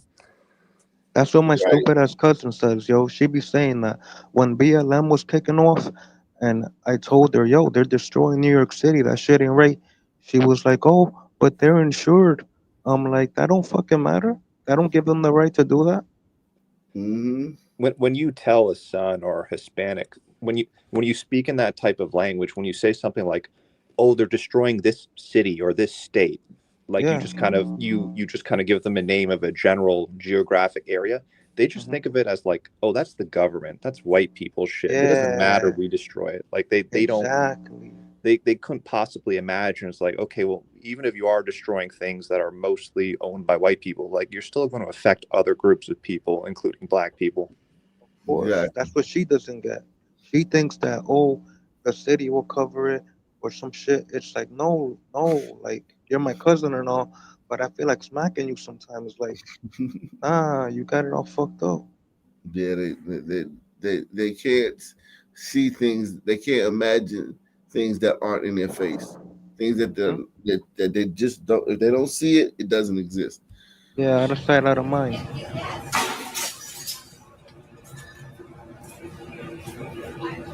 Taking on the goddamn wham, folks. Get your bag. Why you snapping, baby girl? What's wrong? They go to India, they sex traffic, they kill kids. Some of them Oh, now she's making up shit. She's they bad. ship you all of these prices and shit. All they always do is rack up these prices and shit. And this whole convenience store, y'all get Baby girl, look, you going to jail, baby girl? Huh? You going to jail? Once you go to jail? I ain't going to jail. I'm getting people out of jail. You sure? Yeah. Not like this. Not like this, though. This is stupid. Y'all judges, y'all parole officers, crooks. All of them crooks. Where you from? I'm from Suffolk. Suffolk. Y'all, born and raised, Suffolk, Norfolk, the whole 757. North They're Philly. all crooks. They're all Well, she is consistent with Philly. I mean, she is a Philly. Yeah, she's a Philly. Jeez. Let's see this one. Let's see this one. Here we go.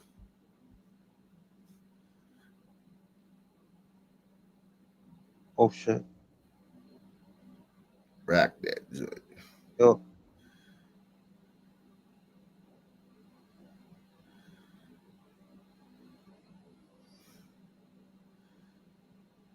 That dude cool as a cucumber. Yeah, I gotta say, real. holy Yo. smokes. Man, respect. I don't know how he does it. Not the first time, maybe. Yeah, true. Just like, yeah, you blacks just kind of like to point guns at me. No, that was an A plus. That glider that is an A plus right there. I've never seen it done so well. Yeah, that's not a kill too. He could have got himself killed. Yeah, we need a curtain call for that glider. That was beautiful. For real.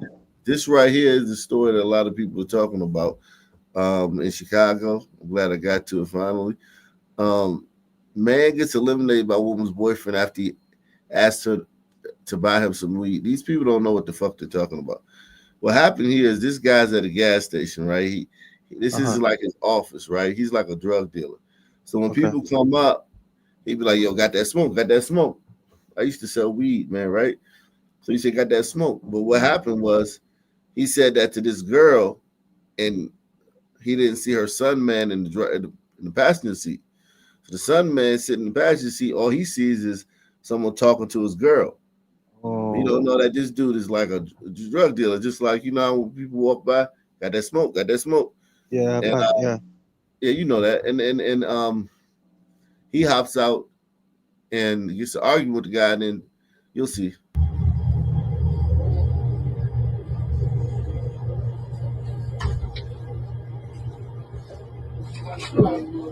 Can I get a pack of Capri Ones when you make that long? And he's staring at that ass too, though. I'm good. 19. Smoke. He even told the boyfriend, got that good smoke. He don't want to hear it. This dude just came home from doing 15 years for home invasion too. This is the boyfriend. What? He just did 15? Yeah, he just did 15. 19. Got that good smoke.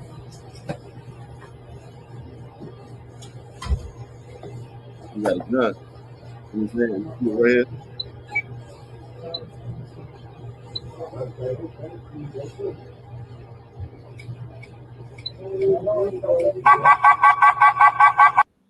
And he shot him down, shot him like 8 times. God, yo. And then he rolled off. Accessory right there. Now he's going back. He's going back for another 25. And that's the thing about it. Like, that son man just came home from last couple of years from doing a stretch. Let's see what the people saying about it. This one says, going to jail over a fat bitch is crazy. Any bitch.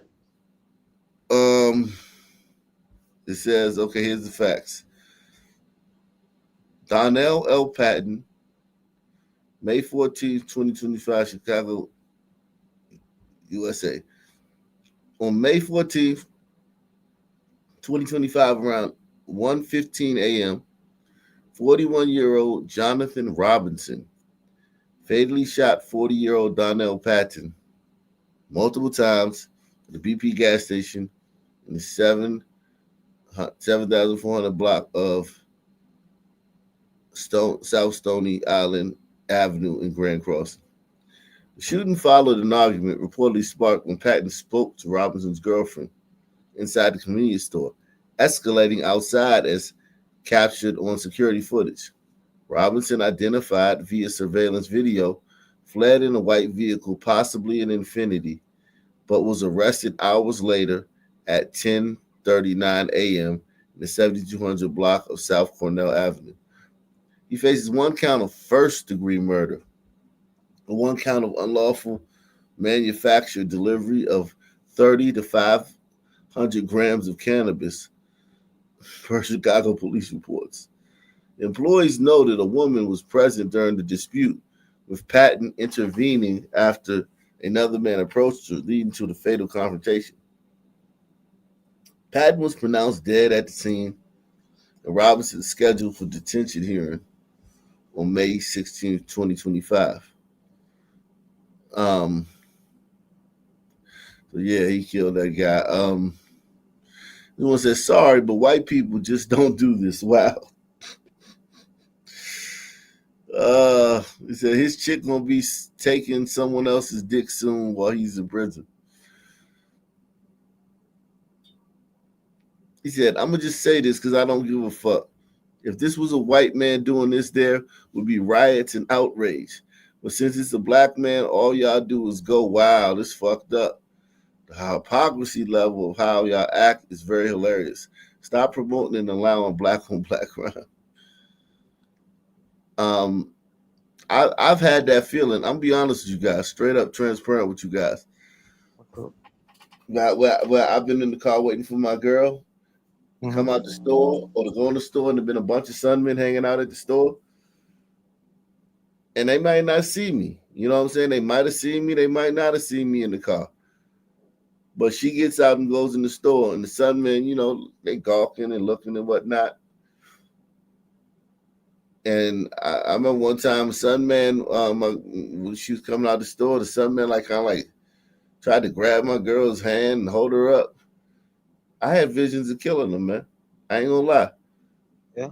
The only thing that stopped me from killing them is I didn't have a gun. But it's like I had that urge, that energy where I wanted to kill him because I felt disrespected. If you had a gun, you would have killed him? No, but I would have. I would have. I would have. I would have. I would. I could have. But I mean, I'm not gonna sit here and act like I'm no killer or nothing. But I could have, because I would have had the gun. But the anger I felt, I wanted to shoot all them niggas right there. I wanted to shoot everybody that was right there, because there was a couple other guys right there with. I wanted to shoot all. I just wanted to spray the whole front of the store.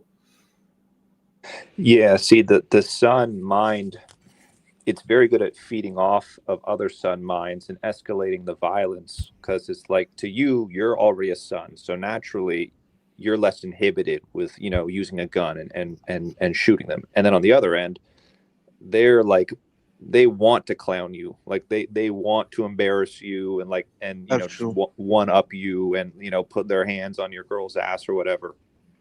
Whereas with gliders, like, yo, gliders just don't try to like fucking embarrass gliders like that. It's just not normal for us to act that way. Like a lot of the time, like I've seen gliders will like apologize to other gliders if they run up on a dude's girl and it wasn't clear that, like, you know, if the guy wasn't around, they'll be like, oh, sorry, man, I didn't know that was your girl. Yeah, so that's happened to me.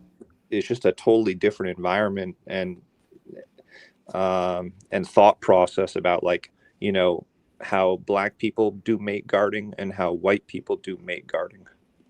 No, that happened to me. I was at a CVS pharmacy, and there was this girl alone, like in one of the aisles. So I went up to her and I started talking to her, and I'm like, "Oh, you know, could I give you a call sometime, whatever?" And she was like, "Oh, I have a boyfriend and whatever." And as soon as she said that, her boyfriend came out the bathroom and was like, "Oh, what's up, man? Who are you?" I'm like, "Oh, I was just talking to her, but I didn't know she had a boyfriend. My bad, bro. I'ma just leave it alone." And he's like, "Nah, it's cool, bro." And we shook hands and we walked, and we went our own ways. Yeah, he a glider will like always give you the first chance to apologize and just be honest. And then you do that, he'll be like, "Yep, we're good." Like because he's not trying to really be violent, because there's nothing he's going to get out of it. Well, here's the thing too, like this right here was not just like getting upset. Like he killed the guy, right? So it's like we're talking about two completely different playing fields, right?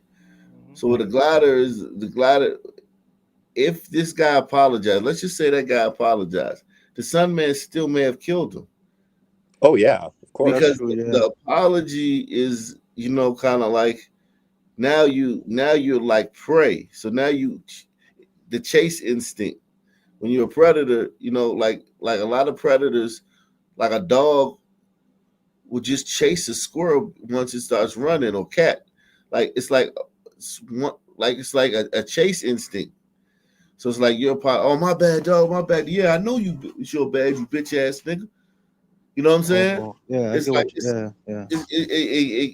apologizing doesn't get you out of the woods with something either. No, yeah, there's no like real off ramp available, and we would like to hope the fact that man did 15 fucking years would, you know, make him at least a bit hesitant. But nope, not at all. Just absolutely no remorse. Doesn't think at all about the consequences, even though he just did 15. Yeah, Shoots the guy in cold blood. Yeah, multiple times. He didn't just shoot one time. 8 times. He shot him 8 times. Yo, that's insane. What the fuck? Yeah, that's unforgivable. That's. Yo, and the thing is, when I apologized to the guy at the pharmacy, he took it like, "Yeah, I feel you, bro. Like no big deal, you know." He didn't get mad at all. He was like, "Yeah, I feel you." Like he understood, because it's a girl by herself. How's anybody supposed to know? Right, and this is in this case too. Like this guy might not know. Like it's not like she could have said, "You know, my boyfriend in the car," but it's not apparent that she said that. So like, it's like it's like this guy might not know, and she appears to have tents on the car, so he might not know that anybody's sitting in the That's passenger, true. and he may just be shooting his shot at a girl, and then the subman comes out with a gun. He steps out of the car with the gun in his hand. What's when you make that long? Plus, it's already on 10. She sees him getting out, and she makes no attempt to defuse it. You know what I mean? Yeah, that's a good point. She makes no 19. attempt whatsoever. Like, nah, baby, come on, nah, it's all good. Yeah. He ain't know nothing. She doesn't do anything. A glider woman actually would get in between two glider men. Yeah, I've seen that. and push them apart. Yeah, I've seen that. Yep. and this guy was also was caught with like a bunch of marijuana like on him, like so it's like he was for somebody that's probably on parole. He's probably definitely on parole if he just did 15 years. So he's on parole and he's running around selling drugs and carrying a gun. And this chick like doesn't think it, like, hey, nah, man, I need you out here on these streets. Don't do nothing like that. Like, leave it alone or something like that. Good smoke. Whoa.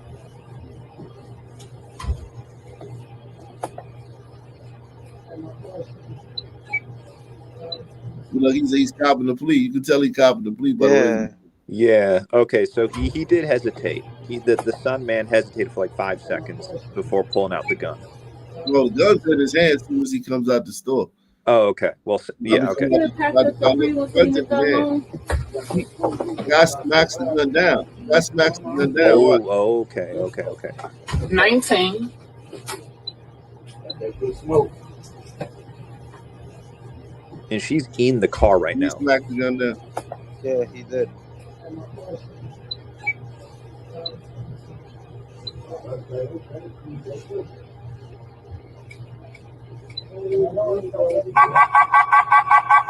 Shout him down.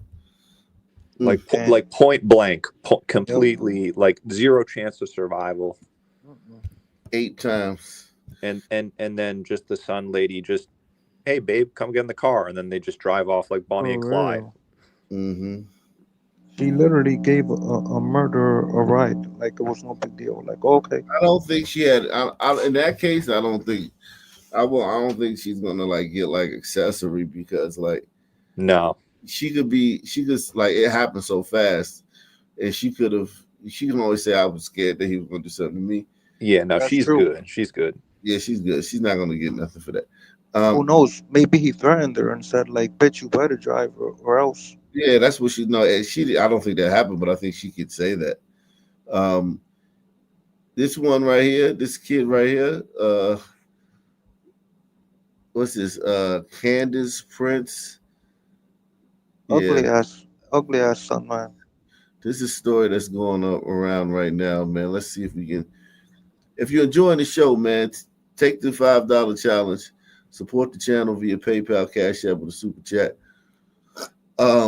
This story right here has been making the rounds. I haven't seen much of it, but I wanna watch it. Salute to Douglas Chunks, man. Douglas Chunks, man, off the late night, man. He says even if they have insurance coverage, they'll never be fully covered. They'll only be compensated for a percentage of their losses. That's facts. He's talking about the stores in the hood where it's destroyed them. Yeah, exactly. Salute to Douglas Chunks. Let's see Cadence Prince, man. Now at 10:30, a teen who spent most of her childhood here in Southern California has been found stabbed to death near a trailhead in Illinois. And tonight her boyfriend is charged with her murder. Her mother describes 17-year-old Cadence Prince as beautiful and brave and says her accused killer was like family. KTLA's Lindsay Pena spoke with Cadence's father about the tragic loss and joins us live now with more. Lindsay. Yeah, Micah and Sandra, that father devastated tonight. He says he still can't quite believe that his little girl is gone. And the man accused of killing her, someone he says the family trusted. These are photos of Cadence Eileen Prince, her father shared with KTLA. He describes his firstborn as a trusting and sweet young woman. Truly nobody liked her at all. Just absolutely the kindest person who would do anything for you. The 17-year-old California native was reportedly stabbed to death Sunday night in the parking lot of a trailhead in southern Illinois by her 18-year-old boyfriend, Julian Holloway, now in custody. He seemed like a good kid, you know, but no, that's why we got to be careful, you know. It could happen to anybody, and sometimes you don't know. You don't know who you're dealing with. John says his daughter moved to Illinois with her mother a few years ago and met Holloway at school. He says he and Cadence spoke often, and he never had any reason to believe Holloway was abusive or capable of the violence he's now accused of. He had no way to. Come on. It's just like satire at this point. For real. But it is like you say, like gliders just like that poll we saw where the gliders are the least racist. Like every other race views themselves far above every other race, and every other race views gliders as the least. Remember that? Yeah. It's this just incredible, naive, just outward preference for other groups of people. And look at his beard, his shades. He Yeah. doesn't look like a square. No, not at all. Nah, he's no square. He probably a biker. He looks like a biker. Yeah, he looks kind of like got a biker vibe to him, and he's still like. Bro, look at this guy. Looking like a straight demon. Yeah, he's like not even a human being. He's like literally some like subhuman species. For real, look at him. Yeah. Yeah, definitely. I mean, and this dude right here, he's gonna go do what? Let's say he get assistant judge, right? And let's say he gets like 12 years. 15 to life, right? Yeah. 15 to life, right? And he's out in 22 years. Let's say he hits the parole board 7 times, and then he gets out in 22 years, right? He'll be 40, 39, 40, right? Something like that. He'll be good. He'll be right at the point where he's too old. The light bulb comes on. Some men, it takes us to be about 40 to grow up. You should say 35, but 35, 40 before we actually mature. So he'll be matured. He'll be an older guy, and he will probably be less likely to commit crime, less likely to, be an antisocial, menace to society, because he'll be so old. You know what I mean? Yeah, but and he also gets to He also gets to survive this crucial time in a young man's life. That 17 to 35 age is a very deadly age for Sunmen. You know what I mean? Because of other Sunmen, right? Yeah. So he goes to prison, and he more likely gets to survive that. Whereas he was on the street with the Sons, it's a good chance that if he was, in that type of lifestyle, he could not have survived that. So he gets an extension on life, and he gets to come out mature. So it's actually a win for him. You know what I mean? In a way, this is a win for him. Not only will this, hypothetical light bulb go off in his fucking primitive son brain at 40, when he comes out, he will have fallen down like the food chain because the 17-year-olds are now the biggest danger in the community. So he is going to be kind of regulated by their danger as well, because he's 40 now. He can't fucking fight 17-year-olds that are dangerous with fucking Uzis and shit. Right. But he's also like somebody in the community, because if you did time in the black community, like having done time, there's some prestige to that. There's gravitas to that. You know what I mean? He's gonna get a party when he comes home. Well, not necessarily a party, but he's, I did some time, young brother. Yeah, you know what I'm saying? Like women are attracted to that. You know what I mean? Like he's gonna be Sun women, yes. And no, fat white women too. No. Okay, well, same difference. A lot of white women are attracted to that. The type of white women that like black guys, definitely like those type of guys. So none of those women are gonna think, hey, that maniac killed a 15-year-old girl. Like, you know what I'm saying? And all she gets is dead. Like that's all she gets is dead. Like this is the type of white girl where you could tell she's a liberal. You could tell she's a super young liberal. She would have been on some college campus in a few years, talking about Palestine, talking about trans rights, talking about Nazis and shit. She was definitely on that path. Yeah, no, I hear what you're saying. Like it's all like the blacks in this context. The black side like wins 100%, and the white side loses 100%. Like there's not even like an inkling of justice here. Right, they're gonna feed this guy. This guy, let's think about it. This guy's gonna have to hold his own nuts in a place where there's a lot of assholes and sons and even white gangs and Latino gangs. Don't get me wrong. It's not gonna be a cakewalk, but the type of life he was living on the street wasn't a cakewalk either. It's not like he's going from his, corporate desk and golf on the weekends to the fucking penitentiary. Yeah. You know what I'm saying? Yeah, no, it's like this alternative is as worthy as any alternative. Exactly. But what makes you say that she's a liberal? What makes me say you look at her? No, I'm just asking. Her phenotype, her not a phenotype, but her like she's a fucking 17-year-old white girl. It's statistically probable. Hippies, look at her. Yeah, she's like a hippie. She's like I don't know any conservative hippies.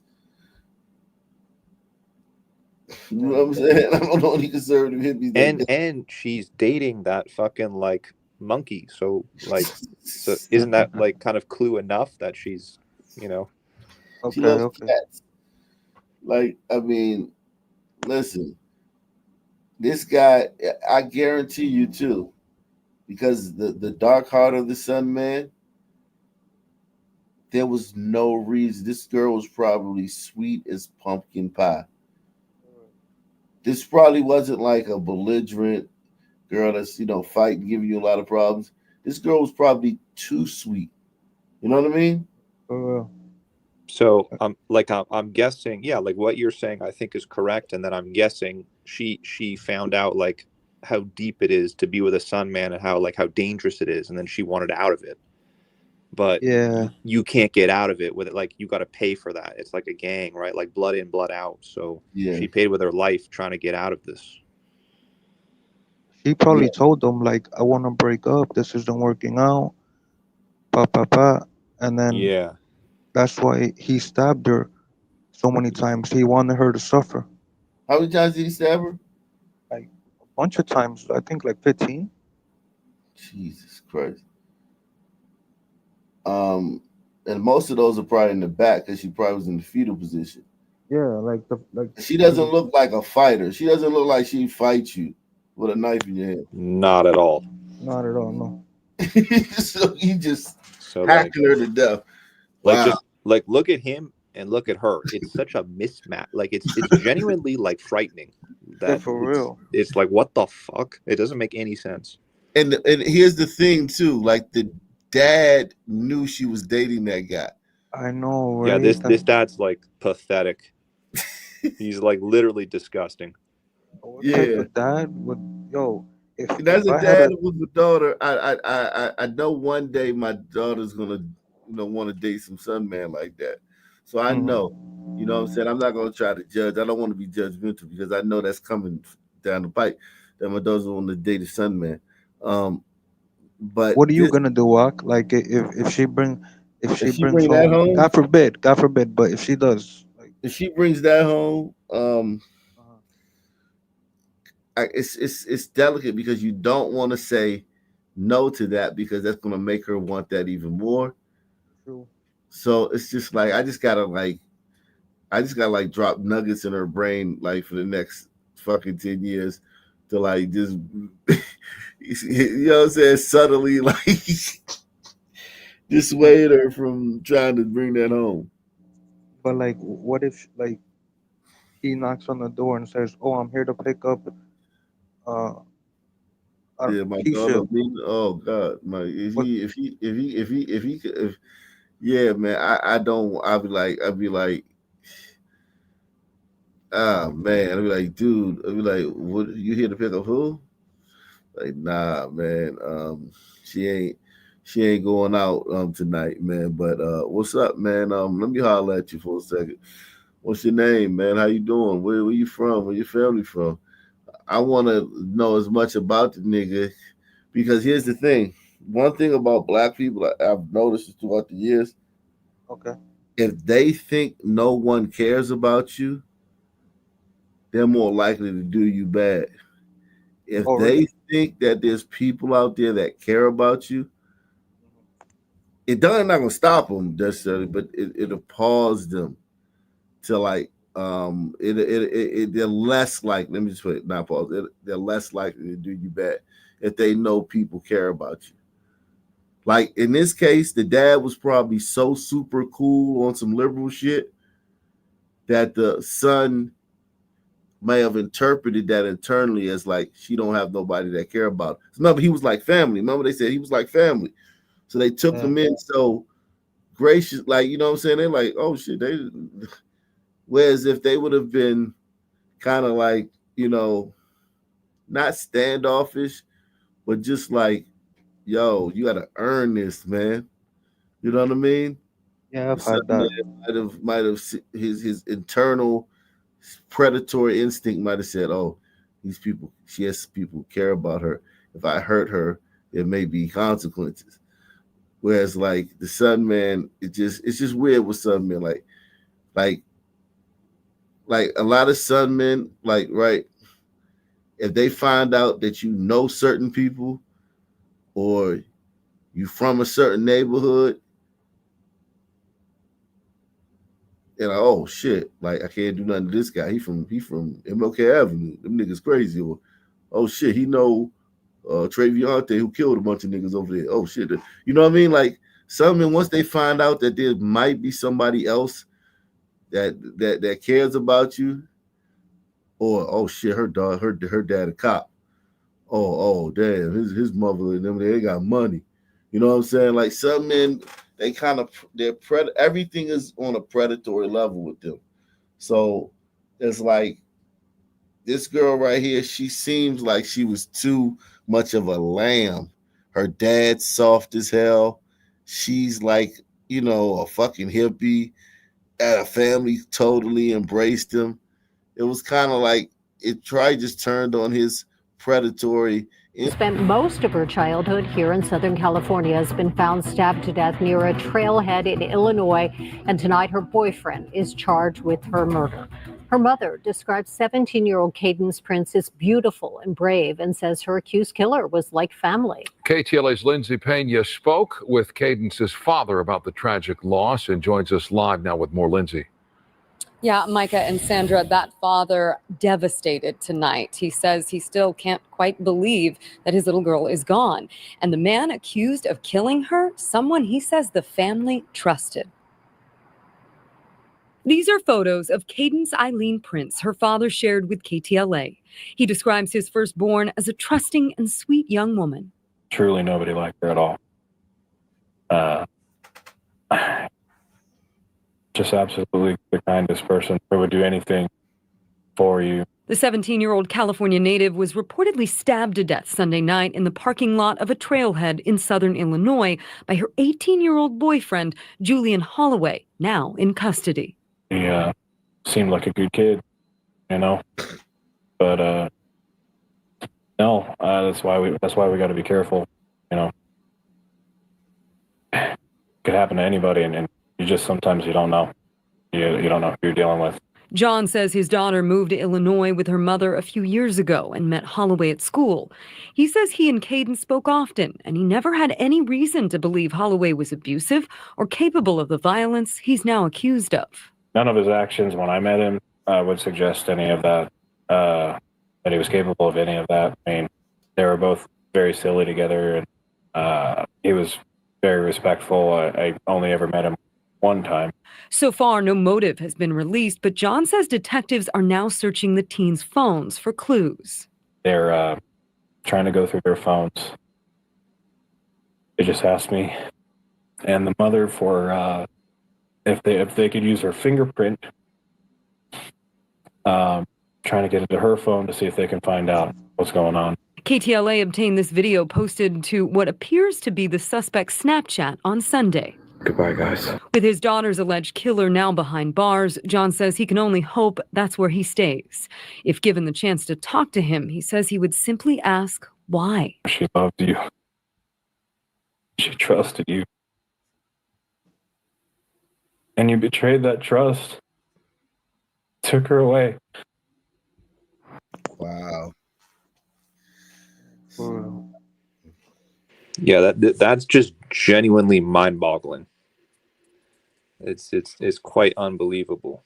There needs to be like a term like to describe the unique situation, because of that little redhead girl was just some fucking Boone Shikwa, right? Breaks up with her son, man. He's not anywhere nearly as likely to fucking stab her a million times, right? Like, but this white girl is seen as like a prize to him, right? So like if he loses this one redhead, he might not ever get another redhead in his life. You know what I mean? So Yeah. I think that really plays like an important role here. So like, hey, if I can't have you, like I'm killing your ass. I think it's more of the predatory instinct, because that some man most certainly could get another redhead. I mean, like he's in these towns, like it's my town, these dudes are just like these little pretty little white girls are just all over. Like, I mean, it's no problem for a son man, right? It's not. It's like a novelty. Like the white girls like almost only date son men. There's no way a white guy can compete with a son man at that age. At 17, the swag, the coolness, the bravado, everything that speaks to a woman's soul, all the cave woman instincts are exhibited by the sons, not the gliders. Glider kids are, preparing for their futures and playing lacrosse and shit. And son man's like fucking in a gang and shit. And he's fucking, telling her how beautiful she is and what he likes about her. The white guys liked her since fucking second grade and hasn't fucking said a word to her yet. You know what I'm saying? Like, son man's walked up on her and shit. Yo, what's up, man? Pretty. True. I like you, man. That's And true. she may turn him down 10 times. And that son man's gonna try it 11th time. I'm telling you, man, these little towns where where black people just start coming to, the white girls date the son man. It's not hard for the So you're son saying in towns, like, because This is what town. They're in the suburb of Chicago. They're not okay. You know what I'm saying? I find in cities, like, yeah, it's different in cities. It is different in cities. Like women are fucking racist against, like, they don't like sun men in cities. Like, they're fucking racist. Oh, cities are different because, especially if you're talking about coastal cities, you're talking about liberal white women who will date a certain class of sun men. But right. I'm talking about in the high schools are segregated in the liberal cities. all the white kids go to private school and all the black kids go to public school. But in these little towns outside of these major cities, the white kids still go to the public school. Okay. Okay. Yeah, I see what you're Their saying. parents don't have enough money to send them to private school. Their parents don't have the Yeah. jobs that the city people have. Their Yeah, and parents the king of the hill parents. characters. The parents are king of the hill characters. Yeah, they're not like as unfortunately probably as involved in their children's lives, and probably like below the average glider IQ, and yeah, like there's an economic stratification element to this Yeah, type you of can't thing. separate. In DC, the public schools are 90%, 99, well, 98% black. If you go to like just outside of a few counties over into Virginia, like past like the buffer counties, those public schools are like 20% Asian, 30% white, 30% black, and like 10% other. You know what I mean? But in DC, they're 99% black. In fucking, you know what I'm saying, Baltimore, they're 99% black. Wait, In wait, wait, New York, wait. 90. 99? In DC, yeah, public schools are 99% black. Are you serious?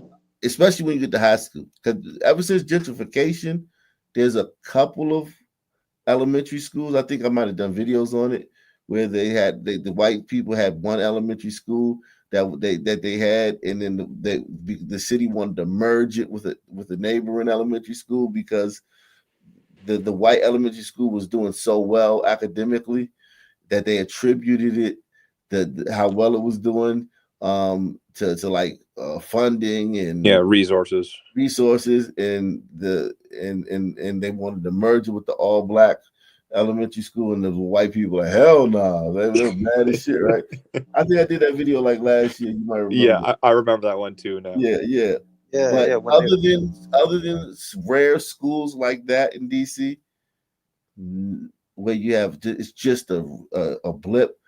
The average run of the mill public school in DC, if you find a white teacher, you know what I'm saying, you're lucky. You'll be lucky to find a white teacher. Yo, now that you mentioned schools, when I went to high school, the first 3 years, it was only like 10%, 15% black. Everybody else was Hispanic, white, or Asian, or other, whatever. You're in New York, right? No, I'm in Miami.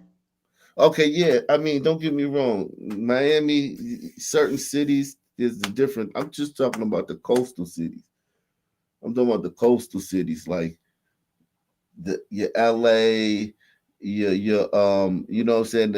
I mean your Baltimore, your DC, your New York, where it's like in New York it's gonna be 99% Latino and black, right? The public schools, right? Yeah, it's mostly Latino But and it's no whites. There's no whites in the New York City public school system, right? no, there was. But I'm not talking about the good schools. I'm not talking about those the schools you test into. I'm talking about just the regular public schools. No. Public schools. You're talking about the ones that you get that got pass the test to get into. Those ones, yeah, there's white kids in those. Yeah, but just go ahead. But what I'm saying is, check me out. When we in senior year, they started letting in all these black kids from the like the like the damn, what's it called, the bad schools, the bad high schools where right. they're like there's a name for them. Underperforming schools. Yeah, what was the name again? Underperforming. Yeah, underperforming schools, they were all black, and then our high school went to like 30-40% black. Yo, that school went from the first 3 years where it was 10% black and mostly Hispanic and white, a public school, no fights, maybe once in a while a fight, but like nothing crazy.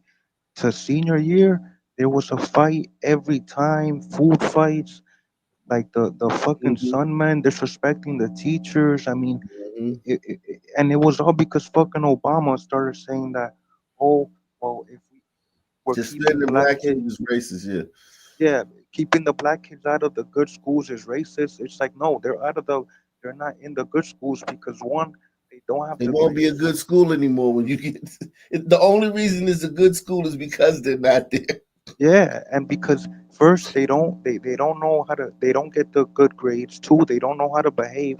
Everybody else would respect the teachers. Like you might argue with a teacher, but we would always have that respect level. Like, okay, whatever, Yeah, we there's disagree, red but lines. There's lines you don't cross. There's cut cards.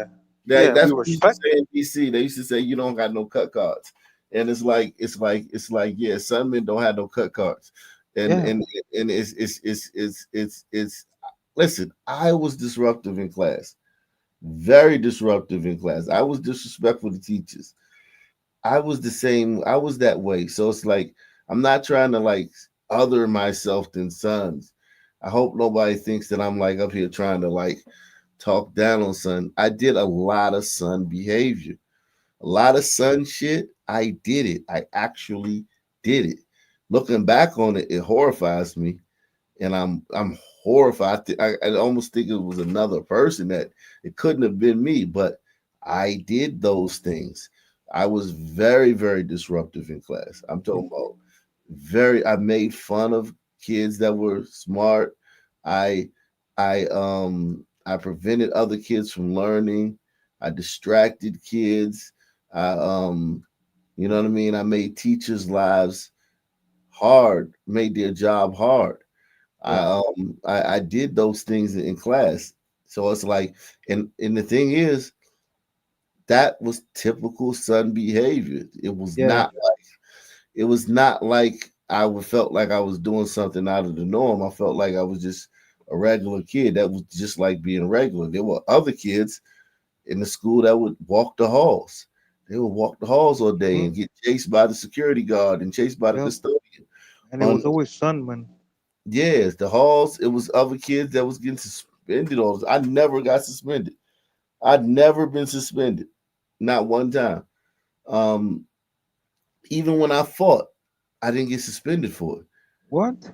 No, because the fights I was in, it was just like they would either be like, because every fight they don't find out about, and every fight, some fights the teachers just break it up, and you know what I mean. But like, you know what I'm saying, like I was in fights too. I was in fights. I didn't get never got suspended. Um, I was I wouldn't say I was a bad kid. I would say I was a decent kid. You know what I'm saying? But everything is relative. Everything is relative. I would probably be considered a terrible kid in another society, another racial group or something. You know what I'm saying? But where Yeah. I was from, I was a decent kid. I'm not gonna sit and act like I was no fucking hoodlum. I didn't get into a lot of the crime until like after junior high school. That's when I got into the crime up until like maybe 27. That era of my life is when I committed most of my hardcore crimes. Before that was just stealing. I was just a kleptomaniac. So it was like that. But as far as like robberies, um, riding in stolen cars, assaulting people, um, just doing different things like that, that would have been um, later on in my life. Um, But I'm telling you, Obama fucked it up because he started bringing in all these sons who could barely read, who didn't know how to behave, and fucked up the school for everybody. Like, I'm yeah, telling you, Obama fucked it up for everybody. my school was a social setting. My school was a straight up social setting. It was nothing learned about. Shout out to Savards, man. It was nothing learning about it. It was a baby. It was a daycare. It was a social setting. It was a lot of different things, man. it was you know how many times I watched Come Fly With Me and Ferris Bueller while I was at school?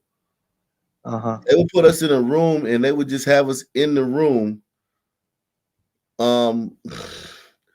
Because when I was in junior high, they had furloughs, right? So they furloughed a lot of teachers, right? So we would go to school, and since the teachers was furloughed, they would have to find stuff with us to do. So they would put us in rooms, classrooms, or the auditorium, and a TV and some movies. And in those days, it wasn't like now with Netflix, where you got every movie available. We would just have it was like a couple of VHS cassettes, and we would watch them over and over and over again every day. Ferris Bueller, Come Fly With Me. I'm trying to think of some other ones, man. 80s movies. But yeah, typical movies like that, and we watched them over again in school. And then lunch would come, we go to lunch, recess, and we come back, and then they put us in another room. We just be in there, and there might be a teacher sitting there trying to corral us, trying to get us to do stuff, and trying to get us to not just tear up the classroom and everything. And we, what I'm saying, and it was just like, and then when graduation came along, they graduated everybody.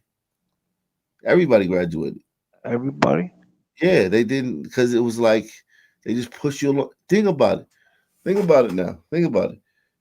If they hold you back, right? Some of these kids have already stayed back before, right? Yeah, So I saw that a lot. they'd already been held back before. And now, like, the kid's like 16 and he's in he's in the 9th grade because it was junior high school. Well, he's 17 and he's in 9th grade. Okay, and he's qualified to stay back again, right? Yeah. Now you got a fucking 18-year-old in a school with 13-year-olds. Yeah, that's true. That's true. So they just push you along. You know what I'm saying? Yeah, So I saw everybody pretty much in my class graduated. And probably if we would have went to a white school, none of us would have graduated. A couple girls, now I would say about half of the girls would have graduated and none of the guys would have graduated. Yeah, yo, that is it's so true. I saw so many times like freaking what you just said, a fucking 17-year-old kid and he's in the 10th grade. Yeah, you gotta let them go on because you gotta make room for the next class that's coming in. And he's an adult with a bunch of kids around, like he's way bigger than everybody. He's a fucking adult, but like Yeah. and here we are like 15 and shit. Like 13. white kids, they talk about how dangerous white kids were school shooters and everything. I went to school with a bunch of kids that shot people. I went to school with a bunch of kids that shot people, not only when we were in school, but when as I followed them throughout their lives, or heard about what they were doing throughout their lives after we left school. Those guys were a lot of those guys went to prison for homicides. I can name like 10 guys from junior high school that went to prison for homicides. Really, that many? Yeah, DC. It's school. Listen, there was one school that lost 9 students to gun violence in 1 year. The school in DC called Ballou. They lost 9 of their students got murdered in 1 year. It was That's like incredible. 2003. Yo, for real. Yeah. That's like more than like a white town in like a decade. Yeah. Yo, that's scary. We're talking about Washington, D.C. So wait, so people would show up to school? Because I'd be afraid to show up to school if it's like that. You don't think about it's just school. It's just your school you go to. Yeah, it's all relative. Like it's just like Yeah. a gymnasium or like a zoo. Like you it's like a hangout spot more than anything. It's the school you go to. Listen, your parents say, go to school. And if you don't go to school, they get a letter or a call from the teacher saying you ain't go to school, so you go to school. Yeah. You know what I'm saying? Black people go to dangerous fucking clubs. Like, they go to dangerous places all the time. That's Yeah, just normal. exactly. They don't fucking think about that Exactly. shit. Exactly. You go to dangerous places all the time. The rec center is dangerous. The rec center Yes. in your community Yes. is dangerous. I noticed this too when I started meeting sons in middle school. Dude, these guys, they're such fuckers, man. Like, they will just take over a basketball court and like fight over the most stupidest things, like a foul ball or something. Like, it's incredible, like what they are willing to fight over. I saw that all the time. Yeah. Yeah, whenever you like you said, the sons are constantly going to dangerous places. So yeah, and also the thing about school too is like, let's be honest, man. Like, even the bad kids are going to school. Like, they may get suspended or something, or they maybe go to juvie or something. But if they're not in juvenile hall, like, most kids are in school.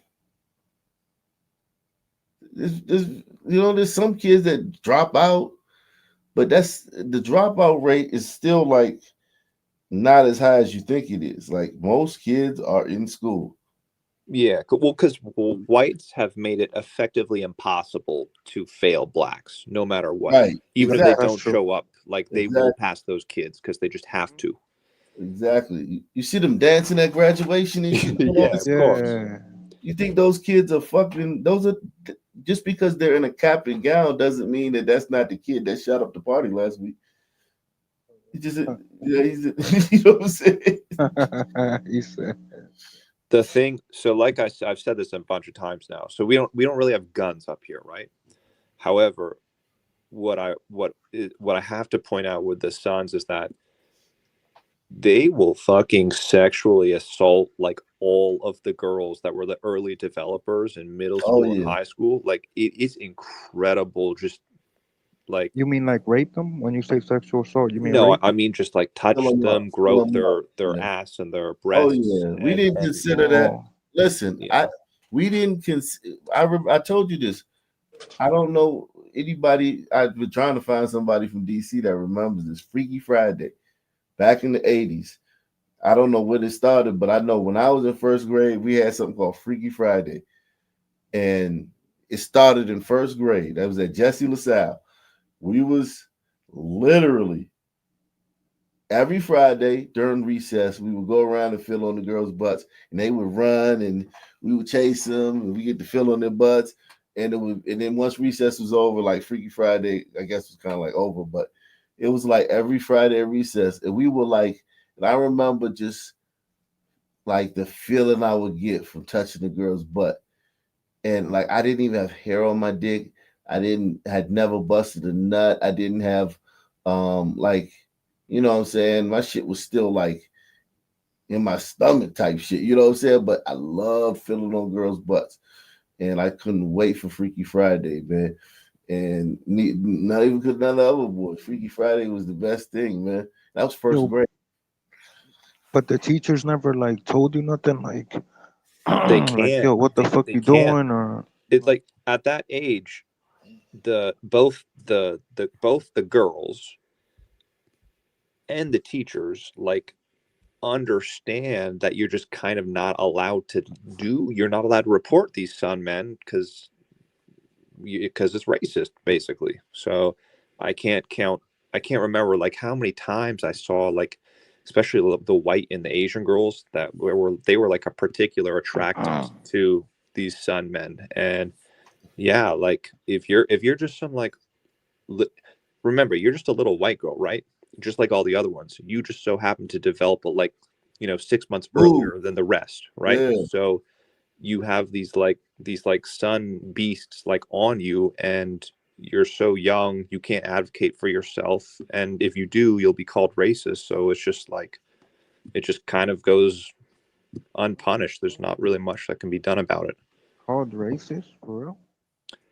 Well, I mean, yeah, think about it. Like they understand, have been taught all of the narratives up until that point in their life. So they're without a doubt hesitant to report sexual, behavior that is being done to them by sunmen.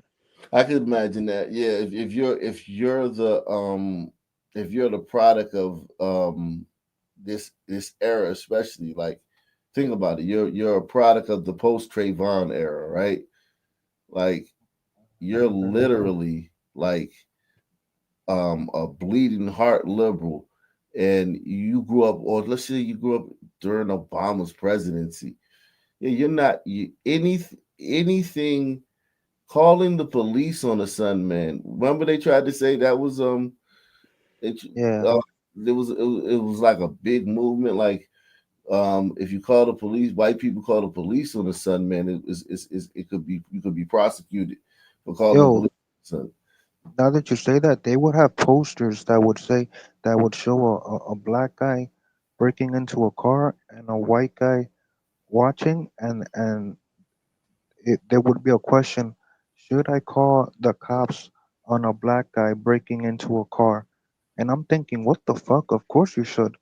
He's breaking into a fucking car. Are you serious? Like, yeah. I mean, think about it from a young girl's mind. She's got fucking pink hair, and she's just like a stupid bitch with a free Palestine flag. Right. If a sun man sticks his hands, down her crotch or her shirt, is he going to kill her in that moment? No. So she can just kind of, take it on the chin and keep it moving, right? Like, she's not going to die. She'll survive. And so that kind of thinking just kind of puts her in a position where And she's not the one calling the police on the black guy in front of everybody. Exactly. And that's automatically what matters to like her worldview and to what she thinks is acceptable. She's not the one, hey, cop, come get this black guy. Yeah, basically. Who wants to be that person in the bunch of people that are fucking walking around with kafirs on and shit? Yeah, you can't really call the police on black people and free Palestine at the same time, can you? Right. You can't. Yeah, right. You can't be for trans rights. You can't be for trans rights and call the police on a black guy. You know what I mean? It's all what the intersectionality movement really fucked those liberals up. Really put them in the hard. That helps Sunmen out though. Intersectionality, man. Nah, But but in Miami they don't play that because there was this dude who kept saying, he was yelling at like a McDonald's employee, "It's ma'am, and I want a Big Mac," and the employee kept saying, "Sir," but he kept saying it by accident, and she's like, "No, it's ma'am, whatever," and then there was a cop behind the guy, the man, and the fucking cop was like, "Hey, you need to calm down, stop all that yelling," and he turned around and he's like, "Don't you talk to a lady like that," and smacked the cop, and that cop body slammed the fuck out of him. Like, yeah, I mean, still like, that shit was yeah. hilarious. Anyway, man, I hope you guys enjoyed the show. We did 5 hours today.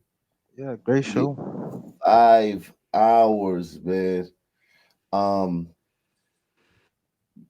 Any final thoughts, man? This is a fucking marathon, but salute to the nation.